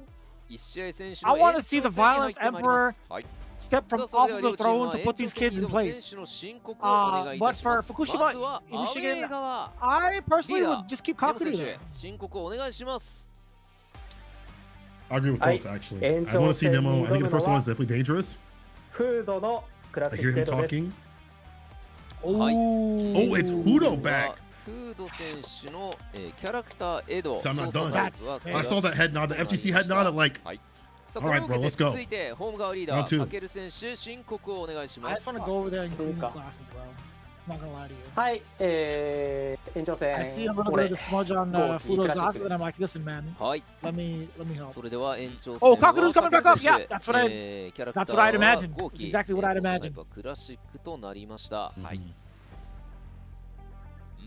Kakudu makes sense. You know, he got the W for his team. But Fudo wanting to run back so immediately, oh, this is a blessed final game of Street Fighter League Episode 1. This is the very first episode. It's been banger after banger. And this is how we end it, is a 1-1 to close out the night. Beautiful. As a run back. Yeah. It feels great, honestly. Being able to watch Kakeru in a league format and already showing this much promise is already like pretty exciting, because he's gonna be like the big monkey wrench in a lot of the veterans' gears going forward, right? Cole and I, we've been doing this for a while. We already have like our expectations when it comes to like the meta and the consideration of the players that have like formed around the meta thus far for Street Fighter 6. But there's certain players that are just that have never been in the mix, right? Kakeru has been like a very, very dominant player in the current meta on an international level and getting that type of exposure all around. Fudo hasn't done it. I guess, well, let me put it this way. He could have gone to like the same events as Kakeru, and he probably has, but he hasn't like produced the same results. Yeah. It's not nearly as high, or when you have the same sort of like player, like in terms of like the high level players that are out there. Obviously, he did qualify last season, but like this season, we haven't seen much of Fudo and how he's been operating with his end. We've seen him at Topanga. We really haven't seen him work out at like other tournaments and things like that. It's been Kakeru, and again, the Japanese players have been putting notice on Kakeru to be the strongest player in the land of Japan. Multiple. Tachikawa, many of them were like, yeah, that guy right there is the guy you got to watch out for the most. For Fudo, he has more to prove. And it's kind of good to hear where it's the old guard is being possibly taken over by the young guard that are now the threats. It's not just, oh yeah, this guy's been around for a long time, he's great. You have these new cats out here cooking up. That's what should be happening in the back and forth. We're going to see it right now. Old versus new. Yeah, and you look at that, like, it's funny that we give the praises over to like Kakeru when like Fudo was such a menace in like previous seasons of Street Fighter League specifically. His DJ was running over everybody for a very, very long time throughout the season as well. Like, we can't forget about that for sure. Yeah. And he also had like the perfect parry timing, the tap parry timing that was so difficult to read, and he kind of changed part of the meta with, okay, I'm gonna end my string in these minus frames, I'm gonna smash that parry, and then it's gonna make you rethink what I do off these minus frames, and allows him to just run all over you right after, along with the drive gauge build that he had. Now Fudo says, I'm not going to be attacked by standing kick anymore. I'm assuming a standing right kick possibly. Maybe standing... Actually, I'm not sure. Standing medium kick, standing right kick. I'm not sure which button that is, but I'm sure that they're going back into the game. Kakeru says, I lost 2 games in a row, but I won in the end. I have no worries. Here we go. Officially the final game of the night / morning, wherever you may be viewing from. We'll see the conclusion of episode 1. Oh, that is a huge kill rush backwards in anticipation for that roundhouse. Tyler jab goes a little right after. He sets the pressure with the cycle blitz. Stab Fears did not go for the commit with the fireball. No big. Nope. Thankfully, sleep perfect fireballs. Closer. No fire or no fire.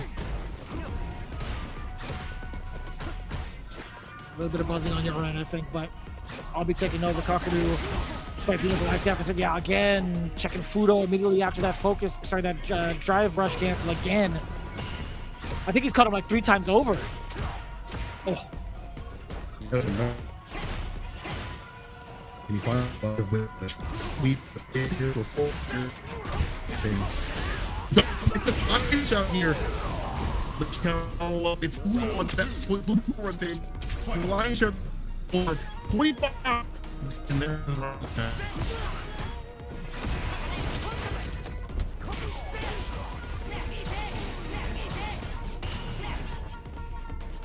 While we get Sinkhole oiled up again, we're taking a look right now. Kakeru still at the deficit. Damn, that's a far drive reversal. That's kind of cool. Never seen that animation before. What's the reversal?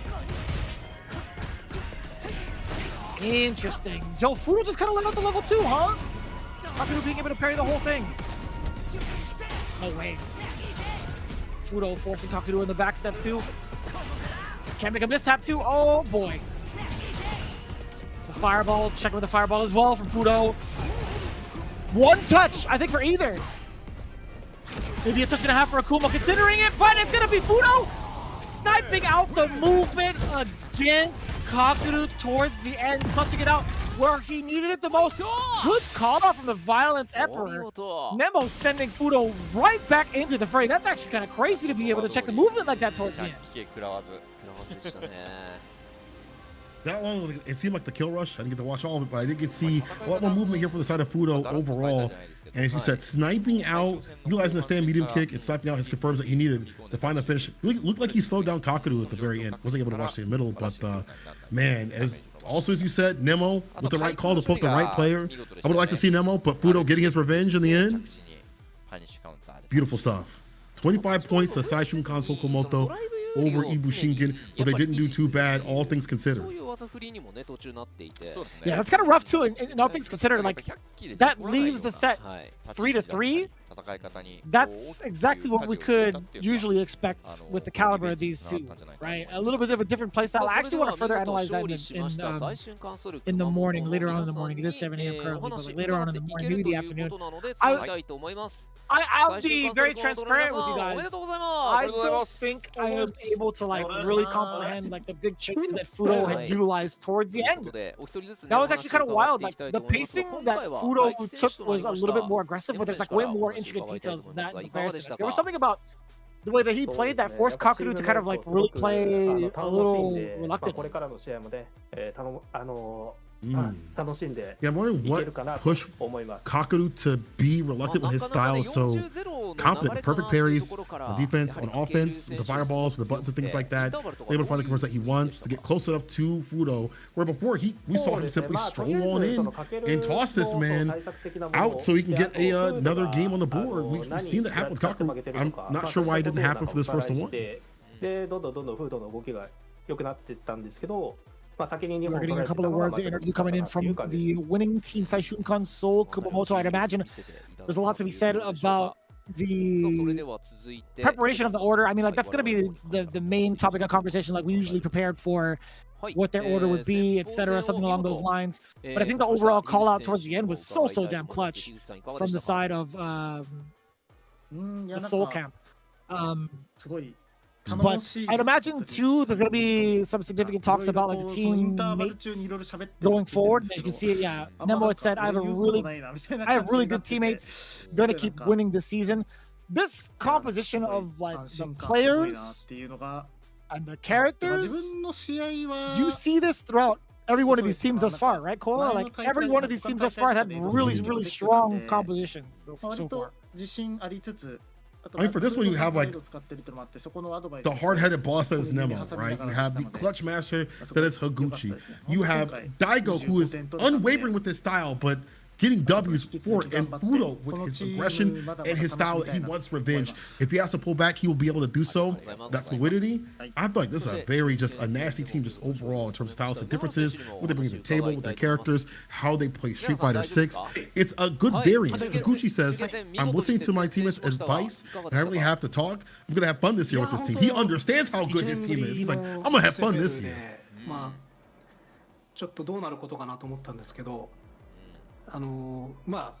That's such a cool thing too. Yo, shout out to Higuchi, by the way. He had the most like dad vibe energy to him over at EWC, just like minding his business, doing what he does at the buffet, and just like, hello, like he's just there. Like there's something about his aura, bro. He's just like, hello, goodbye. But just the way he looks too and the way he dresses, it's actually kind of funny. Real cool dude too. This show is very chill. もうレベルがどんどんこのストリートファイター上がっていってて、もう getting worse from Daigo as well. So he's pretty nervous, but he's relieved that he was able to do the job he was expected to do. When we talk about Daigo, you know, we talk about how separate he can be, but you see him evolving his playstyle as he goes throughout the match. Like, it's not just about basic stand fierce and a fireball and stuff like that, pokes here and there and then cashing up the damage. We saw him when pushed to get aggressive, he got aggressive. And we saw that against the likes of Yanai. So I like that he is ready to adjust if need be. He's not super stubborn where he can't change his ways if he's getting absolute bodied. He knows what it takes. He's been playing these games longer than some of y'all have been alive. 見て言えたのは良かったかなとは思いましたね。So that's actually it's gonna be pretty reassuring that he's gonna be very active on his streams and practicing going forward. The level of these games, the level of this game's players are really high. I have to play 24/7 to keep up. And, yeah, funny enough, I think like he's not the only one that feels that way. I think that's like every single person here in the realm of Street Fighter 6. The skill level has just been like getting higher and higher in every single event that we watch. Like, dude, where is the ceiling for this game? I feel like that as a low range scrub. Like I feel like if I take a day off, it's over for me. I'm back to iron. But it definitely feels like that because everyone is rising and getting better and better. There's so many tools out. Training lab is really good. There's so many places to practice and so many places to play as well. You have to be on your A game all the time. You have to be continuously grinding. We saw Hikaru had played 10 hours a day of Street Fighter just to be prepped to get to where he was at, you know? Fudo says it was best to win the anchor match, but honestly, we are still happy with the result.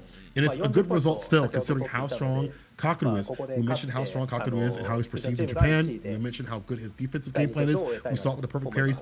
Fudo was pushed to have to switch it up for that 1-1, and you definitely want to walk away with more points than not, right? Rather walk away with 25 points than way less than that. So good work to Fudo, be able to square things away and get that revenge in that last match. はい、ということで、見事勝利しました最瞬間ソル熊本の皆さんにお話を With that 伺いました。 said, 改めておめでとうございました。 I do, man. I understand. Sometimes it gets foggy and like I get it. Oh my god. This guy, Daigo was on his phone the whole time. I'm calling him out right now. He was definitely just like, hey guys, be sure to stay tuned after League because I'm going to be streaming. That's definitely what he was saying. But I digress. Ladies and gentlemen, there you have it. Episode 1 is concluded. Welcome back to the season.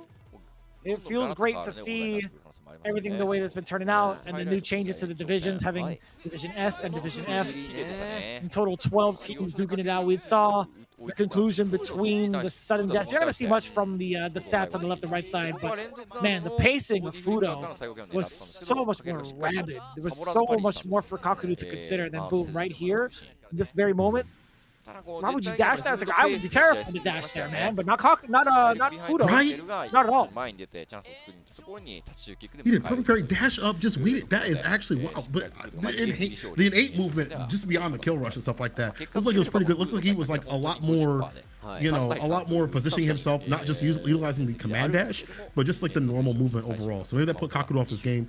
25-20, Saishunkan moves on with the lion's share and comes back with business, man. Daigo back, just back to play Street Fighter League. It's amazing. Higuchi, the clutch master, coming back from the EWC. The power up is there. Fudo, really getting that rhythm with the edge. You don't really see a lot of dream combos. He's just dumping up the damage at level 3. And then Nemo, we haven't even seen yet, but we saw it at Evo, and he was almost at top 6. He's been at top 9. He's been at top 8 before. He's close to top 6. That guy's a threat.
a new challenger.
Here comes a new challenger!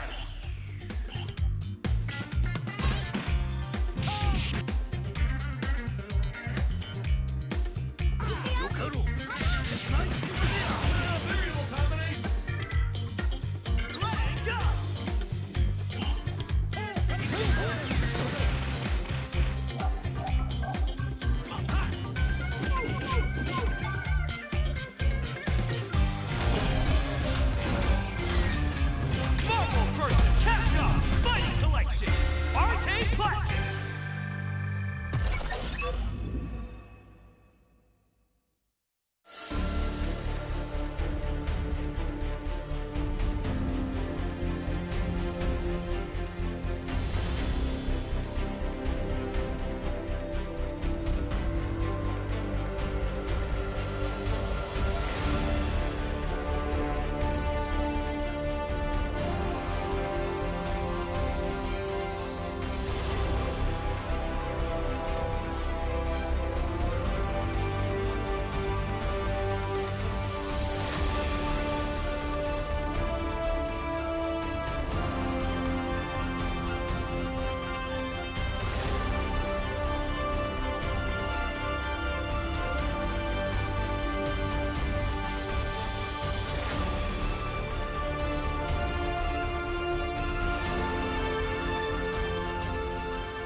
People, we are back, not only from the break, but with Street Fighter League Japan, with some fantastic action. But as you had said, Vicious, before we hit the break, we are back, baby. And I cannot wait to see how things progress, the meta evolves, how the players play, and how also the characters go in terms of the tier list and where they're going to flow, what the matches we're going to be seeing.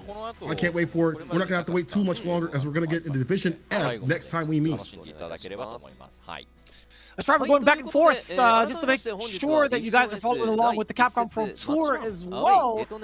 If I'm not mistaken, they will be taking a little bit of a possible break before maybe Cream City Convergence, but maybe I'm tripping.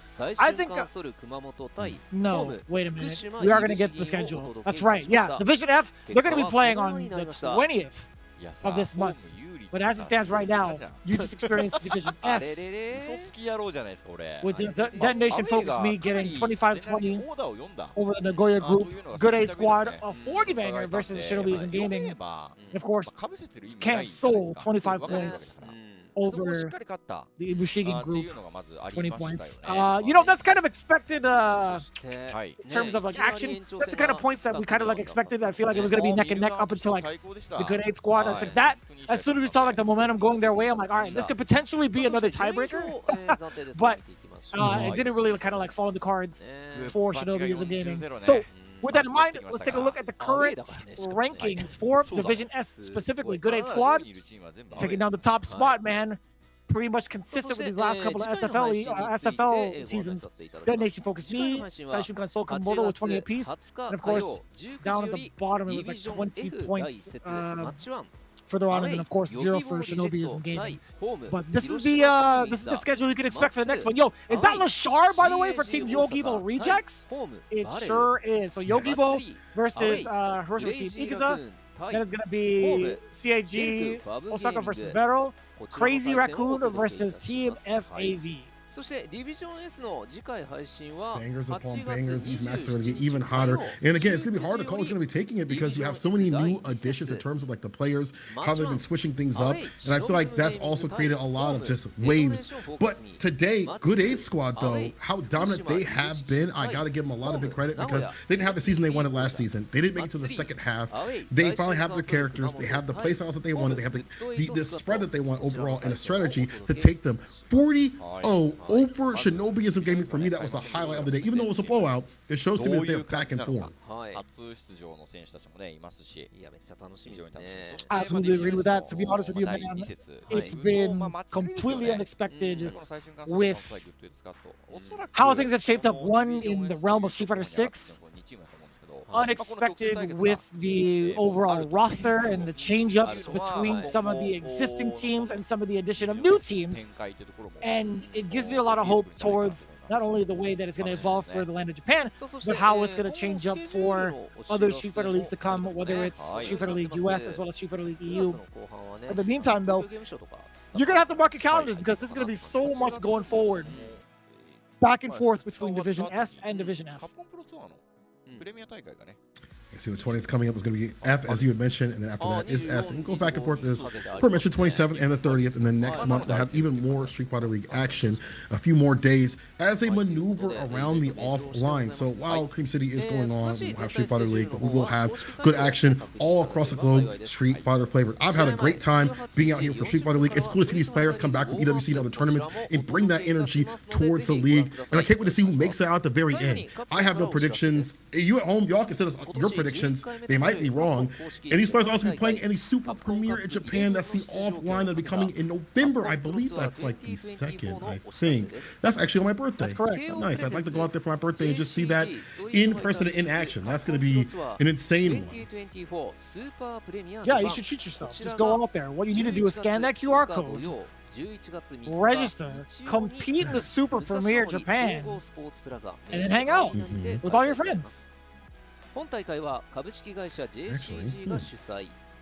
I might deserve to go out there. You know what? I might deserve to go out there, considering how awesome the action's going to be and how great it's going to be, because it's towards the end of the CPT for the offline, so less opportunity to qualify. It's going to be absolute heat out there. And of course, the Street Fighter League Japan players are going to be training up to that point, not only for League, but to qualify for the CPT finale that's going to be happening next year in Japan as well.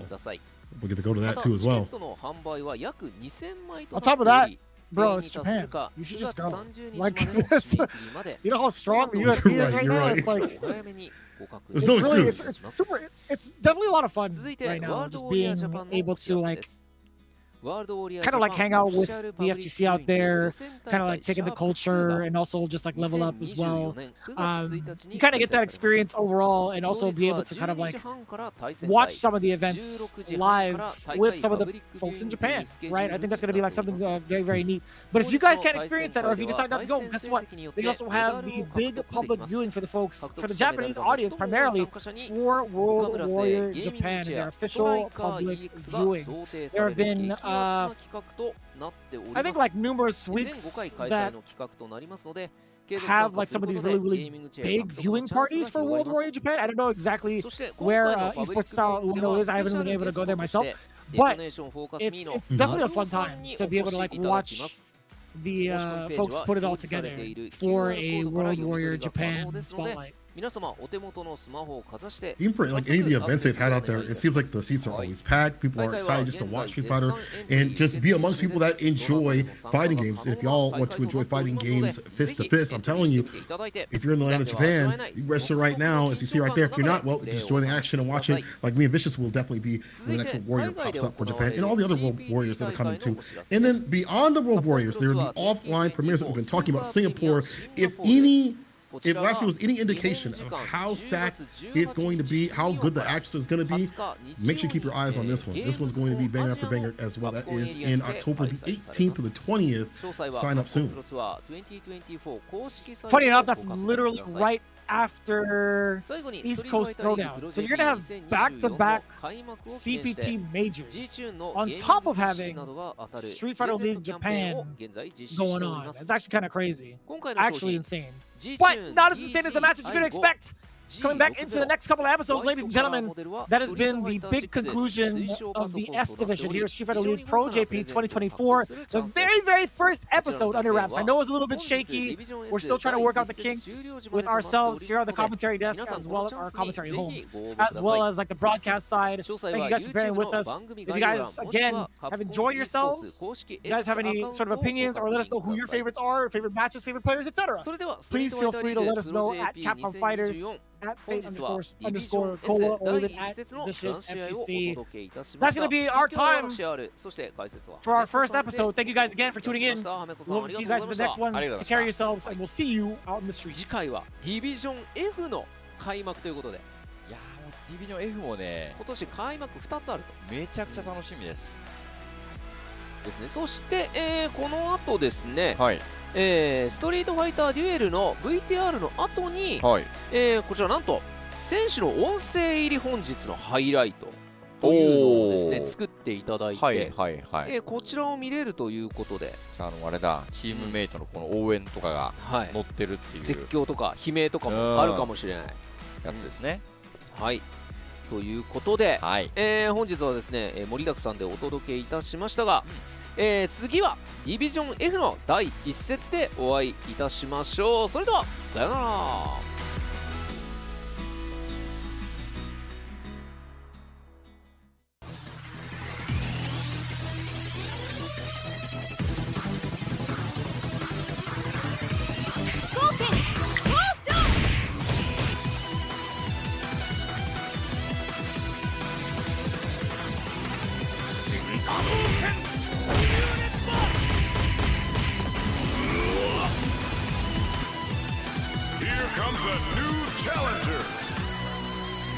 マチャボーが一気にゲージを貯めて終わらせた。瞬殺撃と言っていいか。止めて終わらせた。瞬殺撃と言っていいか。マチャボー投げてそこから崩す。中だ。うわやりすぎた。地獄車だ。中だ。うわやりすぎた。地獄車。これならいいサルになってる。サルチャンス。うわージャンプ大輝。まだでもまだある。いやまあハウトしてる。さすがに出してる。空対空警備。よく見ていた。まだある。いやまあハウトしてる。さすがに出してる。空対空警備。よく見ていた。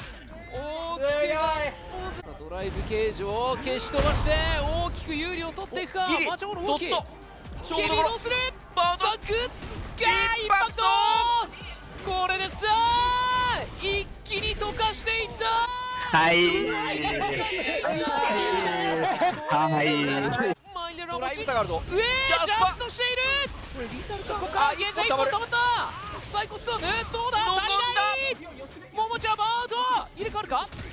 どうなのこれ。どうする。カウンターしている。どうだ。届くか。届いた。どうする。カウンターしている。いやこれ死なないけど。完璧。がね藤村も少ないんでかなり危ないです。ダメージになっているこの竜巻。うわー、ダイバーいってー。さあこれでゲージも1本溜まりそうだが、その前に終わりか。しっかりとナイスナイス。溜めている。これが抜けて、ここでラッシュに対してよく見てる。法天豪快一戦。焦らず焦らず。早すぎるでしょ。強いね。ナイス。そうですね、やはりちょっと画面足が近かった。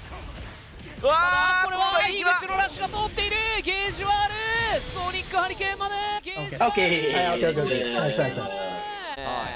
る。しよしラッシュしてこれで申告ある。きたー。どうだ。伝えている。ここ一番勝利のポエムとともにこの勝負に。行くでしょ。これ行くじゃない。ここ一番勝利のポエムとともに。いや見せますね。超えた。オーディハローにからどうする。まだある。ガード上からの怖すぎる。おわかけ散歩きた。ナイス。うますぎるだろ今の。なんでそんなおめえクールな顔してんの。申告でもまだ倒しきれないですからね。うわー、これはうまく。おい。すいませんね。いや。